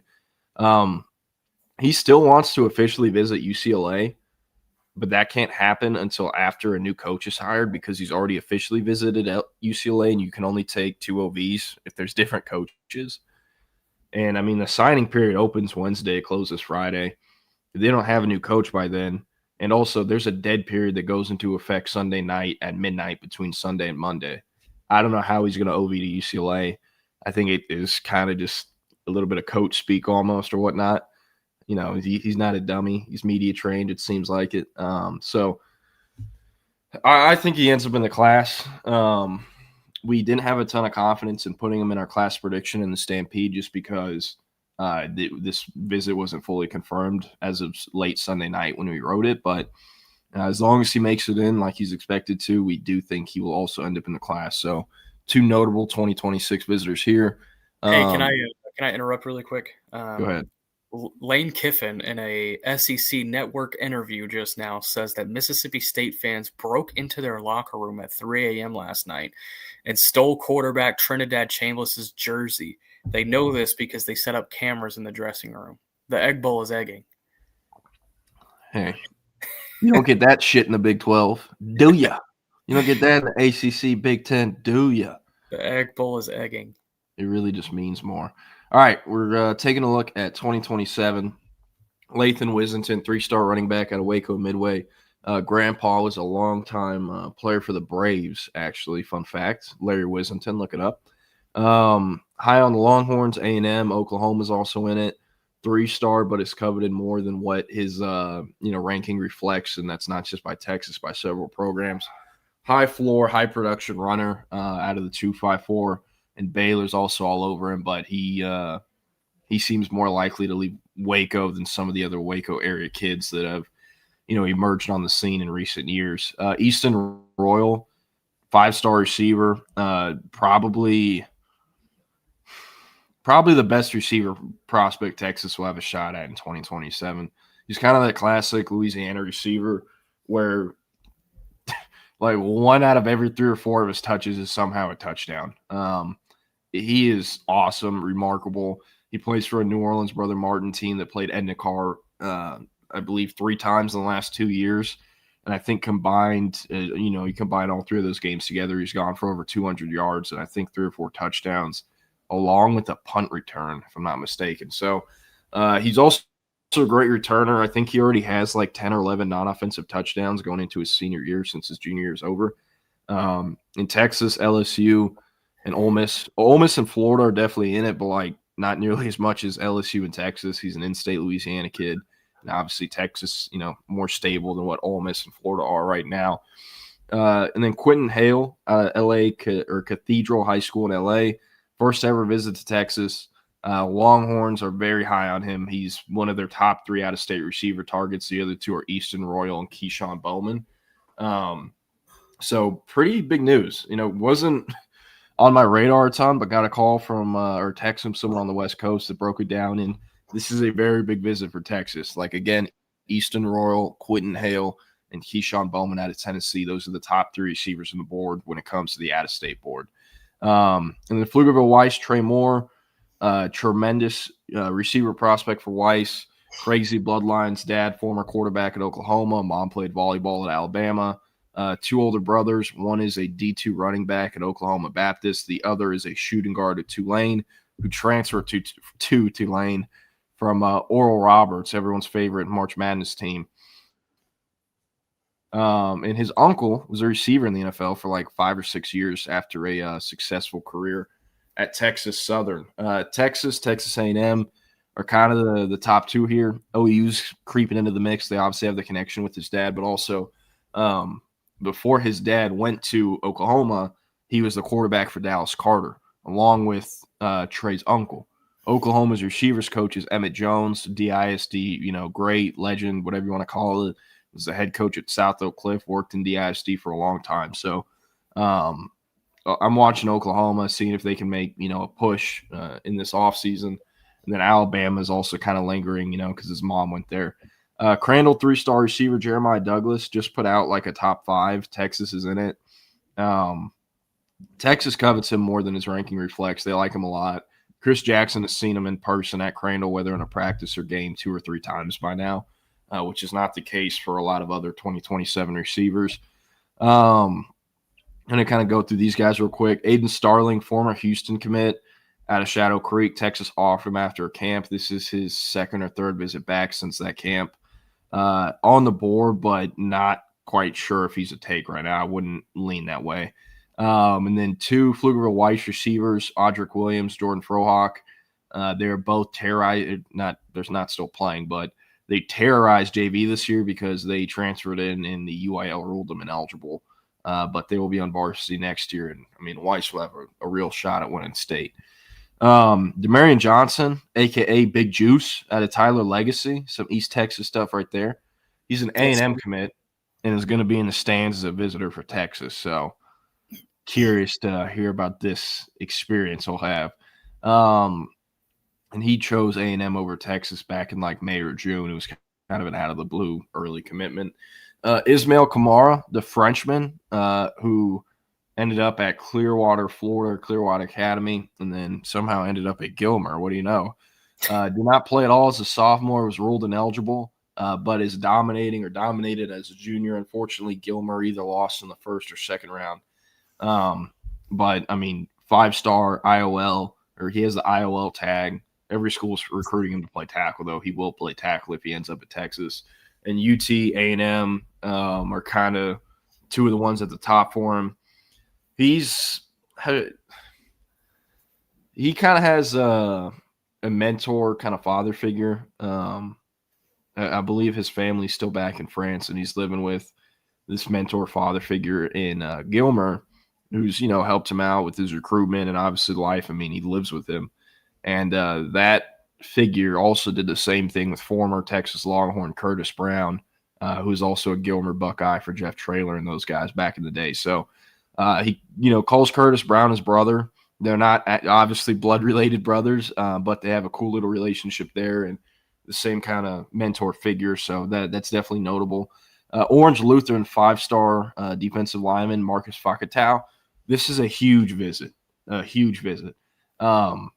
you call me? Huh? What'd you call me? Go ahead. Sorry. Yeah, no, you're good.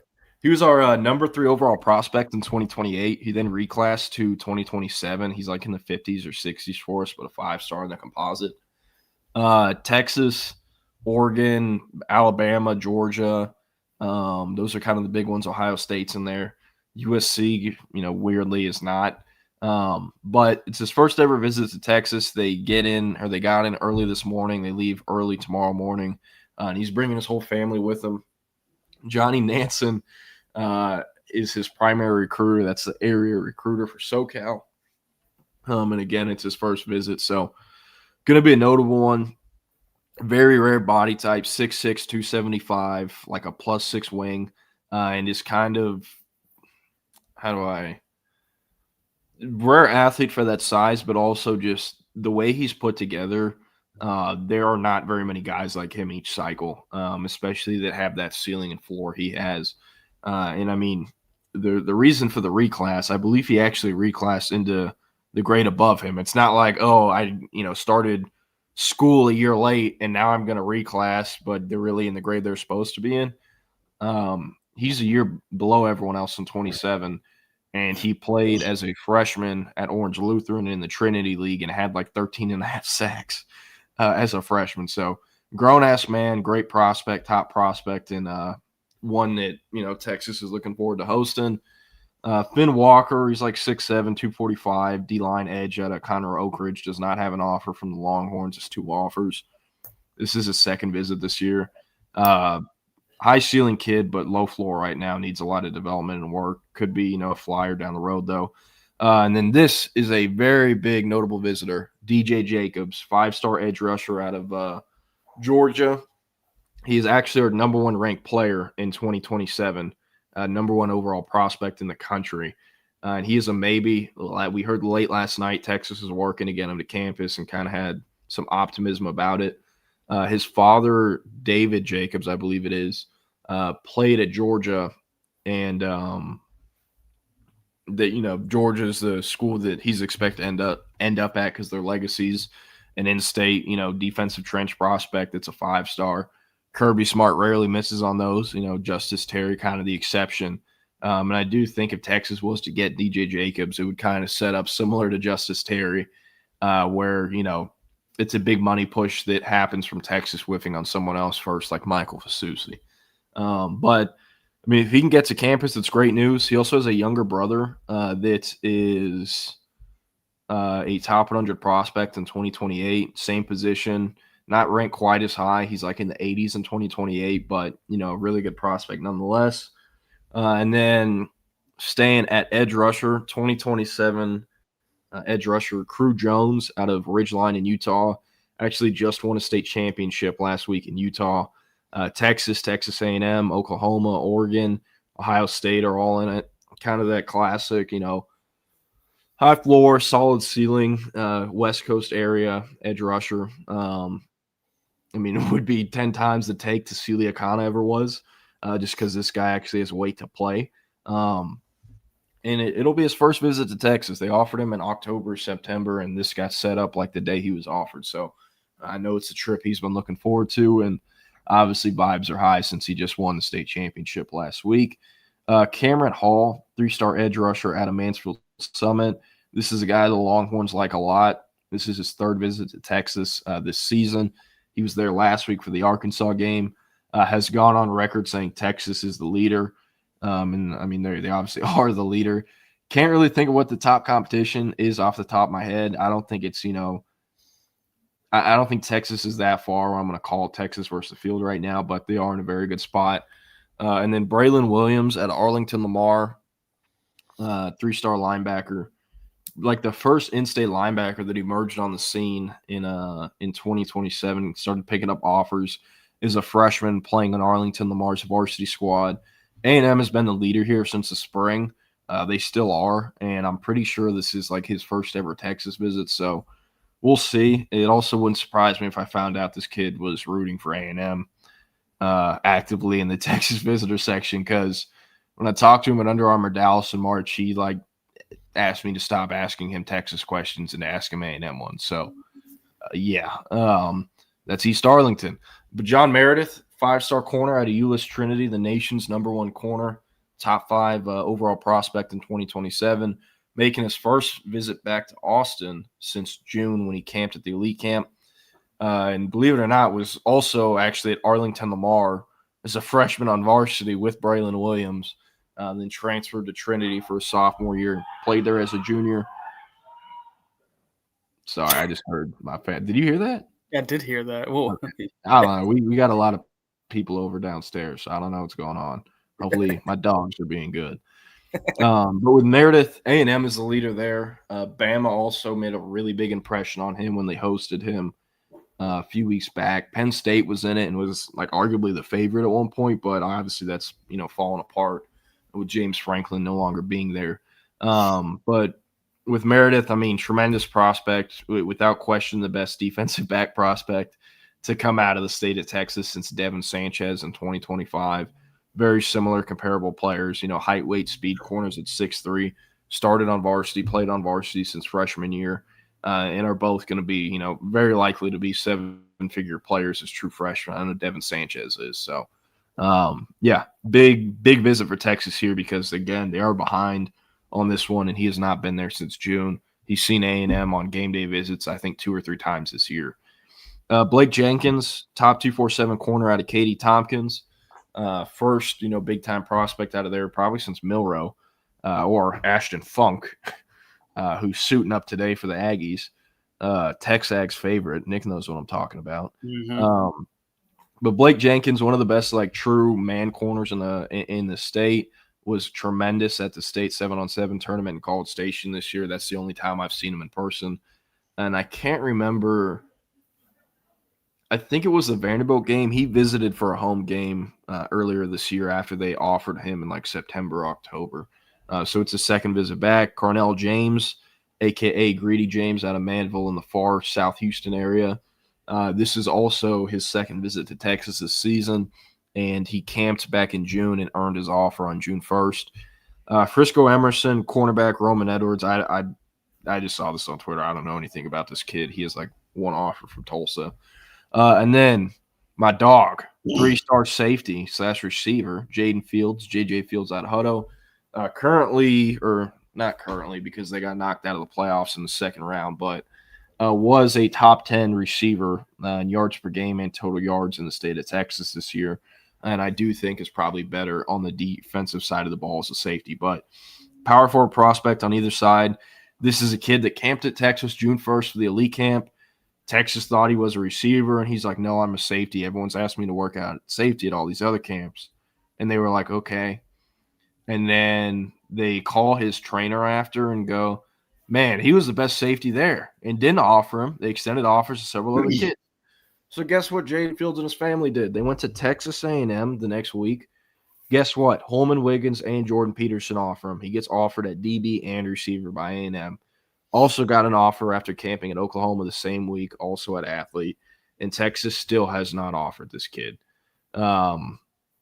Don't think it's going to happen this week because he was kind of a late add to the visitor list, but he is a kid that I think should have an offer. I'm all about the local kids being recruited.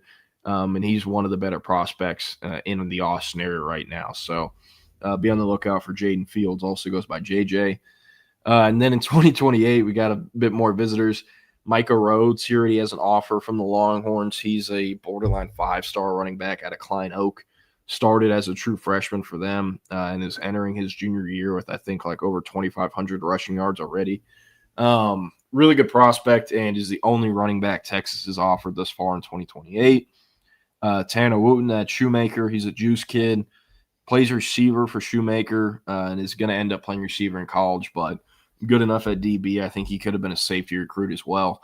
Washington and Arizona are his only 2 offers. He's going to get a lot more. And Texas likes him. This is his second visit in a row. He was also at the Arkansas game last week. And then Jordan Anderson out of Pflugerville Weiss, young power forward receiver prospect they have. Texas, hasn't shown a ton of interest thus far, but I think they definitely will eventually. Super shifty, twitchy receiver, can play in the slot outside, and just a dog, honestly. One of the tougher kids, at Weiss or over there at Weiss. So hope he enjoys the trip. And then 5-star offensive tackle, Armani Edwards. He's a top 5 prospect in 2028. He's at Cy Ranch. Texas offered him when they hosted him for like the San Jose State or UTEP or Sam Houston game. It was one of those games. But number 1 offensive tackle in 2028.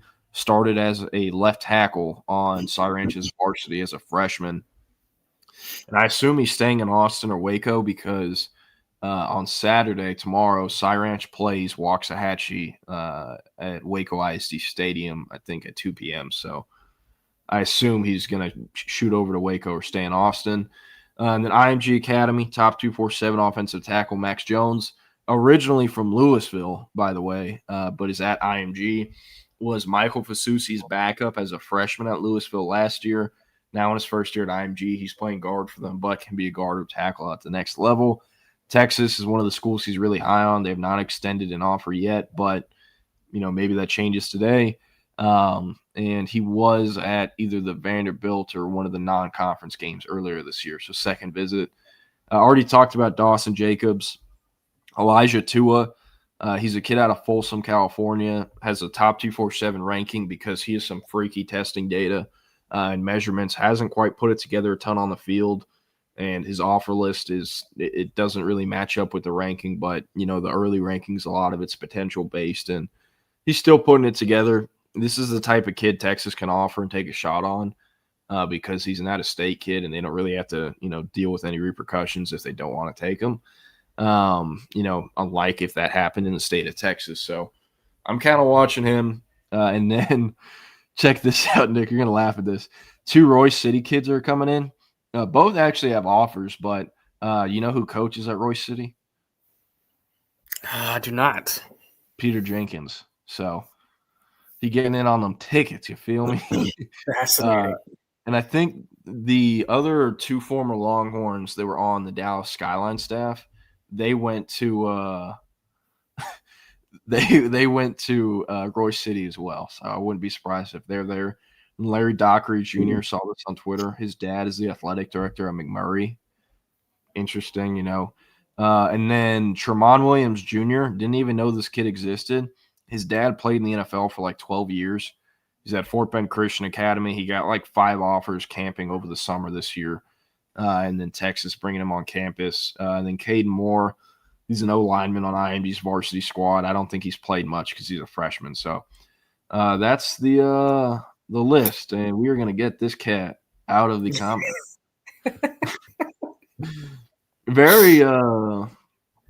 Very strange. That's free shipping, though. Troll, you know what I'm saying? It's free shipping. I mean, I thought it was a good deal, but yeah. Jose said, Jordan, how much does it help to have former players helping recruit newer kids? I'm sure it's all NIL and doesn't matter much about the school. Yeah, it helps. I mean, they want to hear the experiences. In Peter Jenkins' situation, like he was Bo Barnes' position coach for 4 years at Dallas Skyline. Don't get it twisted. Like, I think I could have coached Bo Barnes in high school and he still probably would have ended up at Texas. I think Bo Barnes ends up at Texas if I'm the linebackers coach at Texas. Like, he was one of those kids that grew up loving Texas, and it felt like he was always going there once he got the offer. And how did Peter Jenkins being his position coach and talking to him about Texas all the time, did that help? It surely did. But, yeah, and also, like, it is a little different. There are not a ton of, like high school coaches or trainers or mentors in the recruiting world right now that played for Sark at Texas. These guys played for Herman or Strong or Mac Brown. And, like, they're talking to players about an entirely different staff that they don't have relationships with, besides when they invite hundreds of players to practice and they shake hands with Sark real quick, but don't really get to meet them. So, it makes it has an effect, but at the end of the day, like kids and recruits, especially nowadays, they're going to do what's best for them and their family, whether that's who's paying them the most, who's going to give the most playing time as a true freshman, location, proximity to home, the degree, like it varies, So yeah. Jose said, I remember said Griffin said once that they went to see a movie as a team that made him feel like he belonged. Miss that nowadays. Yeah, now they're just getting Sprinter vans with Nick Brooks. Now he's hitting money spreads at the gas pump. It is hilarious though. Like this happens at Texas, but it happens everywhere in the country. But a lot of these kids I cover, I follow them on Instagram, right? And about mid-January, late January, these dudes early enroll. They're in practice, off-season workouts. You already know what's popping on the Instagram timeline. That Hellcat Scat Pack photo at the gas station.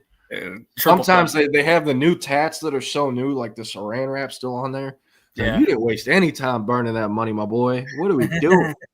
And like there's sometimes too where like a kid will post they bought a car and it's not like part of an NIL deal. And I'm like, dude, what are you doing? Yeah. Seriously, you need an advisor or someone. Like, what's going on here? And the purple jeans are classic too, with the tag popping out. Yeah, like, yep, we see him, my friend. But yeah, all right. We only got a few minutes left because we're not rolling late today. Chip and Zay are coming on at 11. They're going to take it to 1 o'clock. A little bit of different scheduling today. And again, Chip and Zay coming on at 1 p.m. We're going to talk about the slate. It's rivalry week in college football. Oh, by the way, while we're here, taking a victory lap. For like a month and a half, I've said Eric Morse to Oklahoma State. People brought up Zach Robinson. Yeah. Said, no. Coach Morris. By the way, rest in peace to the Mean Green. Hey. How are you feeling? He's finishing the season out. So, I mean, we all knew he was going to take a job elsewhere. At least there's some finality in that he's going to finish the year out. So, if they somehow sneak into the playoffs, is he like coaching that? How's that going to work? He is. Interesting. All right, let's green so it's easier and we can roll through them quicker. Ole Miss and Mississippi State in the Egg Bowl kicking off here in a few minutes. I wonder what Trinidad Chambliss is going to be wearing, what his jersey will look like. Like, do y'all remember? I think it was Virginia Tech and someone else. They had their jerseys stolen out of the locker room and they wore like the other team's extra practice jerseys. Do you know what I'm talking about? Yeah, I do remember what you're talking about. Somebody in the chat. That happened like it was 10 Virginia plus years Tech. ago. But Yeah, it was Virginia Tech. They put those jerseys in CFB 25 for Virginia Tech to use. Yeah. Yeah. Okay. Ole Miss, Mississippi State. Rebels favored by 7.5. Who you got? Ole Miss for sure. Utah, Kansas. Utah.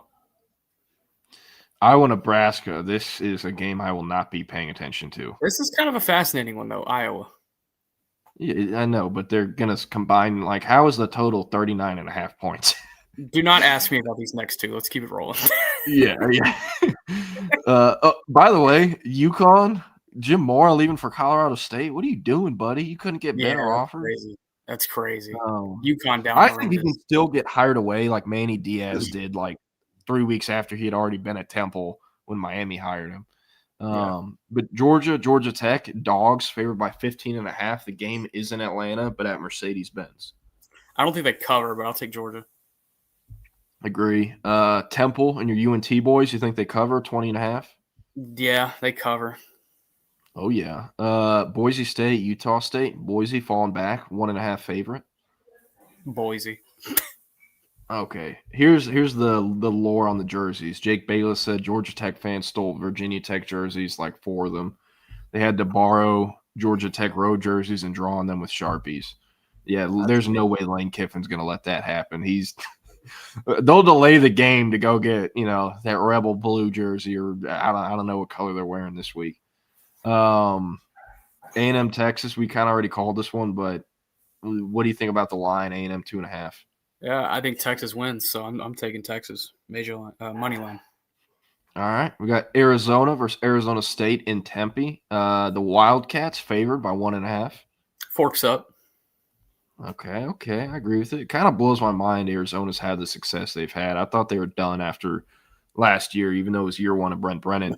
We got the game, number 1 Ohio State versus number 15 Michigan up in Ann Arbor. Buckeyes looking to get their first win in the game since, I think, 2021.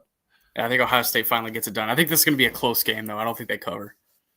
Yeah, agree. I took Ohio State on money line, though. So, yeah, Tech, West Virginia, not talking about that. They will cover the 23.5. Number 12, Miami at number 22, Pitt. Yeah, I think Miami goes in and gets it done. I don't know. Pitt's salty, man. Notre Dame, destroyed them, but I don't have faith in Mario Cristobal late in the year in big games. Clemson, South Carolina. Wow, the shine on this game has worn off as the season went on. Yeah, it's not even worth me picking. Kentucky, Louisville, anything there? Louisville. Houston, Baylor. That's an interesting one. I think Houston rolls in and gets them a 9-win season. Yeah, hey, I took Houston money line, and if Houston wins, I said it earlier in the show, I know Baylor, they gave Aranda the public vote of confidence. If they lose to Houston, they don't play in a bowl game, and I think, can still get fired. Just watch out for that. Let's see what else we have on here. Oregon, UW. Oregon 6.5. The game is in Seattle. Oregon gets it done comfortably. Number 14, Vandy, playing number 19, Tennessee in Knoxville. Tennessee 2.5. I think Tennessee gets it done. I want Vanderbilt to win, but I think Tennessee gets it done. Same. I'd love to see Vandy get a win. We're not going to do Mizzou, Arkansas. Cincy, TCU. That should be a fun one. In Fort Worth, Horned Frogs, 3.5 favorites. Should be. I'm going to take the Frogs. Yeah, I like that one. Florida State. What a stink fest. Combined record of 8-14. The Gators are 1.5 favorites. I hope Florida wins just so neither of them are in a bowl game. Yeah, hey, I'm with you. That'd be pretty awesome. Well, the Pac-12 championship. Hold on, Pac-12 championship. Yeah, on the CW. VTech versus Virginia in Charlottesville. Virginia, 8.5 favorites. Yeah, give me Virginia. Chandler Morris gets it done. How about this one? Bama, Auburn. If Texas is going to backdoor in the playoffs, they need the Tigers to win. The game is in Jordan-Hare. Anything can happen, and the Tide are 5.5 favorites. Who you like? Your boy will be 15 rows up in the lower bowl, and I'm going to be rooting for Auburn the whole way. Wait, what? You're going to that game? I am going to the Iron Bowl. I am driving out tonight. I'm excited for it. Wow. I didn't know you're going. We're not doing UCLA or USC. North Carolina versus NC State. NC State. Yeah. SMU versus the woke agenda algorithm. The classic rivalry. Oh yeah, classic ACC game. Yeah. All right. Hey, that's all we got. Like we said, we're not going to end the stream. We're going to bring in the Chip Brown and the Zay Collier. How are we doing, boys? What's up, fellas? How about them Cowboys? How about them? It's a fun week so far. Man. What's up, fellas? How you doing, Zay? Hey, did y'all see what happened? Did y'all see what happened at the Egg Bowl? What? I got it on, but I haven't seen anything yet. What happened? Nick, you can tell. So Lane Kiffin said in an SEC Network interview that Mississippi State fans broke into the Ole Miss locker room last night and stole Trinidad Chambliss's jersey. So I wonder what jersey he's going to be wearing. Wow. They apparently put cameras in the locker room too, so they have these dudes on camera tape. What are the odds that it's Mississippi State frat boys? Yo, yeah. I saw that and I thought it was fake news. I'm not gonna lie. Yeah, that's real. Yeah. I mean, I don't support, felonies and all, but it is a rivalry. Yeah. Let's just keep it real. It's a rivalry. It kind of goes with the territory. It's the Egg Bowl. They hate each other. So, yeah, this is kind of on brand, if you ask me. Hey, first thing I said, replace Mike Leach leaving a fake playbook on the sideline at the Cotton Bowl. That was just saying. Too. Hey, I told Nick that the Chambliss jersey stuff, you don't get that in the Big 12, ACC, or Big 10. That's SEC, baby. Oh, yeah. Just means more. Hey, what are y'all's score predictions for A&M Texas? We'll give y'all a natural segue. What were ours? Mm-hmm. I said shootout galore, Texas 41-38. But that was before I knew or started hearing that Anthony Hill may not be playing. Oh, you can't change it. No, I'm not changing it. Okay. I'm just saying. I'm putting a little asterisk. What's yours, Zay? I got Aggies 34-24, and I hate it. I don't like it. It doesn't feel good to say. Sorry. I'm sorry for your loss. Yeah, I went A&M 34-27 before the Ant Hill injury news, so we'll see. Curious how Trey Moore is going to hold it down at Mike. Not nearly, as laterally quick as Anthony Hill, and has not really played a ton of Mike this year. Did not look good at all when Anthony Hill was not in the defense last week versus Arkansas. So, yeah, I had Texas 28-23. Y'all don't believe in Leonga Leafau enough. He's going to wreck shop at the second level. And you haven't watched Leonga Leafau enough. They moved Brad Spence to linebacker this week, so he'll be playing linebacker. Hey, Nick, let me ask you this. Have you ever trusted the dude for rat tail? I'm just in the streets, just roaming around, being a normal civilian. What's wrong with you? I'm just saying. Why don't you ask Nick a question like, is there a funnier interview than DeMarvion Overshown? That dude. He's great. He's electric. One of the best personalities I've ever covered.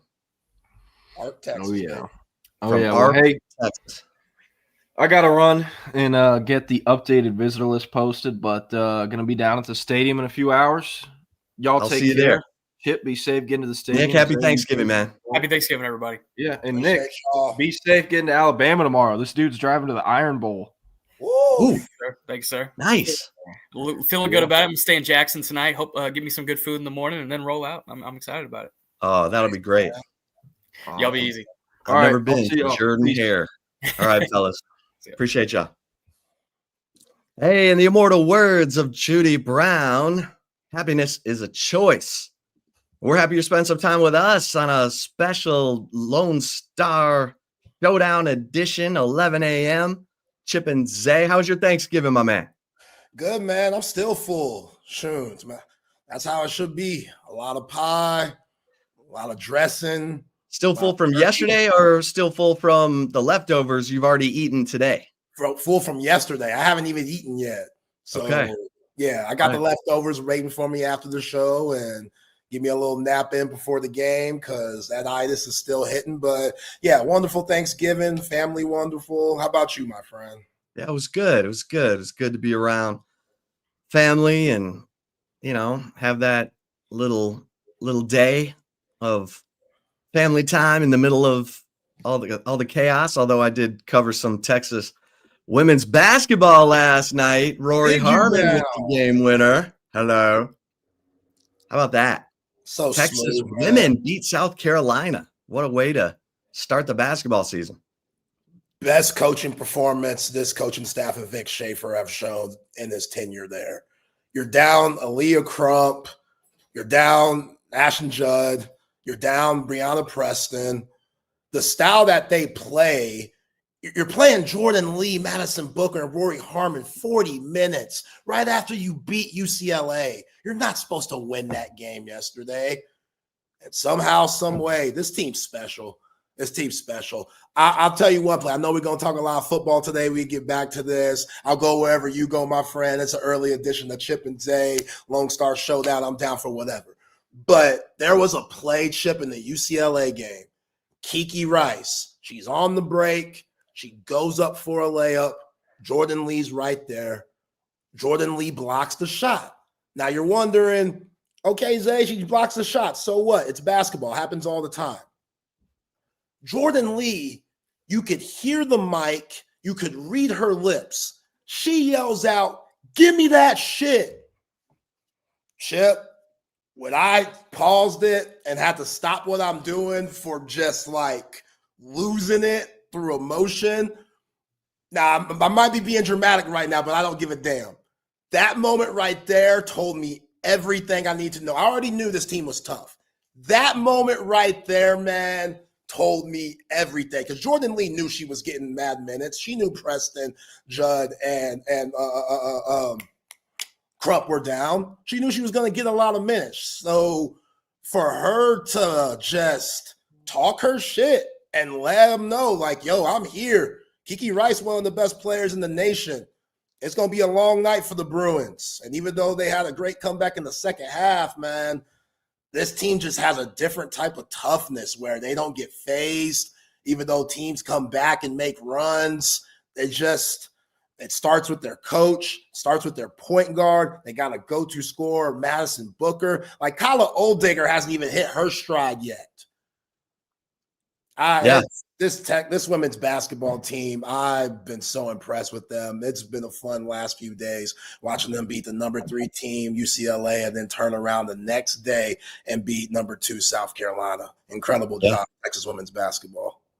Yeah, I was impressed, man. You can tell this team really digs each other. And how about Rory Harmon? I mean, Rory Harmon, she is the offense against UCLA, 26 points, and it was nonstop. It was beginning to end because Booker and Jordan Lee went cold in the second half. They combined. It was like 1 of 11, 1 of 12 combined. It was not good. Rory just kept bringing it. So she scores 26. The team wins.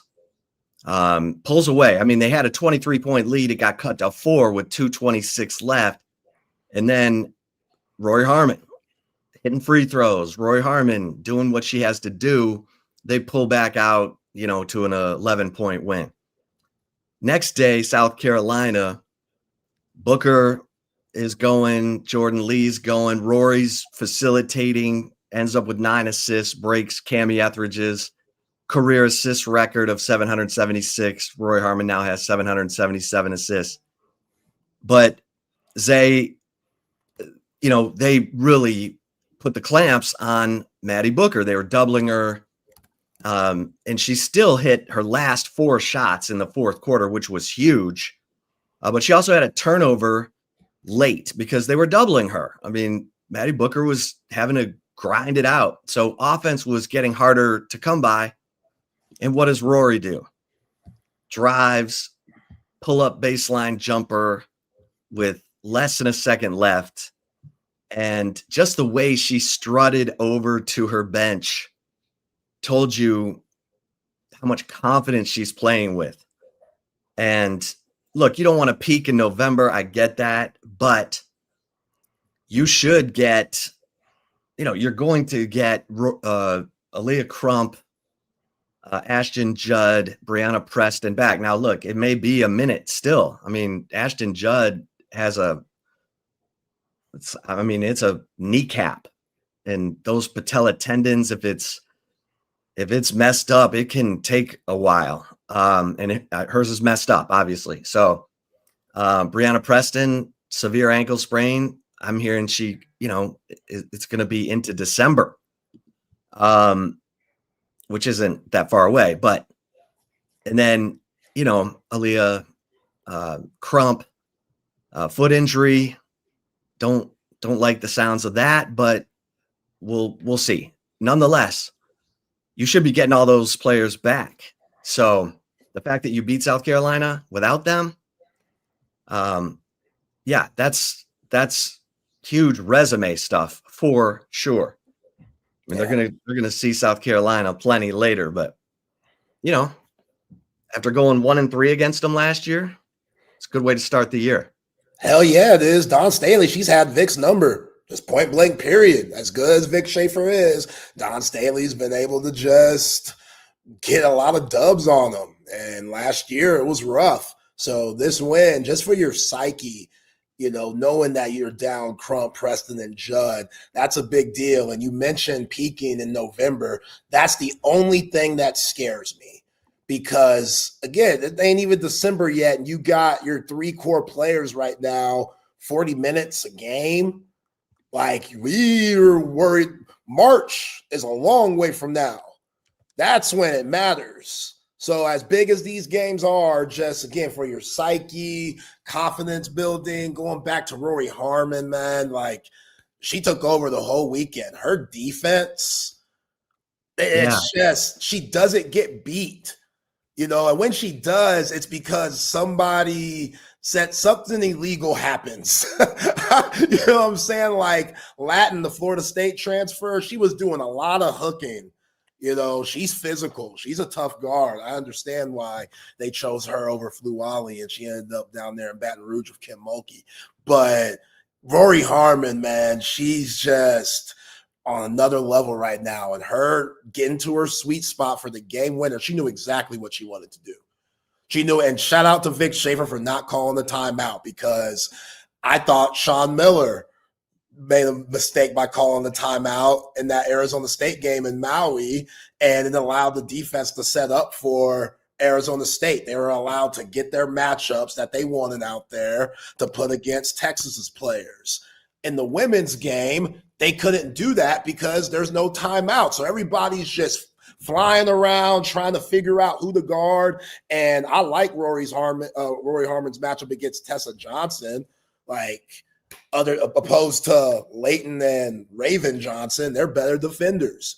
So she was able to get to her sweet spot, that little fadeaway on the baseline, mid-range game. And that's all she wrote right there. And you know who was an X factor too, Chip?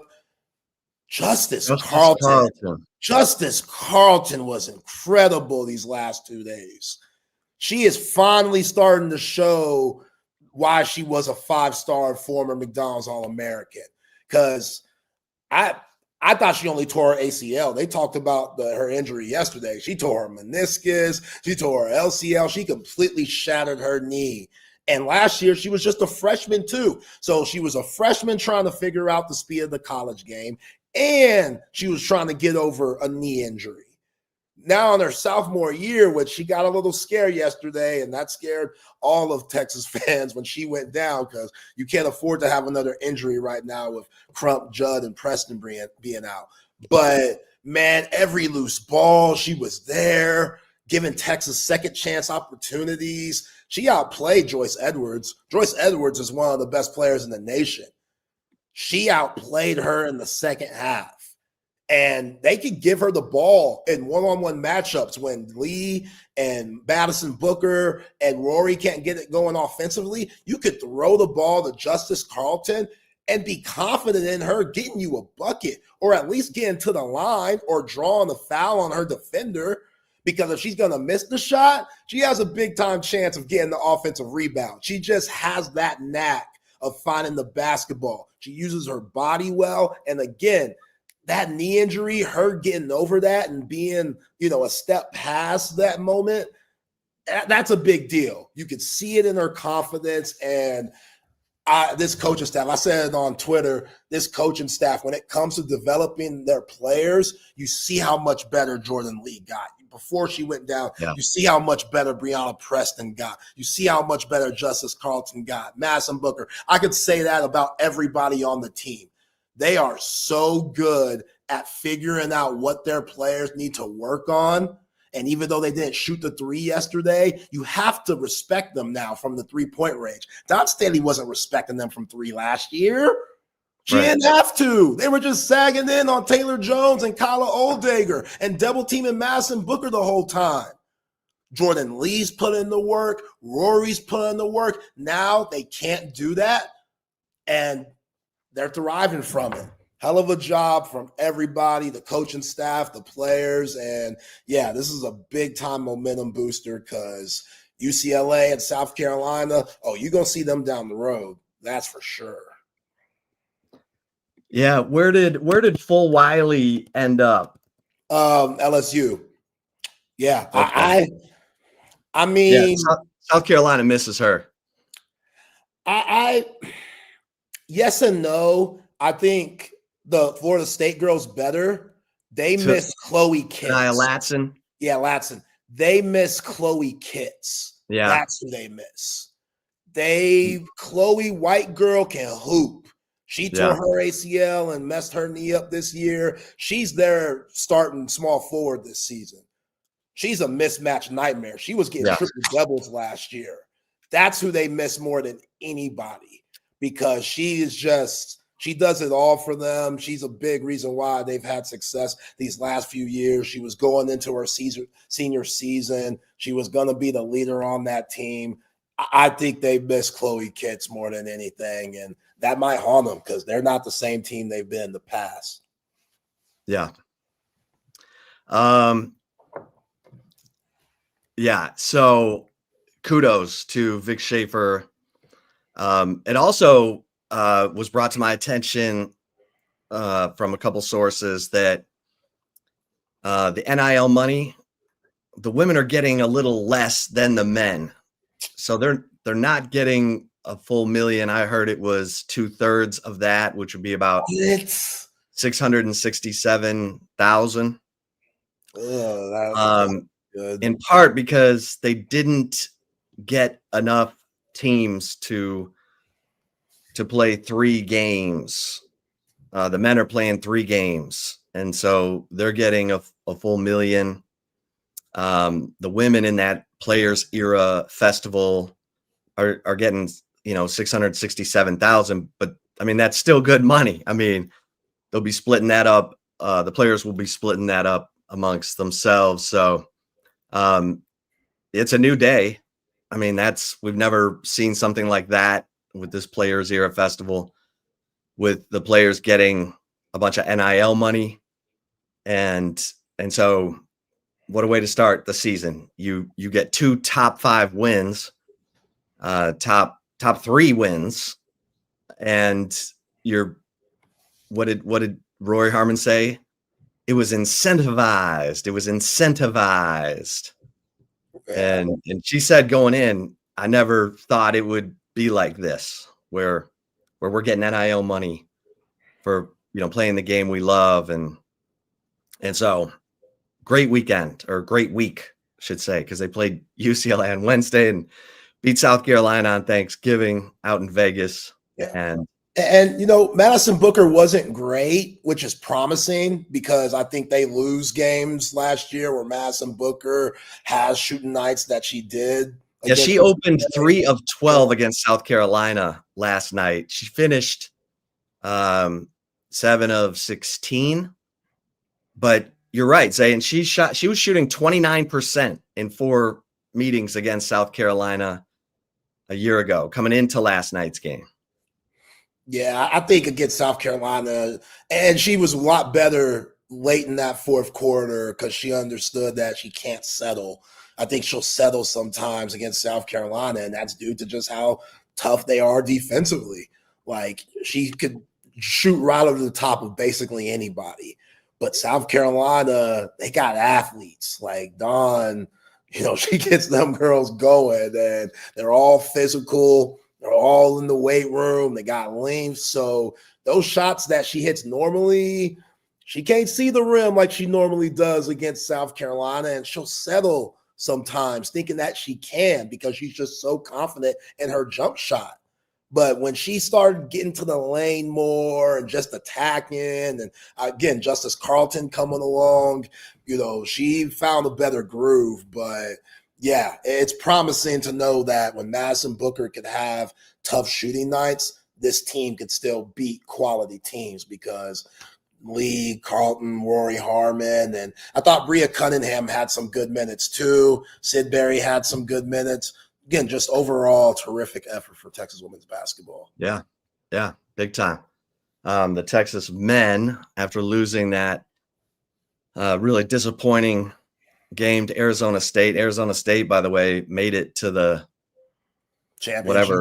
championship of the Maui Invitational. Who beat them? USC under Eric Musselman. Oh, Musselman. Yeah, so the Texas men beat Chaminade and then beat NC State. And Jordan Pope, he'll shoot you into a game. He'll shoot you out of a game. He shot him into a game in this one. I mean, the dude was feeling it, Zay. He was feeling it. It's weird because, and this shouldn't be a thing, but it is. Like, look at Kendall Weaver in that game. Kendall Weaver hasn't hit a shot all season. And we talked about this earlier this week when we were on, Chip. Maui is going to be the friendliest shooting gym you're going to play in all year. It just is. It's like a high school gym. The depth perception, there's really nobody behind the goals. You can hear everything. And I'm not saying that like in the bad Cameron Indoor Stadium, hear everything.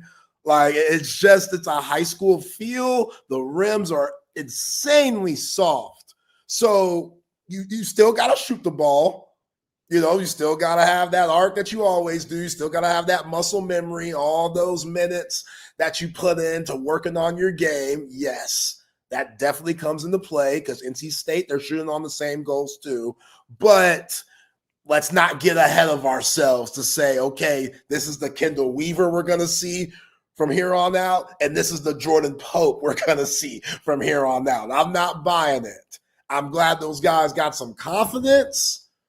I thought Cam Heide was huge in that second half. He had a huge three, came back with a nasty tip dunk, man. Like, I don't think people understand how difficult tip dunks are. They're not like alley-oops where the ball is meant to be perfect for you. You have to time it perfectly. Like, the ball has to bounce off the rim perfectly to where you are, and you have to time the jump. Like, everything just has to be money. And he's as good at tip dunks, him and Kendall Weaver. They're both great tip dunk guys. And that was just a huge play. And again, Jordan Pope, I said it in my tweet too, he is more A.J. Abrams than he is T.J. Ford. I think Longhorn fans, when they think Texas basketball, as they should, and they think point guard, they think of number 11 who has his jersey hung in the rafters at the Moody Center. He's an anomaly, guys. Always will be. We will never see that again, ever. You might be able to get close, but nobody could have that consistency that TJ had. So don't look at that for Jordan Pope. He is a shooting guard in a point guard's body. So he just has to shoot it. Sean Miller has to understand, you want him to be this point guard, give him the keys and stuff. No, just tell him to shoot the ball when he's open and be aggressive looking for a shot. And hopefully his basketball instincts, everything else could come into play. Don't have him running out trying to be Chris Paul or, just trying to be Stockton. He ain't that. He is not that. He benefits off of the attention Mathis gets because you got to double team him. If you leave Mathis by himself, he's going to get to the line or score. He's just that big and physical. So Mathis, he's going to have the most hockey assists this season, where he gets double teamed, throws the ball out, it gets swung, shot. That's what you want. Jordan Pope's going to benefit off of that. So this team, they're still figuring things out. Dalen Swain, first team All Maui, as he should have been. Besides those free throws, he was terrific. He's good, man. Yeah. He had one play. Yeah, he had one play on the wing where he did a little Jordan rocker step and just shook his man, left him in the dust. He took one dribble and he was already at the rim, flushing it down with two hands. That's tough, man. One dribble on the wing on the three-point line, and you're already at the rim dunking the ball. That's why they got him in a lot of mock drafts in the second round. You know, his shot, it's a little too slow and not accurate enough for him to be a first-round guy, and I definitely think he needs to come back. But this is why scouts look at Dalen Swain and rub their chin and say, because he does some stuff where you're like, that's league material. And again, I've been saying all year, I will say all year, Mathis and Swain, when it comes to a half-court game, they got to be the ones that the offense flows through. Everybody else has got to benefit off of that. Tremont Mark, he's struggling with that. Cam Heidi's getting it. Cam Heidi's understanding it like, okay, I might not get a lot of shots, but I'm going to have opportunities because I got guys that can create for me. Jordan Pope, he got it in that NC State game. Kendall Weaver, even though you don't like him shooting the three, he understands it. Yeah, he understands that, okay, I got to keep attacking, but I'm going to get open shots because that 7-footer down low, he just causes so much attention. And he has to be smart. He has to control his emotions. He hit that ball, it hits the ref. You know what I'm saying? He gets upset and frustrated because teams are going to be physical with him. That's just what it is. And sometimes when you're big like that, it's the Shaq effect. They can't call it because it doesn't look like a foul sometimes because you're just so big. They just think, oh, he's going to play through that. This isn't phasing him, even though you are getting beat up a little bit. So he has to just stay locked in and not have, guys get in his head and just understand that some games you're not going to get all the easy shots and that your teammates, when you get doubled, you got to rely on them to hit shots on the outside. And when they do, then they could go back to you, big fella, and you're going to get those one-on-one matchups that you like, and you're going to get to the free throw line. But yeah, his emotions, he gets ahead of himself, and if he could calm them down, man, he's going to be good. All right, we're going to get to Texas A&M, the tailgate here, but 16 of 32 from three, Zay. Do you think we see that ever again this season? 16 of 32 from three in one game? I mean, never say never, but let's be careful. Let's not look at that game like they put up 102. Don't count on it. Yeah, it's just, You had four different guys hit at least 3 threes. Yeah. So that, I mean, you'll take that all day long. You had Jordan Pope, who was 7 of 13 from three. You had Cam Heidi, who was 3 of 4. Kendall Weaver was 3 of 5 from three, and Simeon Wilcher was 3 of 5 from three. Tremont Mark was 0 for 3, and Dalen Swain was 0 for 2. So, yeah, there was some stuff in there that you were just glad to see. Third game in 3 days that Texas still had its legs under them. They were still shooting it. And look, NC State was a ranked opponent in that game. So it's disappointing. Right now it's quad one. Was that? Right now it's quad one. We'll see in March because it changes depending on how good the team does. So As disappointing as the opening loss was because Texas controlled that game, and ended up losing it to Arizona State. And as Zay pointed out, it was some bad last-minute game management.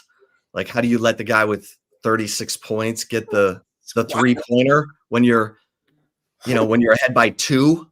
But nonetheless, Zay, let's get into this Anthony Hill situation, because I'm hearing that there are players on the team who think Anthony Hill will not play today.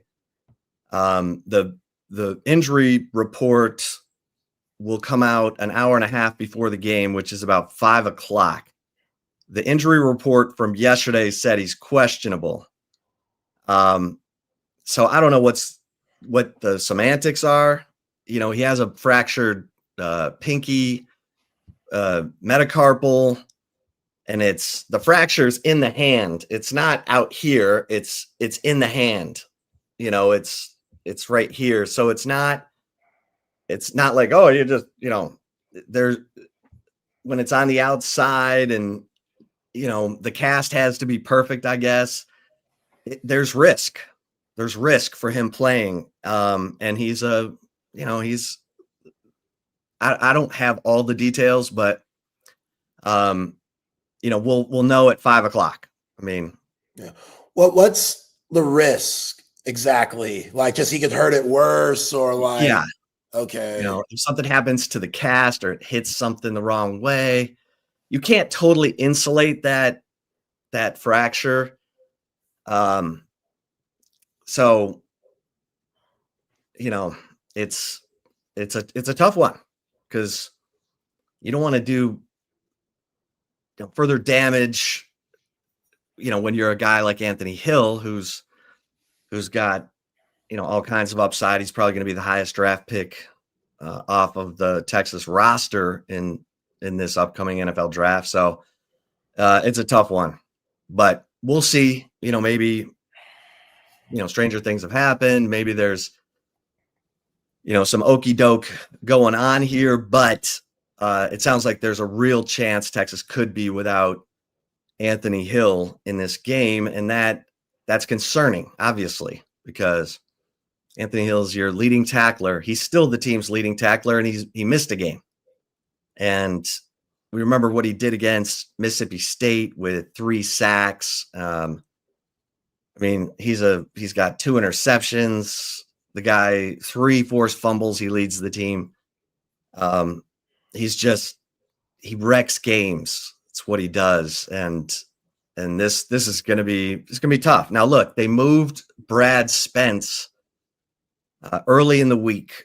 So he practiced all week at linebacker. So you would have, because T'Anthony Smith is suspended for the first half, you'd have Leonga Lafau, T'Anthony Smith, Leonga Lafau, Trey Moore, and Brad Spence as probably your top 3 rotational linebackers. You're going to be okay. You're just not going to have that.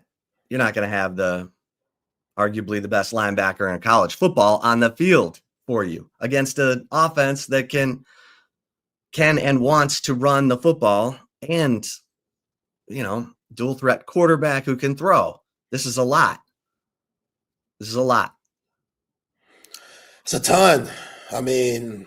It's unfortunate. Now, again, Anthony Hill, we could definitely see 0 trot out there, especially in a game like this. Like, you're going to have to do everything everything possible to get Anthony Hill to be on that sideline. Because if it's up to him, he could care less about his head. I got another one. I'm sure that's how he looks at it, like, especially knowing that this is most likely his last game at DKR, his last game against A&M. So, we haven't talked about senior day much. Everybody handles senior day differently. Mookie Taft hasn't been great since he's been back. Hell, he hasn't really been good since he's been back. So I'm sure the emotion that he's going to have being a lifetime Longhorn in this game specifically, and knowing that it's his last, how is he going to handle that? Because with Anthony Hill out, now his responsibility is that much higher. Because you got to communicate with them linebackers, man. Those guys there's been just times where they've been out of sorts. And Johnny Nansen, we haven't brought his name up much this season. Like, Anthony Hill covers up a lot of holes, but what about the other guys? You know, they've had moments. Ty Anthony Smith's had some big-time moments. Leon Lafau had a big-time moment last week. Trey Moore, same thing. But the consistency, it isn't what it should be. You know, it just hasn't been that. And look, that's just what the reality is at Texas. You're held to a certain standard, and when you're inconsistent, you're not meeting that standard. So I just, that makes me nervous. That makes me nervous because this offensive line for A&M, they don't play. You know, Ruben Owens, he's trying to have a big game today. Emmett's son, he's trying to have a big game today. Marcel Reed, he's trying to have a huge game today. So he's at his best, Marcel Reed, when he's in that play action game. We all know that. We've been seeing the stats all week long, from his just regular drop back game to his play action game. His play action game, that's what might get him to New York.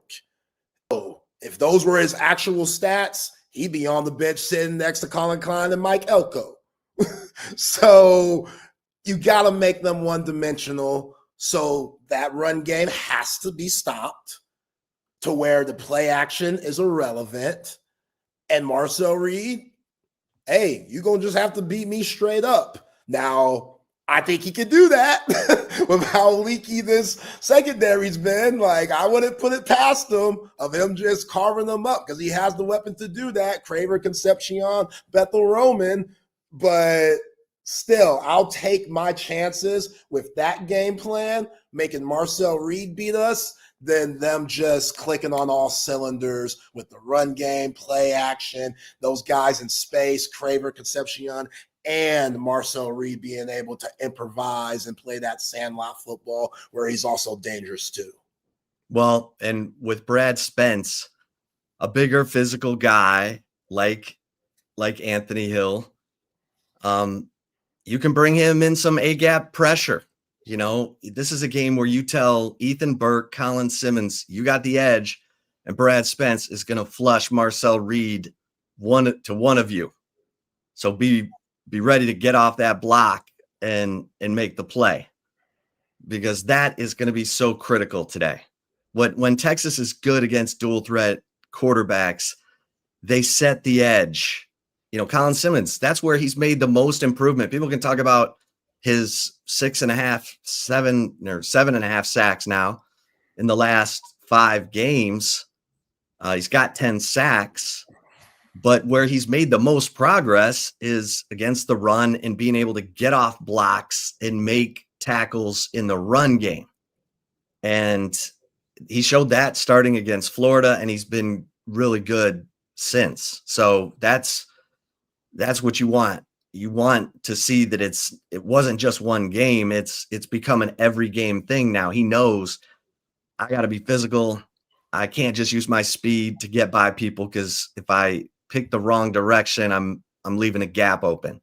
So, you know, Colin Simmons is doing it, and this is going to be a huge game for them. And Brad Spence, like I said, I'm not changing my mindset on Pete Kwiatkowski needing to bring pressure. I think you have to bring it early. I would bring that A-gap pressure. I'd bring Brad Spence right through there, because he's a big, strong, physical guy, and he'll blow up some blocks on the way, and he's got length. You need Marcel Reed to feel like the pressure's coming from everywhere, because you give that guy time, he will pick you apart. And we've seen teams pick Texas apart. Blake Shapen, Cutter Boley. You know, now not all of them got points. Shapen and Mississippi State got points. Cutter Boley led them down the field, and then, you know, they had a failed 4th down. They had a missed field goal.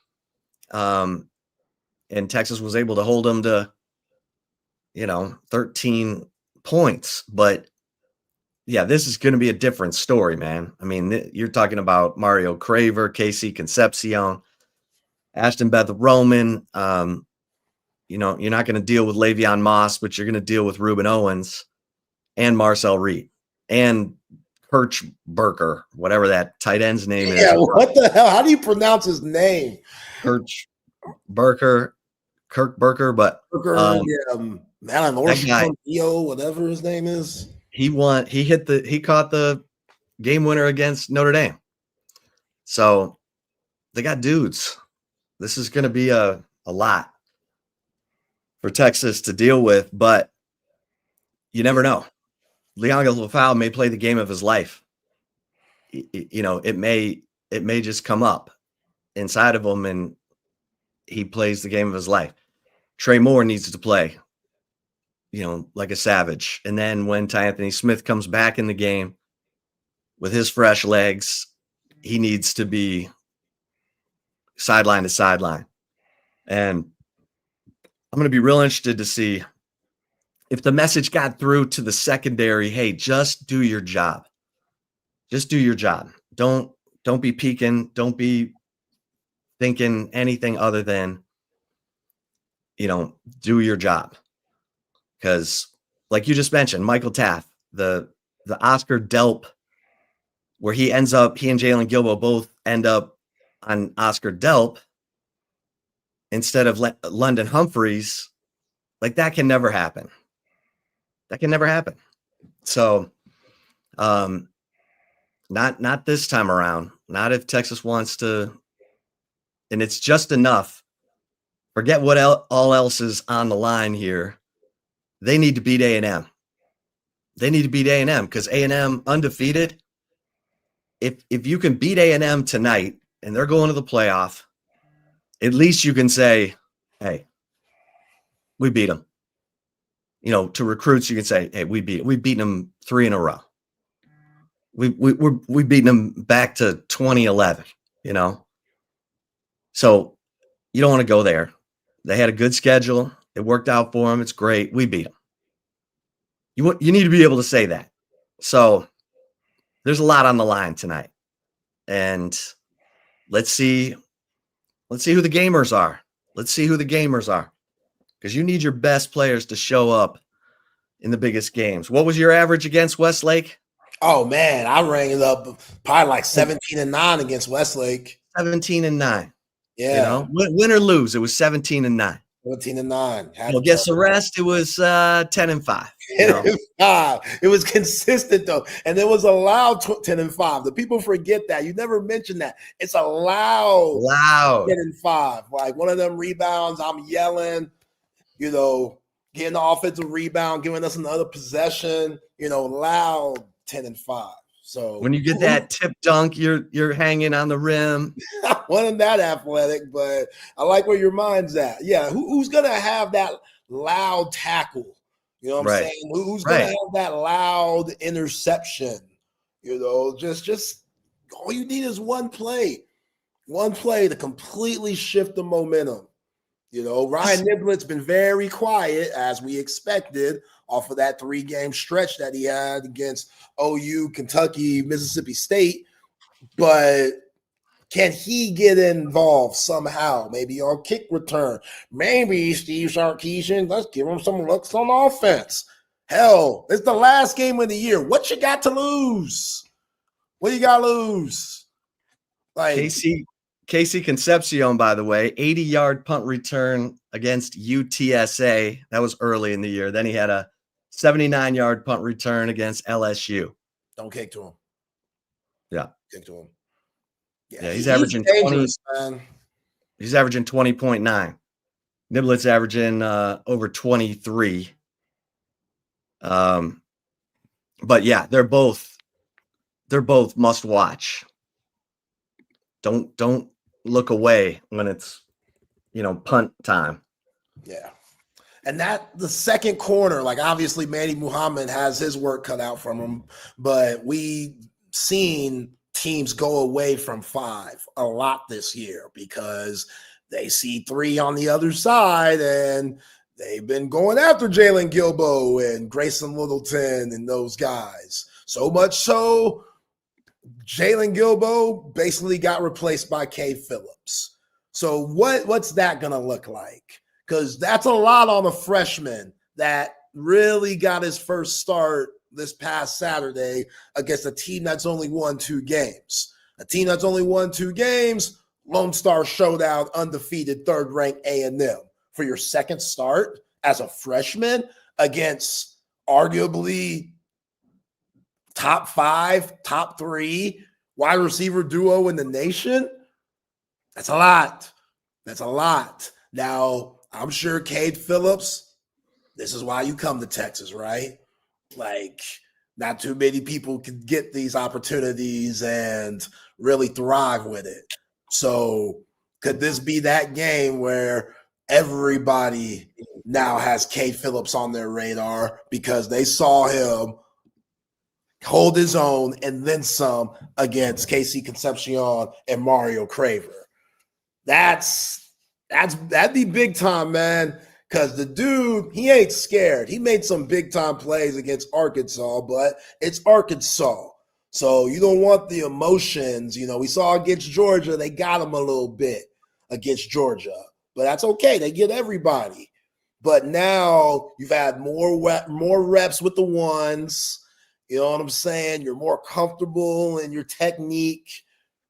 What's that going to look like? Because again, that's a lot. So I'm still very salty about how the Jalen Gilbo thing played out. Did not expect that. But now we're on another chapter. Cade Phillips, for here on out, the next few years, he's next. He's the future. And is he going to get the opportunity to get over 50 snaps against this dynamic offense? Very eager to see that tonight, Chip. Because they're going to test him. Oh, you kidding me? Colin Klein, he going to test 11 early. And if I'm Steve Sarkeesian, I'm Pete Wachowski, I'm letting them know, like, hey, understand this. You're going to get tested early and often. And if you got early, it's just going to keep happening and happening until you stop it. So get that mindset ready because that might be your day. And hopefully Cade Phillips relishes that because, again, that's why you came to Texas. You want these matchups. You want these opportunities. And I think the young man, he has his hands full, but I think in the long run, he's going to look back at this matchup and it's going to build a big-time player for sure. Yeah. Yeah, you want the guys who want the smoke. You want the guys who are ready to, hey, I can't wait for you to test me. You can't be that shortstop that's like, don't hit it here. Don't hit it here. You know, you got to be that guy that's like, oh, just give me a chance. I'm going to make you pay. And let's see if he's got that in him. Cause everybody needs to do their job tonight. I get the feeling, I don't know. We'll see. The Aggies is a huge opportunity. The fact that Mike Elko was getting questions really throughout the season comparing this year's team to last year's A&M team. And it started to bother him. Like, oh, is this our obligatory? How is this team different from last year? Because last year's team didn't finish. Last year's A&M team didn't finish. They lost games late to South Carolina and to Texas, and they missed out on their opportunity to go to the SEC championship game. And if they lose this game tonight, depending on, what Ole Miss is doing, depending on what Georgia does against Georgia Tech, it could cost them. It could cost them the SEC championship game. So let's see how they handle it. And they may handle it great. They got a bunch of dogs on that team. And I got people telling me Texas is going to lose by double digits. I got people telling me Texas is going to win by double digits because, A&M hasn't faced the kind of defense pressure that Texas can present. They haven't faced a team that's now clicking offensively. And you can say Notre Dame. I mean, CJ Carr is a good player. They got players. They got Jeremiah Love, for God's sake. They got the kid from Westlake up there, Great House, playing receiver. But let's see who's ready for the moment. And you're right, senior night, it can be weird, and we still don't know everyone who's walking tonight.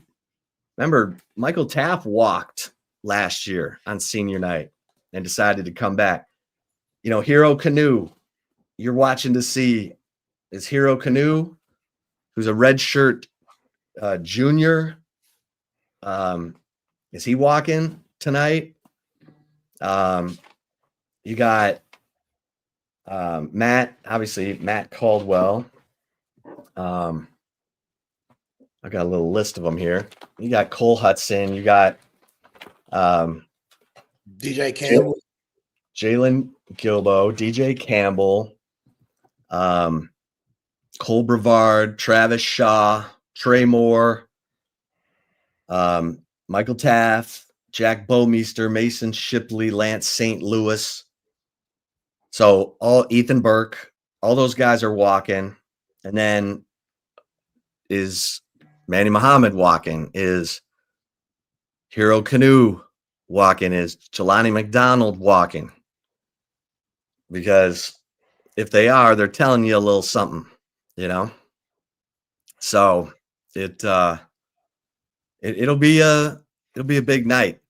Let's bring in the general, the man who's in the Pro Football Hall of Fame for his coverage of the NFL, joining us on Friday. We appreciate him coming in a little earlier than his usual 3:00 spot on Friday. John McClain, happy Thanksgiving, John. Same to you guys. I know you got a little business to take care of later in the day. I can't wait. I've never been more excited about an A&M Texas game than I was in 1974 when Baylor beat Texas in the Miracle on the Brazos. And Darrell Royal came into the Baylor locker room. I was doing a story. I was a junior at Baylor working at the Waco Tribune-Herald, and I'd been assigned by Dave Campbell to do a Longhorn dressing room story. So I followed Royal outside.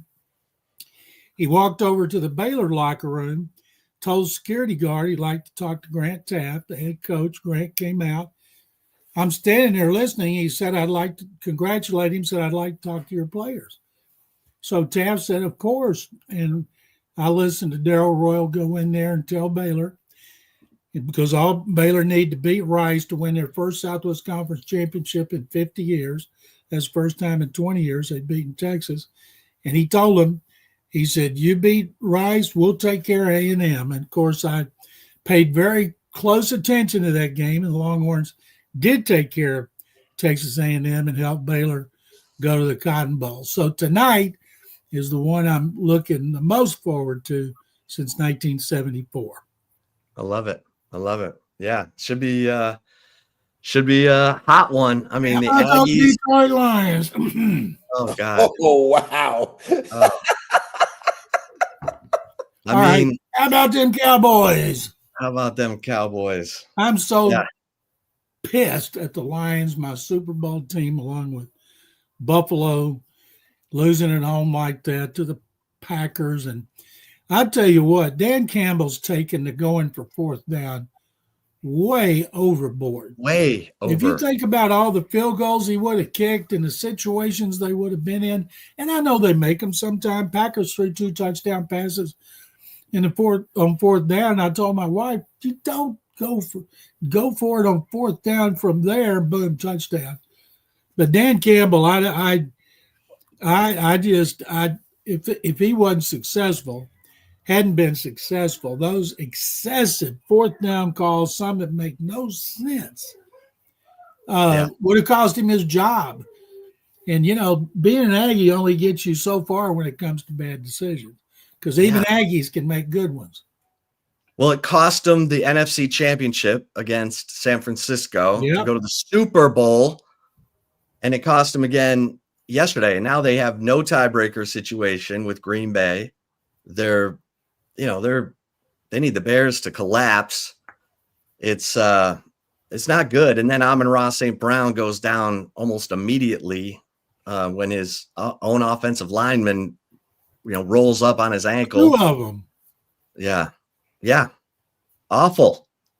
Well, it's not looking also good. plays those red-eyed Cowboys in the next game too. I didn't see that coming, actually, John. What do you make of that win by the Cowboys? Because the Chiefs are desperate and the Cowboys beat them. I have picked the Cowboys to win the last 2 games over Philadelphia and Kansas City, mainly because they're at home, but also because their defense was getting healthy and playing better. And we all know they can score on anybody. Dak Prescott's playing great. Pickens is playing great. You didn't figure CeeDee Lamb's going to drop 3 passes every game, including a touchdown. I'm not picking them to beat Detroit. I don't see the Lions losing. Would this be 3 in a row? I don't see them losing at home in this next game. And the Cowboys, if they do, can you imagine if the Cowboys were to win at Ford Field and make it 3 in a row against teams that were Super Bowl contenders? That would be one of the best stretches Cowboys have had in a long time. But when you got a quarterback playing as well as Prescott, making as many plays as he does, and receivers are the best pair in the NFL, they've overcome injuries in the offensive line. The running game's been good, but the defense is getting better. Watch out for those Cowboys. They got a chance to be a wild card. Yeah, John, we know the Cowboys' success always comes down to what they do in the playoffs, especially with Dak Prescott's track record. But Brian Schottenheimer's been really good this season. And a lot of people question Cowboys hiring him, but you see just how he gets his team to play hard and just how he fires them up in the locker room after the post game with the speeches and whatnot. Talk about just how well he's done in his first year in Dallas. Well, first of all, Zay, everybody questioned that hire, and they did it with good reason. Nobody'd been interviewing Brian Schottenheimer for jobs in years. And when Jerry Jones hired him, you thought, okay, he's going to get another Dave Campo, Chan Gailey, coaches like that he liked and nobody else did. And Schottenheimer's been blessed with a lot of talent. They made good moves. The general manager made a couple of shrewd moves, we got to admit. And the fact, if you're a Cowboy fan and you need an edge rusher in this next draft, it is the deepest position. And so they should be able, even if they pick low and the Packers pick low, there's so many of them. If they do their homework, they should be able to get a good one. So Schottenheimer's done a terrific job after that terrible start. Now, the fact of the matter is they were under 500 till the last 2 games. So they were 4-5-1. So after 10 games, they had a losing record. But these last 2, it's been they've all done a tremendous job, including Schottenheimer. But they got to play those games at home. Now they're going to have to play some tough road games on the road beginning at Detroit. So it wouldn't surprise me if the bubble didn't burst until they could play some teams that wouldn't be as difficult to beat as Philadelphia. And then, of course, yesterday with Kansas City. Yeah, and the Quinnen Williams pickup, I mean, that's a huge pickup because he can stop the run on the way to the passer, John. I mean, I wondered a little bit, okay, you're giving up a first round and a second round. Is Quinnen Williams, does he still have it in the tank? And now if they end up making the playoffs, it might be because of Quinnen Williams. Well, I know George Pickens has been great, but they've also gotten Overshown back. He's playing well. That trade for Wilson from the Bengals, that's worked out well. Sounds like they get a general manager, at least for the last 2 weeks, that knows what he's doing. And by the way, Jerry's not the one that scouts them. He's got Will, I can't remember Will's last name, the personnel guy / assistant GM who's been there forever. He's the best scout with his department. Klein Kubiak is one of Gary's 3 sons. He's high up in the hierarchy. So they've done a really good job, and I expect them to do a really good job in this offseason. But they got cap issues, and they're going to have to pay George Pickens $35 million a year to keep him. And, boy, having 2 wideouts taking up and a quarterback taking up that much of your cap, they better hope that cap goes up at least 20 to 25 million. But right now, the Cowboys got it going on. And Quinnen Williams, Pro Football Focus at the time of the trade, had him as the best run-stopping defensive tackle in the NFL. And they've made these moves are paying off. I can't pronounce the second-round pick's name, the end, but he flashes too. And you got to think next year he's going to be even better. So that pass rush could be downright menacing next season. Yeah, Will McClay is the guy you were Will thinking McClay, of. that's right. Will McClay does a tremendous job, gets paid a lot because other teams have been interested, but Jerry keeps him. Yeah. Yeah, well, what do we got? Eagles. I mean, are we buying the Eagles, or are we not buying the Eagles? Well, we got to buy into them because of their defense. Their defense is great. And Jalen Hurts knows how to win. Their passing game, when A.J. Brown has a big game, boop, they lose. And so there needs to be less complaining over there. It's amazing, these diva wide receivers, how much of a distraction they can be. And but because of their defense, their experience, their playoff experience, I don't think anybody wants to play the Eagles in the playoffs, especially they're going to win the division. And it's going there. No, you cannot write off Philadelphia at all. Okay, so they're going to beat the Bears today at 2:00, right? I think they'll beat the Bears. Bears' schedule gets a whole lot tougher. They've been pulling out all these games at the last minute, but they're not beating a lot of good teams. I don't. If they pull out a game in the last 2 minutes against Philadelphia, then I'm buying into them like I bought into the Patriots when they went down and won in Tampa. That we could be looking at I don't know who's going to win the AFC after watching Buffalo last week. Denver's got the best defense along with the Texans. Both of them struggle on offense. What is the most balanced team in the NFL? It's not Philadelphia. I'm talking about that right now is in the playoff picture. That's why, because of the lack of a dominant team, this playoff race could be the most interesting in a long time. Yeah, and I'll say this real quick about the Lions. They're getting their Pro Bowl center back. Now, Frank Ragnow is going to come out of retirement, and they need him desperately. I don't know how much that helps, but I'm hoping. It won't hurt. It won't hurt. They say he's going to need 2 weeks before he's ready to play. Yeah. Speaking of, John, how do you feel about these Black Friday games, this Chicago-Philadelphia game? Because this is different, and obviously NFL, they could care less. They know they reign supreme, but how do you feel about Black Friday games? You for or against? Oh, I'm against them. I mean, I'm for them. Anytime we have NFL games on, especially when they're good, like the Sunday and Monday night games are terrible because they were counting on quarterbacks being healthy, but they're terrible. But we've got a good one today on Amazon and not Amazon. It's Prime. I think it's Amazon. Yeah. Is it on Amazon? And you don't have to have a subscription. I just read that today. So they're expecting Amazon to have its biggest audience ever. I think they should promote that they don't have to have a subscription, but they want people to subscribe, obviously. And it's got a good game. I'm kind of wondering why they put the Bears in for this game on Black Friday against Philadelphia. When the schedule came out, none of us thought anything special about the Bears other than Caleb Williams was interesting to watch. And now it's turned out to be great with him and Ben Johnson, the first-year coach.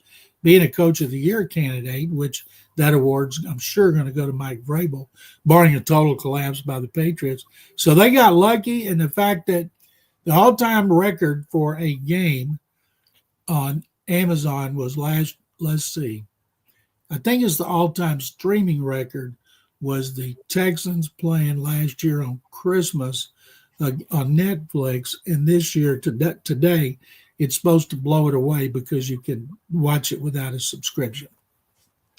That's cool, man. Although, how many people would know that? Did y'all know that? I didn't. So if you're sitting around at 2:00 wondering what to do, you're watching college games, and they don't tell you that it's for free. How would you know? Yeah.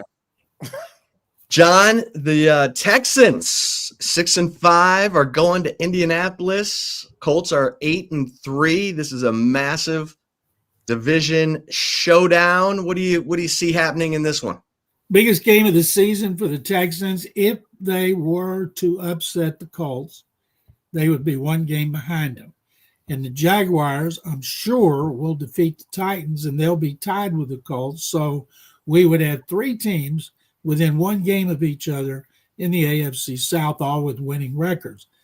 The Jaguars and Colts play two more times, and the Texans play one more time, last game of the season, which is a TBD, to be determined, because it could end up in prime time if it means anything.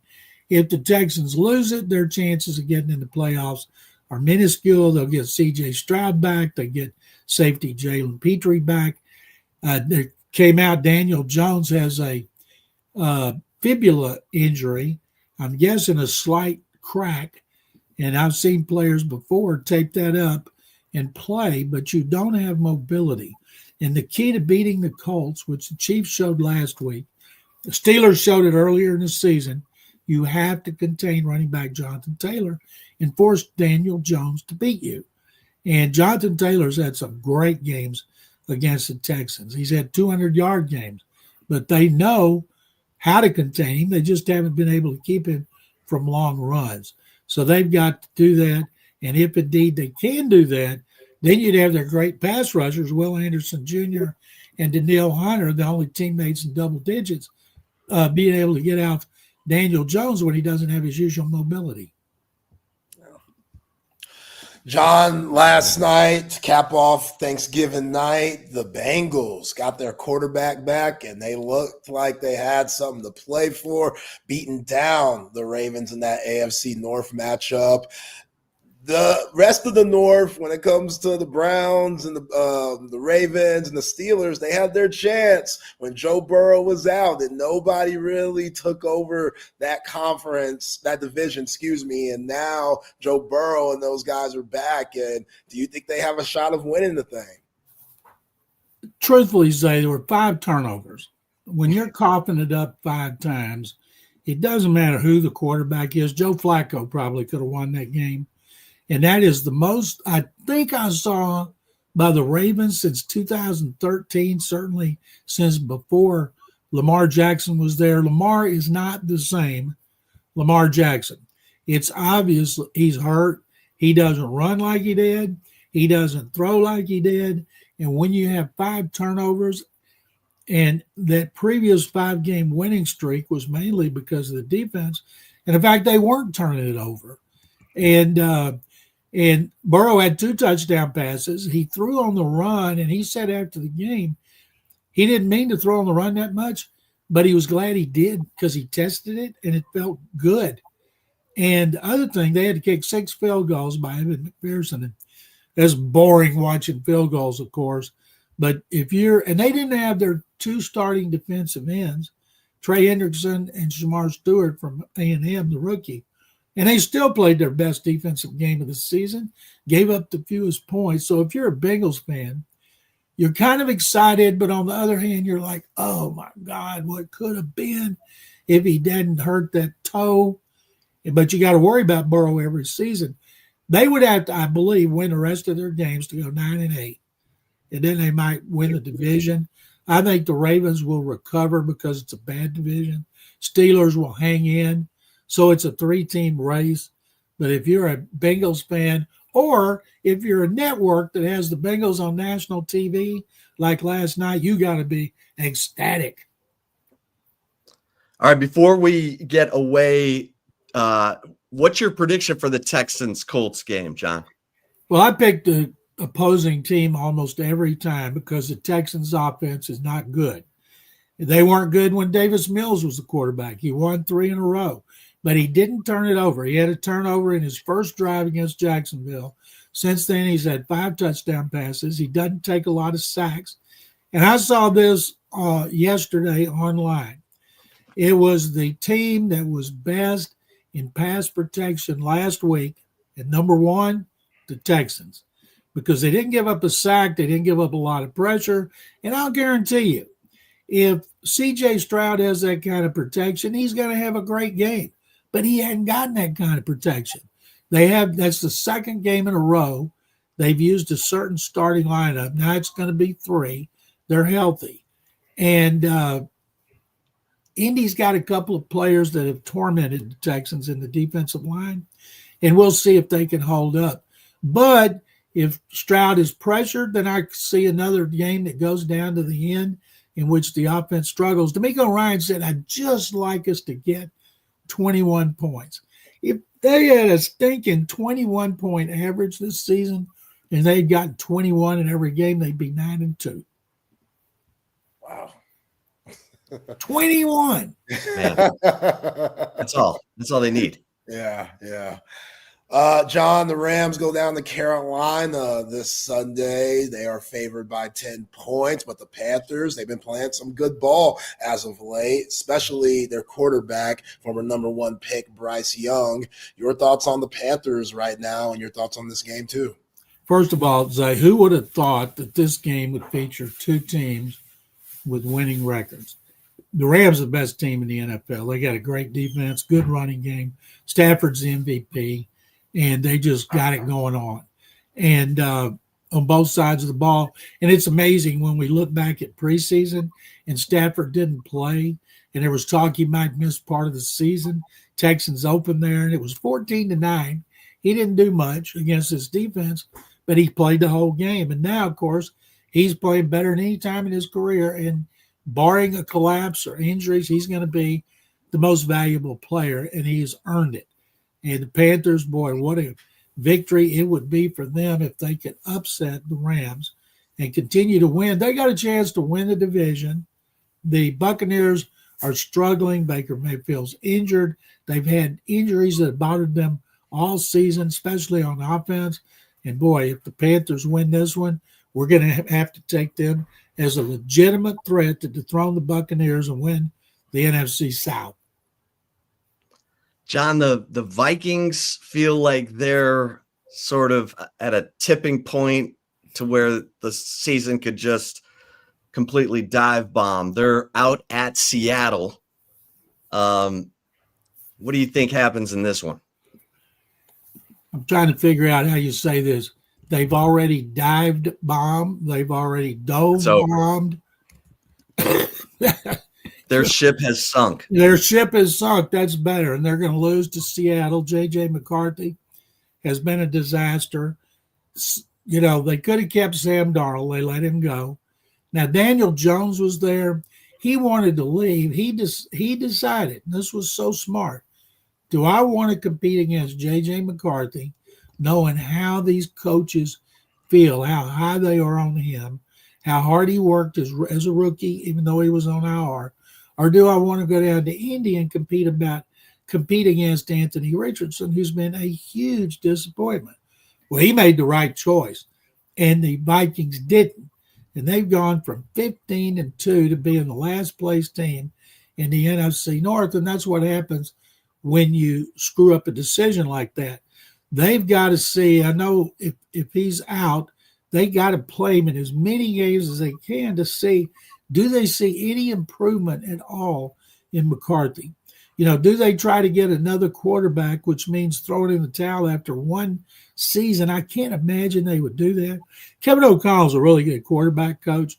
Wes Phillips, Wade's son, is the offensive coordinator. Last year, it was going great for them until Darnold went down the toilet in the last 2 games. But right now, they're a last place team looking at a higher draft choice, and there's going to be a lot of quarterbacks. And I can't wait. Do they ride with him again and get another veteran like they've had to do, or do they take another quarterback? Because if they were to do that, everybody would know McCarthy is gone. Yeah.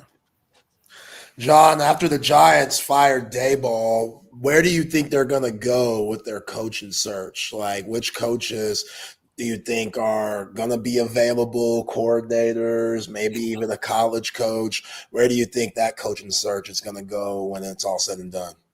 Well, after the Egg Bowl today, we're going to find out the question everybody in the free worlds wanted to know. Where is Lane Kiffin going? Supposedly got a $98 million offer from LSU. Florida's, offered him all kind of money. If I were the Titans, if I were the Giants, I would have called his agent and I said, would he be interested in coming to the NFL? Make up for what happened to him in Oakland when he wasn't ready to be a head coach in the NFL.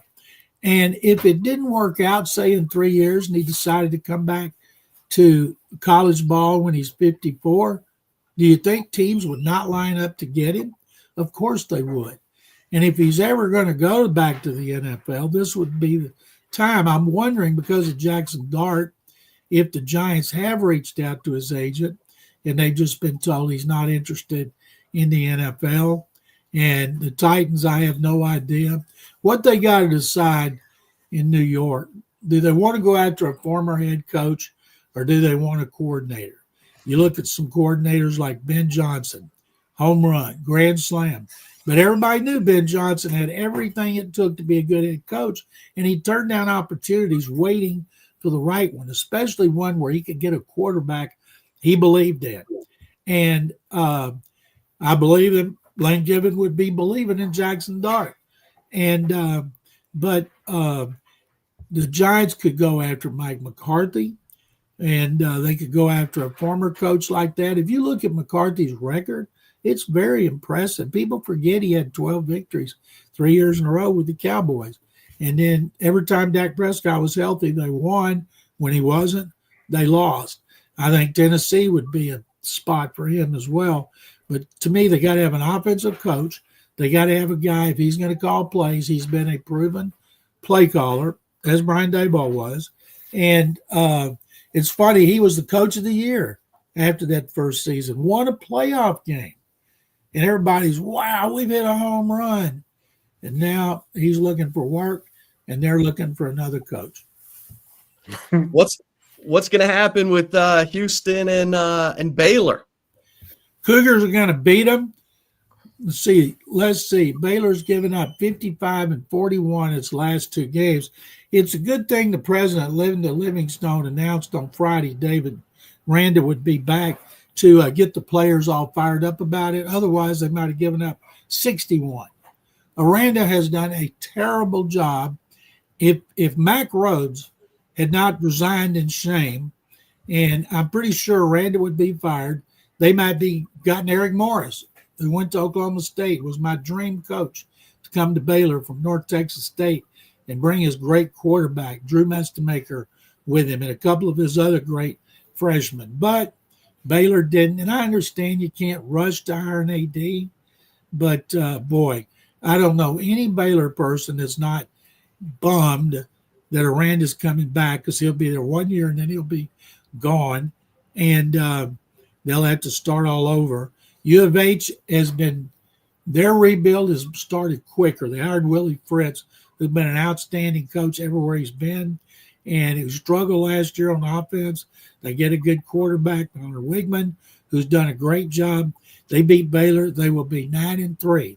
That's a year before we all expected the Cougars would be good again. And that just should be a message to Baylor and any other. You got to get a good coach, and there's a good chance that you're going to improve quickly, especially with the portal.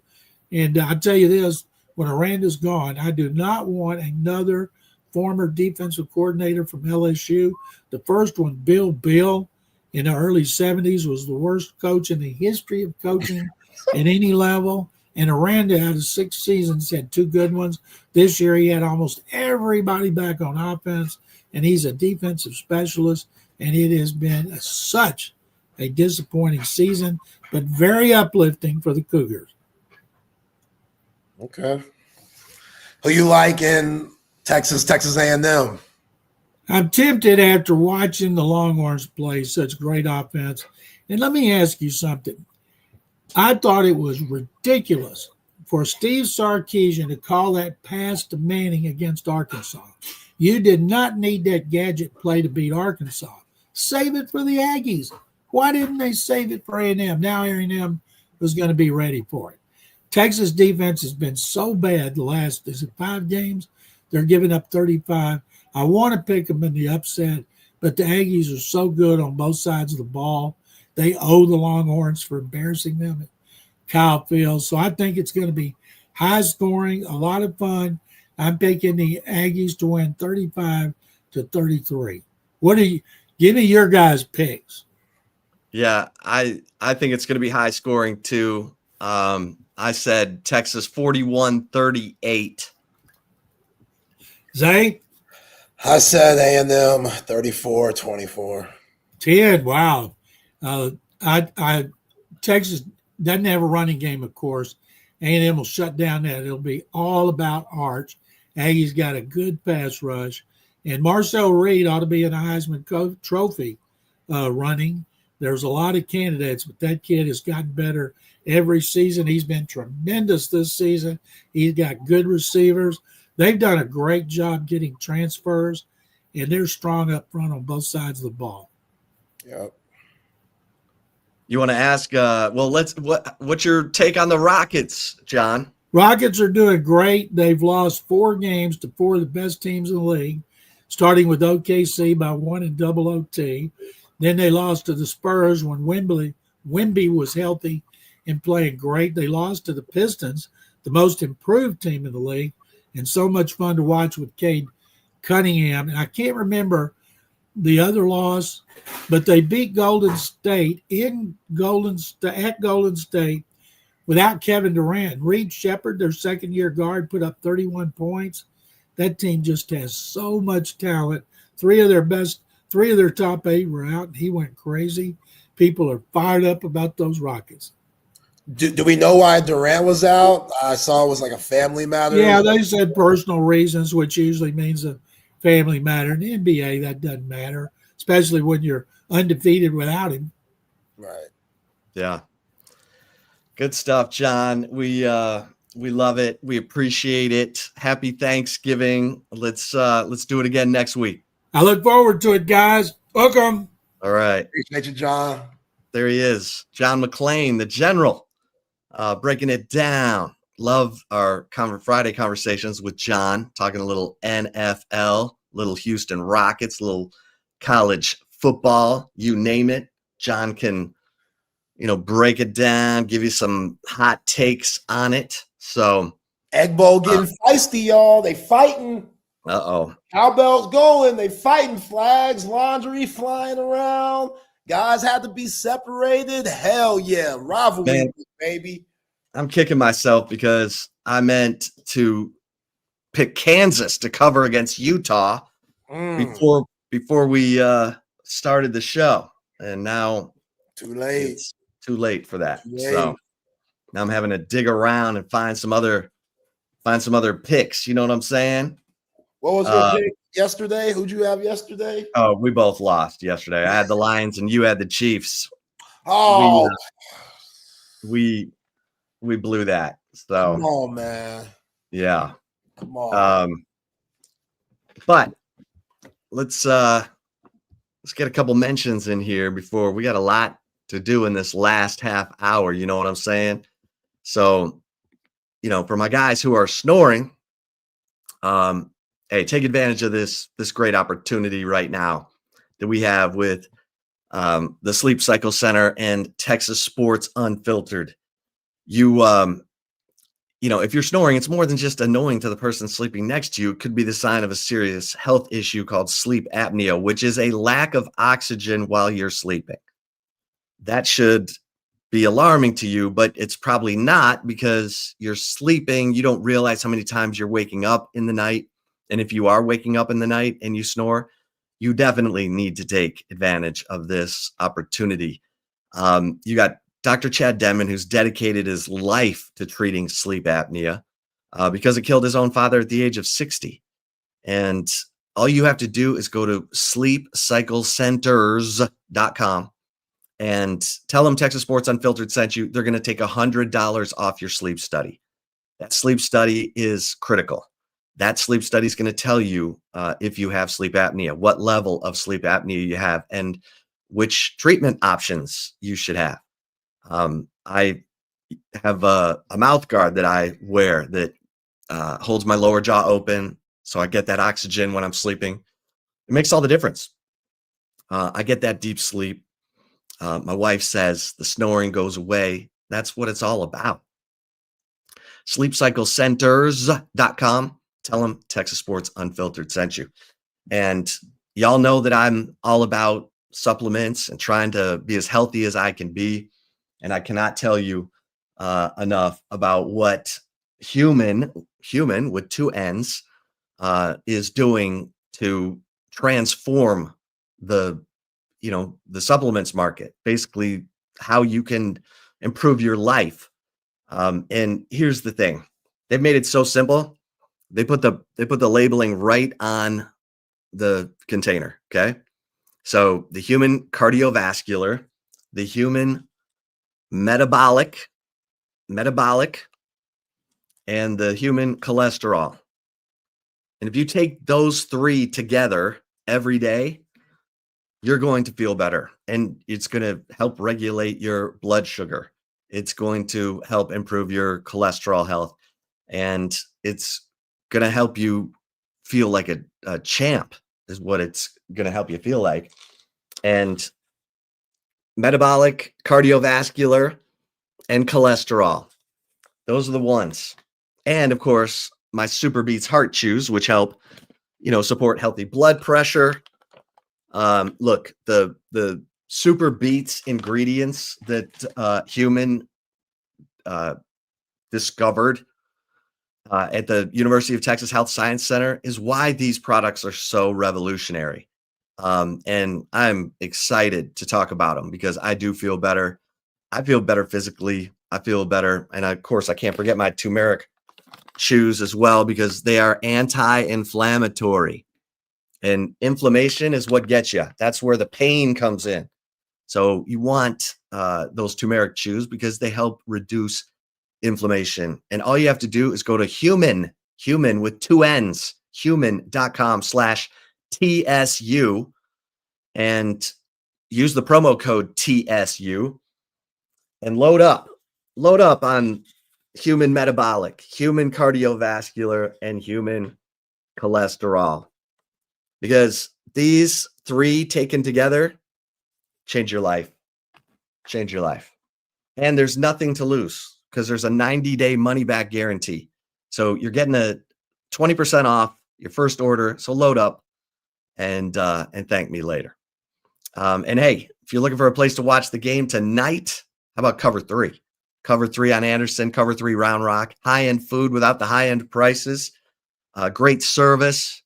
How about the Sean Adams prime rib sandwich? If you haven't tried it yet, what a great reason to go try it tonight and watch Texas A&M, or watch all the games today. Heck, you got NFL at 2:00. You got college all day. You got college all. This is a great weekend. It's a great weekend for football, and a great weekend to head to Cover 3. Cover 3 Anderson, Cover 3 Round Rock. Don't forget about brunch on the weekends.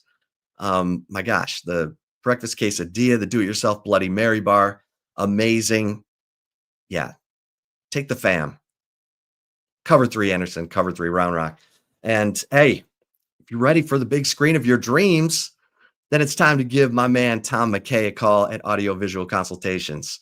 He's going to bring you the best price on big screen. So you don't need to go elbowing people today on Black Friday looking for some big screen to lug around and then punch holes in your drywall. Let Tom and his crew bring everything to you. All you got to do is call 255-8678. 255-8678 and let Tom and his crew bring everything to you. It's so simple. You're busy. You got other things going on.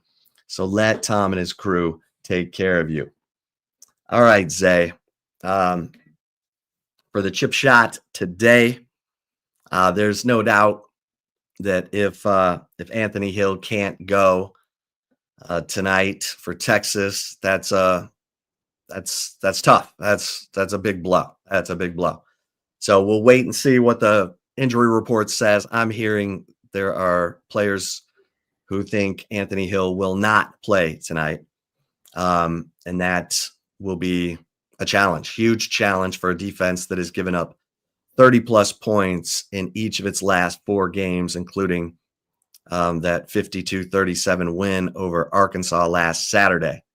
So if Anthony Hill's not playing, it's going to be on Leonga Lafau, Trey Moore, Brad Spence, who spent the week at linebacker. He played linebacker and practiced that. He played at linebacker last year at Arkansas and was a really good player for Arkansas. He's been a really good player for Texas as an edge rusher, but he's got that strength, that ability, to come downhill, and he knows what he's doing. He practiced at linebacker all through training camp, and, he knows what he's doing. So it's not Anthony Hill, but you still have talent, and everybody else has to step up if he's not playing. So let's see what they're all about. Let's see if Michael Taff, everybody this week, Steve Sarkeesian said our guys on defense, they just need to do their job. They don't need to try and do more than that. Don't try to make the play. He said, we got too many guys trying to make the play instead of just doing their job. Well, you can't be giving up these explosive plays like you did last week. You gave up 15 explosive plays last week to Arkansas. They have a good offense, but A&M's offense is better. They're number 10 in the country, averaging 38.1 points per game. They got explosive receivers. They got, Reuben Owens. They got dual threat quarterback. This is going to take everything. And then when you flip it over to the offense, Steve Sarkeesian said something interesting this week. He said, I think our defense started getting out of sorts because they felt like they had to make all the plays because the offense was underperforming earlier in the season. Well, now the offense is clicking and they're moving the ball and they're scoring. Even more reason for the defense to just settle down and just do your job. But the offense has to keep clicking. It's now to the point where you need Arch Manning, who showed he can carry his team because the defense was struggling against Arkansas. Arch Manning had to keep leading that offense down for points, and he did, counted for 6 touchdowns. He's got to continue this. That bar graph has to keep going up, and he's got to do it against Cassius Howell and Torian York and Will Lee and an A&M defense that has given up some plays. They've been hit for some big plays. South Carolina, Arkansas. Arch Manning, he's got to dice them up tonight. And the receivers need to catch the football, because if anything about that Georgia game just kind of is the stick in the spokes of the bicycle, it was the drops by the receivers, because Arch was in rhythm. He was feeling it. And then there were a couple drives where the drops just, sunk the offense or sunk the drive. And then Arch, the pressure, everything, maybe his game dropped off a little bit. You gotta make plays for your quarterback is what I'm trying to say. So make plays for your quarterback. And don't forget about Quintravian Wisner. That guy is a big game hunter. So let him hunt.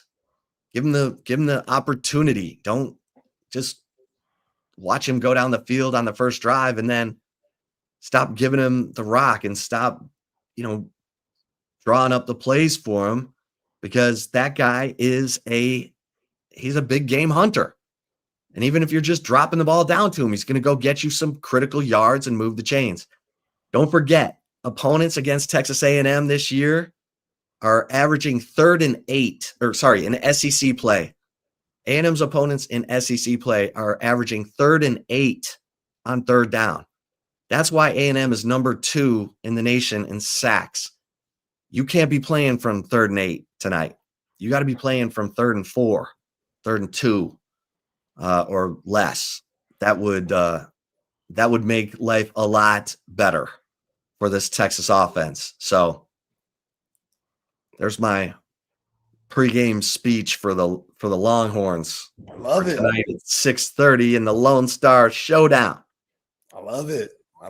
Yeah, the anthill situation scares the hell out of me. You know, I think about this Texas offense, and I think about these wide receivers against the secondary for Mike Elko and the Aggies. And Mike Elko, he'll play a lot of man with those guys, like just mano y mano, because he believes that much in his pass rush. So Emmett Mosley the fifth, DeAndre Moore, Parker Livingston, Ryan Wingo. This is where you get your Skrilla, man. When you're in these man-to-man situations, just winning your matchup, that's going to be huge. And that ball is going to come out of Arch Manning's hands fast. At least it should. We should not be looking for developing plays, explosives down the field. Be careful when you take your opportunities. But, yeah, this pass rush versus A&M, you're not going to get many of those opportunities, in my opinion, unless if Arch Manning continues to do what he's done against Arkansas, which is shed off tacklers and not allow for himself to get hit in the pocket. But yeah, I think A&M's pass rush with the guys that they have, those Jimmies and the Joes, a little better than what the Razorbacks brought to the table. So your best bet, getting the ball out of his hands early, whether it's in the flats, whether it's those screens, and you got to make guys miss. You got to block when you get in those screen situations. You got to be smart about your blocking, because we know how this team is when it comes to penalties. One of the worst penalized teams in the nation. So if you're going to set yourself back, because A&M, they could beat you when you play a good game. You can't beat yourself at all. Like, I need 4 penalties or fewer in this game. I think if you have more than that, Chip, especially on the offensive side, and they're just timely too, from Warren Roberson, holding on kickoff returns to, going back to Colin Simmons. As good as Colin Simmons was, him jumping offsides in the Georgia game to keep that drive going, that was costly. So the timely penalties that this team has to go along with just the quantity of it, that has to shrink in this game. That cannot be a reason why A&M defeats you. It just can't. And I've seen that too much of that this year. I've seen a non-existent run game too much this year. And that's why I'm going with the score that I'm going with. I don't want to pick A&M, but I've just seen in big games, and now that this defense has been very vulnerable, it's just that's too much on Arch Manning, and I think he's going to make some big plays in this game. But even though A&M hasn't played nobody, they want some serious revenge, and I really respect Mike Elko and Colin Klein as coaches. So I think it's going to be a tough one today. But like you said, Chip, if Contravian Reisner, if you could get him over 100, I don't know how you do it, but if that can happen and you can win the time of possession battle, hey, Texas, they got a real shot in this game, but that's a huge if, in my opinion. Yeah. All right, let's get to the right call. Let's get it. We got picks to make. I got some ignorance to show on the right call today. Y'all know how it goes. But before that, though, got to give a shout out to Covert BK, family owned and operated. Covert BK, they are the best car dealership out there. Trust me, I know from my own personal experiences. We love our Buick Encore GT. It's absolutely beautiful. It's perfect for our family, nice crossover car, and they got plenty more besides our, beautiful Buick. They got GMC, they got Ram, they got Jeep, Dodge, Chrysler, they got Cadillac. They're going to have a vehicle for you and your family, whatever your style is, whatever your budget is. They're going to work with you to find the car of your dreams. So if you want to check that out before you touch down at the dealership, go to covertbcave.com to see all the latest specials and inventory. Shout out to my man Daniel, Marcus, Jerome, and the rest of the crew at Covert Bee Cave. It's not about making that quota. It's not about that sale. Even though they like making their sales, it's about the customer first. So that's what's important for them, and that's just going to make the experience important to you and beneficial for everybody involved. Nobody beats a Covert deal. Not now, not ever. This looks like Ole Miss put up a touchdown before halftime, 21-10.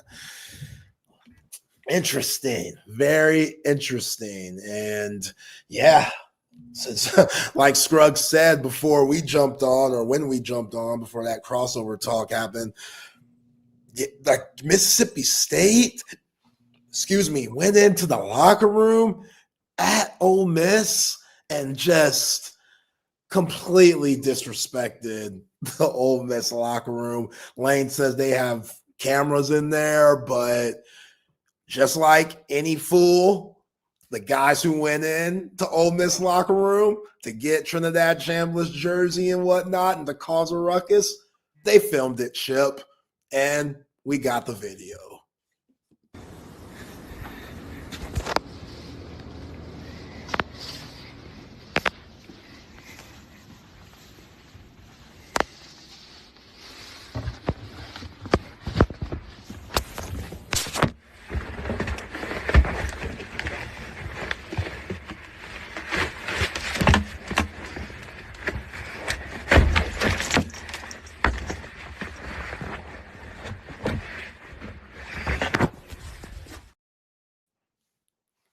Huh?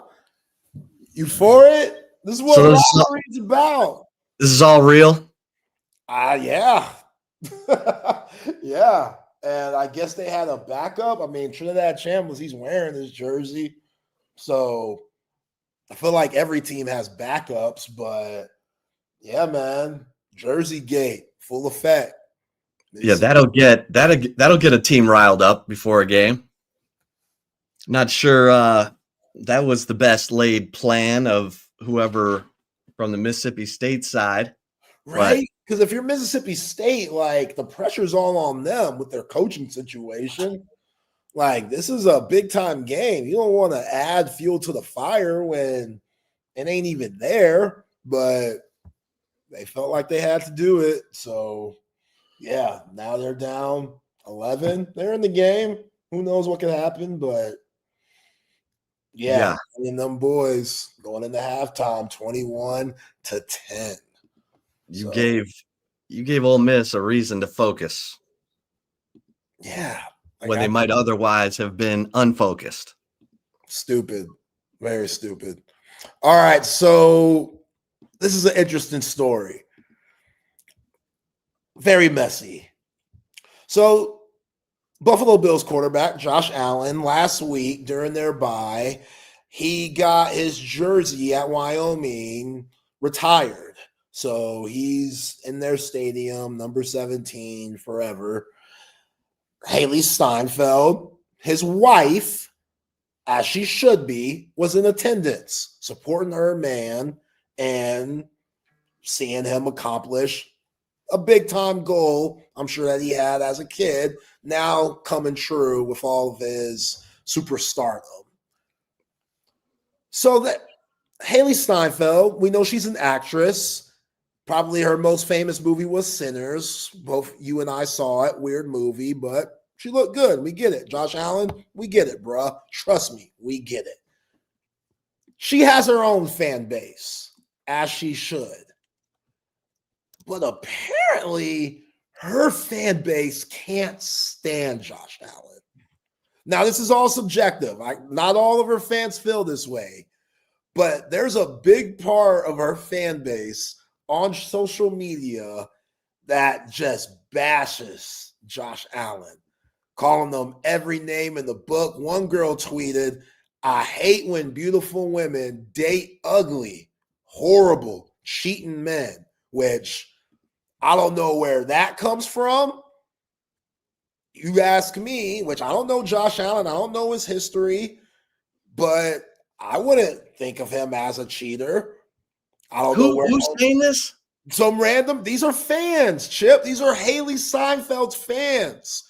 These are anonymous. This is like it's people not on anonymous. Twitter. I can pull up the tweet, but yes, I'm sure the girl, who knows if she even is a girl.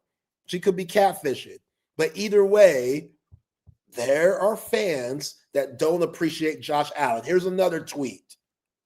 Ugly isn't even the word anymore. We got to use something stronger.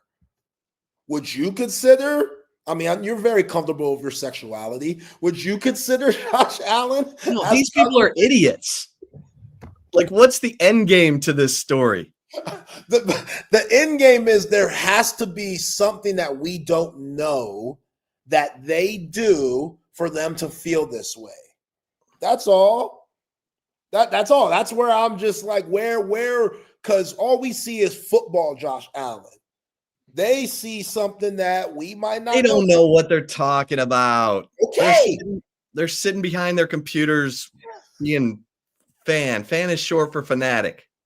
Okay, but I'm just saying, I don't see many of Beyonce's fans saying this about Jay-Z. There's some, but I don't know. I just thought Josh Allen could do no wrong. So I was surprised to know that this was a thing, so much so that people are they happy? Articles about it. Yeah, they're very happy. Yeah. They're These very people are happy. fools. Yeah, but all right, man. Let's get to the picks. We're both 0 for 1, so both 0 for 1. That's not good. Yeah. We can bounce back. Yeah, we can bounce back. We need to bounce back. All right, there's some interesting line this week, like USC UCLA. So USC is favored to win this game in the Coliseum by 21.5. And I think a big part of it is because Nico Iamaleava is questionable with neck spasms. And,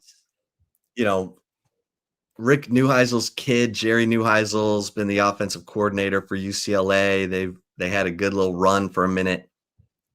But, man, 21.5, that seems like a lot. But if, Nico is not going to play, I don't know what UCLA's got at quarterback behind him. But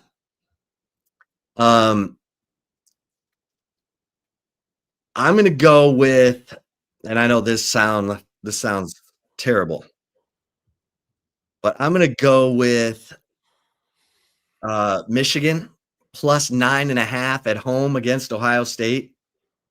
I just feel like that's a lot.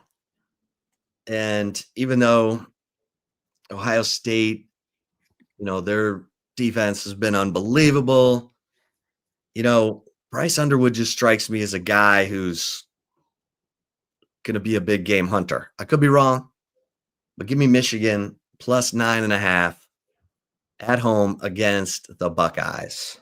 That away. See, it's in your blood to pick that game. You know what I'm saying? Good for you. I'm going to stay away from that. Since you picked it, I'm going to stay away from it a little bit. I think Georgia's going to beat the hell out of Georgia Tech today. I think it's going to be ugly. I think in the fourth quarter, Kirby's going to have the scrubs in. That's how ugly it's going to be. And I think Georgia, in back-to-back weeks, they're going to be playing at the Benz because they're going to be playing in the SEC championship. So, yeah. I was looking at that too. I think Georgia's the best team in college football right now. So that Georgia Tech defense is just, feel bad for old Blake Gideon, but I don't. The way that this Texas defensive secondary's been looking, how he did us. He was here. Man. He was here last year when they were like a top pass defense. Yes, exactly. So if he, I wish him well in the long run, but the year that he leaves and this secondary takes a big step back, like Shaq steps back, then I'm not as empathetic. All right. Well, I'm taking Georgia minus 15.5 as well. I think they're the best team in college football right now. Run it up, Kirby. For real. You know what? I don't know what makes me feel good about this pick. I think Oklahoma minus 11.5 against LSU, even though it's at home, is high. I still think LSU, they got talent. I know it's going to be a hard game to get up for, which is all the, coaching news, coaching talk being floated around Baton Rouge. But I don't know. 11.5 seems high for a team that can struggle to score sometimes. So, I think it's going to be a grimy game. Give me LSU plus the points. OU's going to win, but I think it's going to be a single-digit win. Well, I agree with John McClain. I think the Houston Cougars are going to go into Waco and take care of business against Baylor. The line is 2.5, so I will take Houston plus 2.5 at Baylor. All right. This is tough. I want to pick the Iron Bowl, but I also want to pick Vanderbilt, Tennessee. I'm going to go Tennessee minus 2.5. I think they give Vanderbilt that third loss to completely knock them out of college football playoff contention. And sorry, Diego Pavia, love your mama, but she will not be able to pick out her dress to go to New York because they will lose this game. So, even though I want to see her in that dress, Chip, I want to see her in that dress. So, if Diego had a good game, just to get him to New York, even if they, he didn't win it, let me see what Diego Mama got on. That's the only reason why I'd be rooting for Vanderbilt, but I don't think it's going to happen. I think Tennessee beats them by double digits. Okay. All right. So, recapping the picks, Zay's got Georgia minus 15.5 over Georgia Tech, LSU plus 11.5 at OU, and Tennessee minus 2.5 at home against Vanderbilt. I've got Michigan at home plus 9.5 against Ohio State, Georgia minus 15.5 against Georgia Tech, and Houston plus 2.5 against Baylor in Waco. All right. NFL picks. We are 0-1. I took the Lions against the Packers. Zay took the Chiefs against the Cowboys. You want to go first or me? I'll go first. Okay. Yeah, man. We talking about my man Josh Allen. Let me get Buffalo going to Pittsburgh -3. Buffalo. Yeah, Aaron Rodgers, he's supposed to play, but I know that risk ain't right. Okay. Carolina, man, I think the Rams are the best team in the NFL. I do agree with that. But 10 points at Carolina, the Rams got to go across the country. I think the Rams win, but I think Carolina covers the 10. So give me Carolina plus 10. All right. There we go. Man, this one's tough. You know what? Give me the Texas plus 3.5. I saw a video of Daniel Jones in practice. He ain't moving right. He ain't moving. And it's Daniel Jones, man. Like, he gonna show his true colors eventually. Like, Cinderella's about to turn back into a pumpkin. Yeah, man. Teams are gonna start putting 8-9 in the box. Jonathan Taylor, all them runs that he's been having, we ain't gonna see that no more. Daniel Jones beat us. And who knows? My girl Carly Ursay Gordon, she might keep pulling rabbits out of her hat, but once it starts getting colder, I know they play in the dome, but you gotta start having these reliable quarterbacks. And Daniel Jones, decent season so far, but I agree with John too. Now teams, they know the blueprint on how to attack the Colts. And it's just put everything, all your effort into Jonathan Taylor and force Daniel Jones to beat you. And I don't think he can. So this is going to be one of them games. Come on, man. Come on, Houston. And that pass rush. I swear to God, the line for this game was 2 points different when our show started than it is now. But for what, Texans Colts? No, for Browns 49ers. I had Browns plus 6.5. Now it's plus 4.5. Uh-oh. So now I'm like, but Brock Purdy, is that Brock Purdy? He playing? Maybe. You know what? Give me the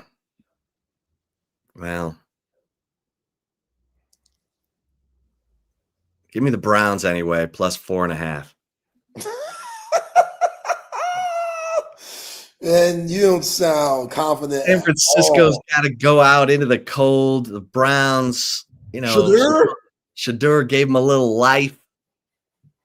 Maybe the Browns defense can keep them hanging around. The Browns defense is tough. So, yeah, this could be the worst pick I've ever made. But I was thinking of taking the Eagles, but I hated on the Bears last week and got burned when I picked the Steelers. Yeah.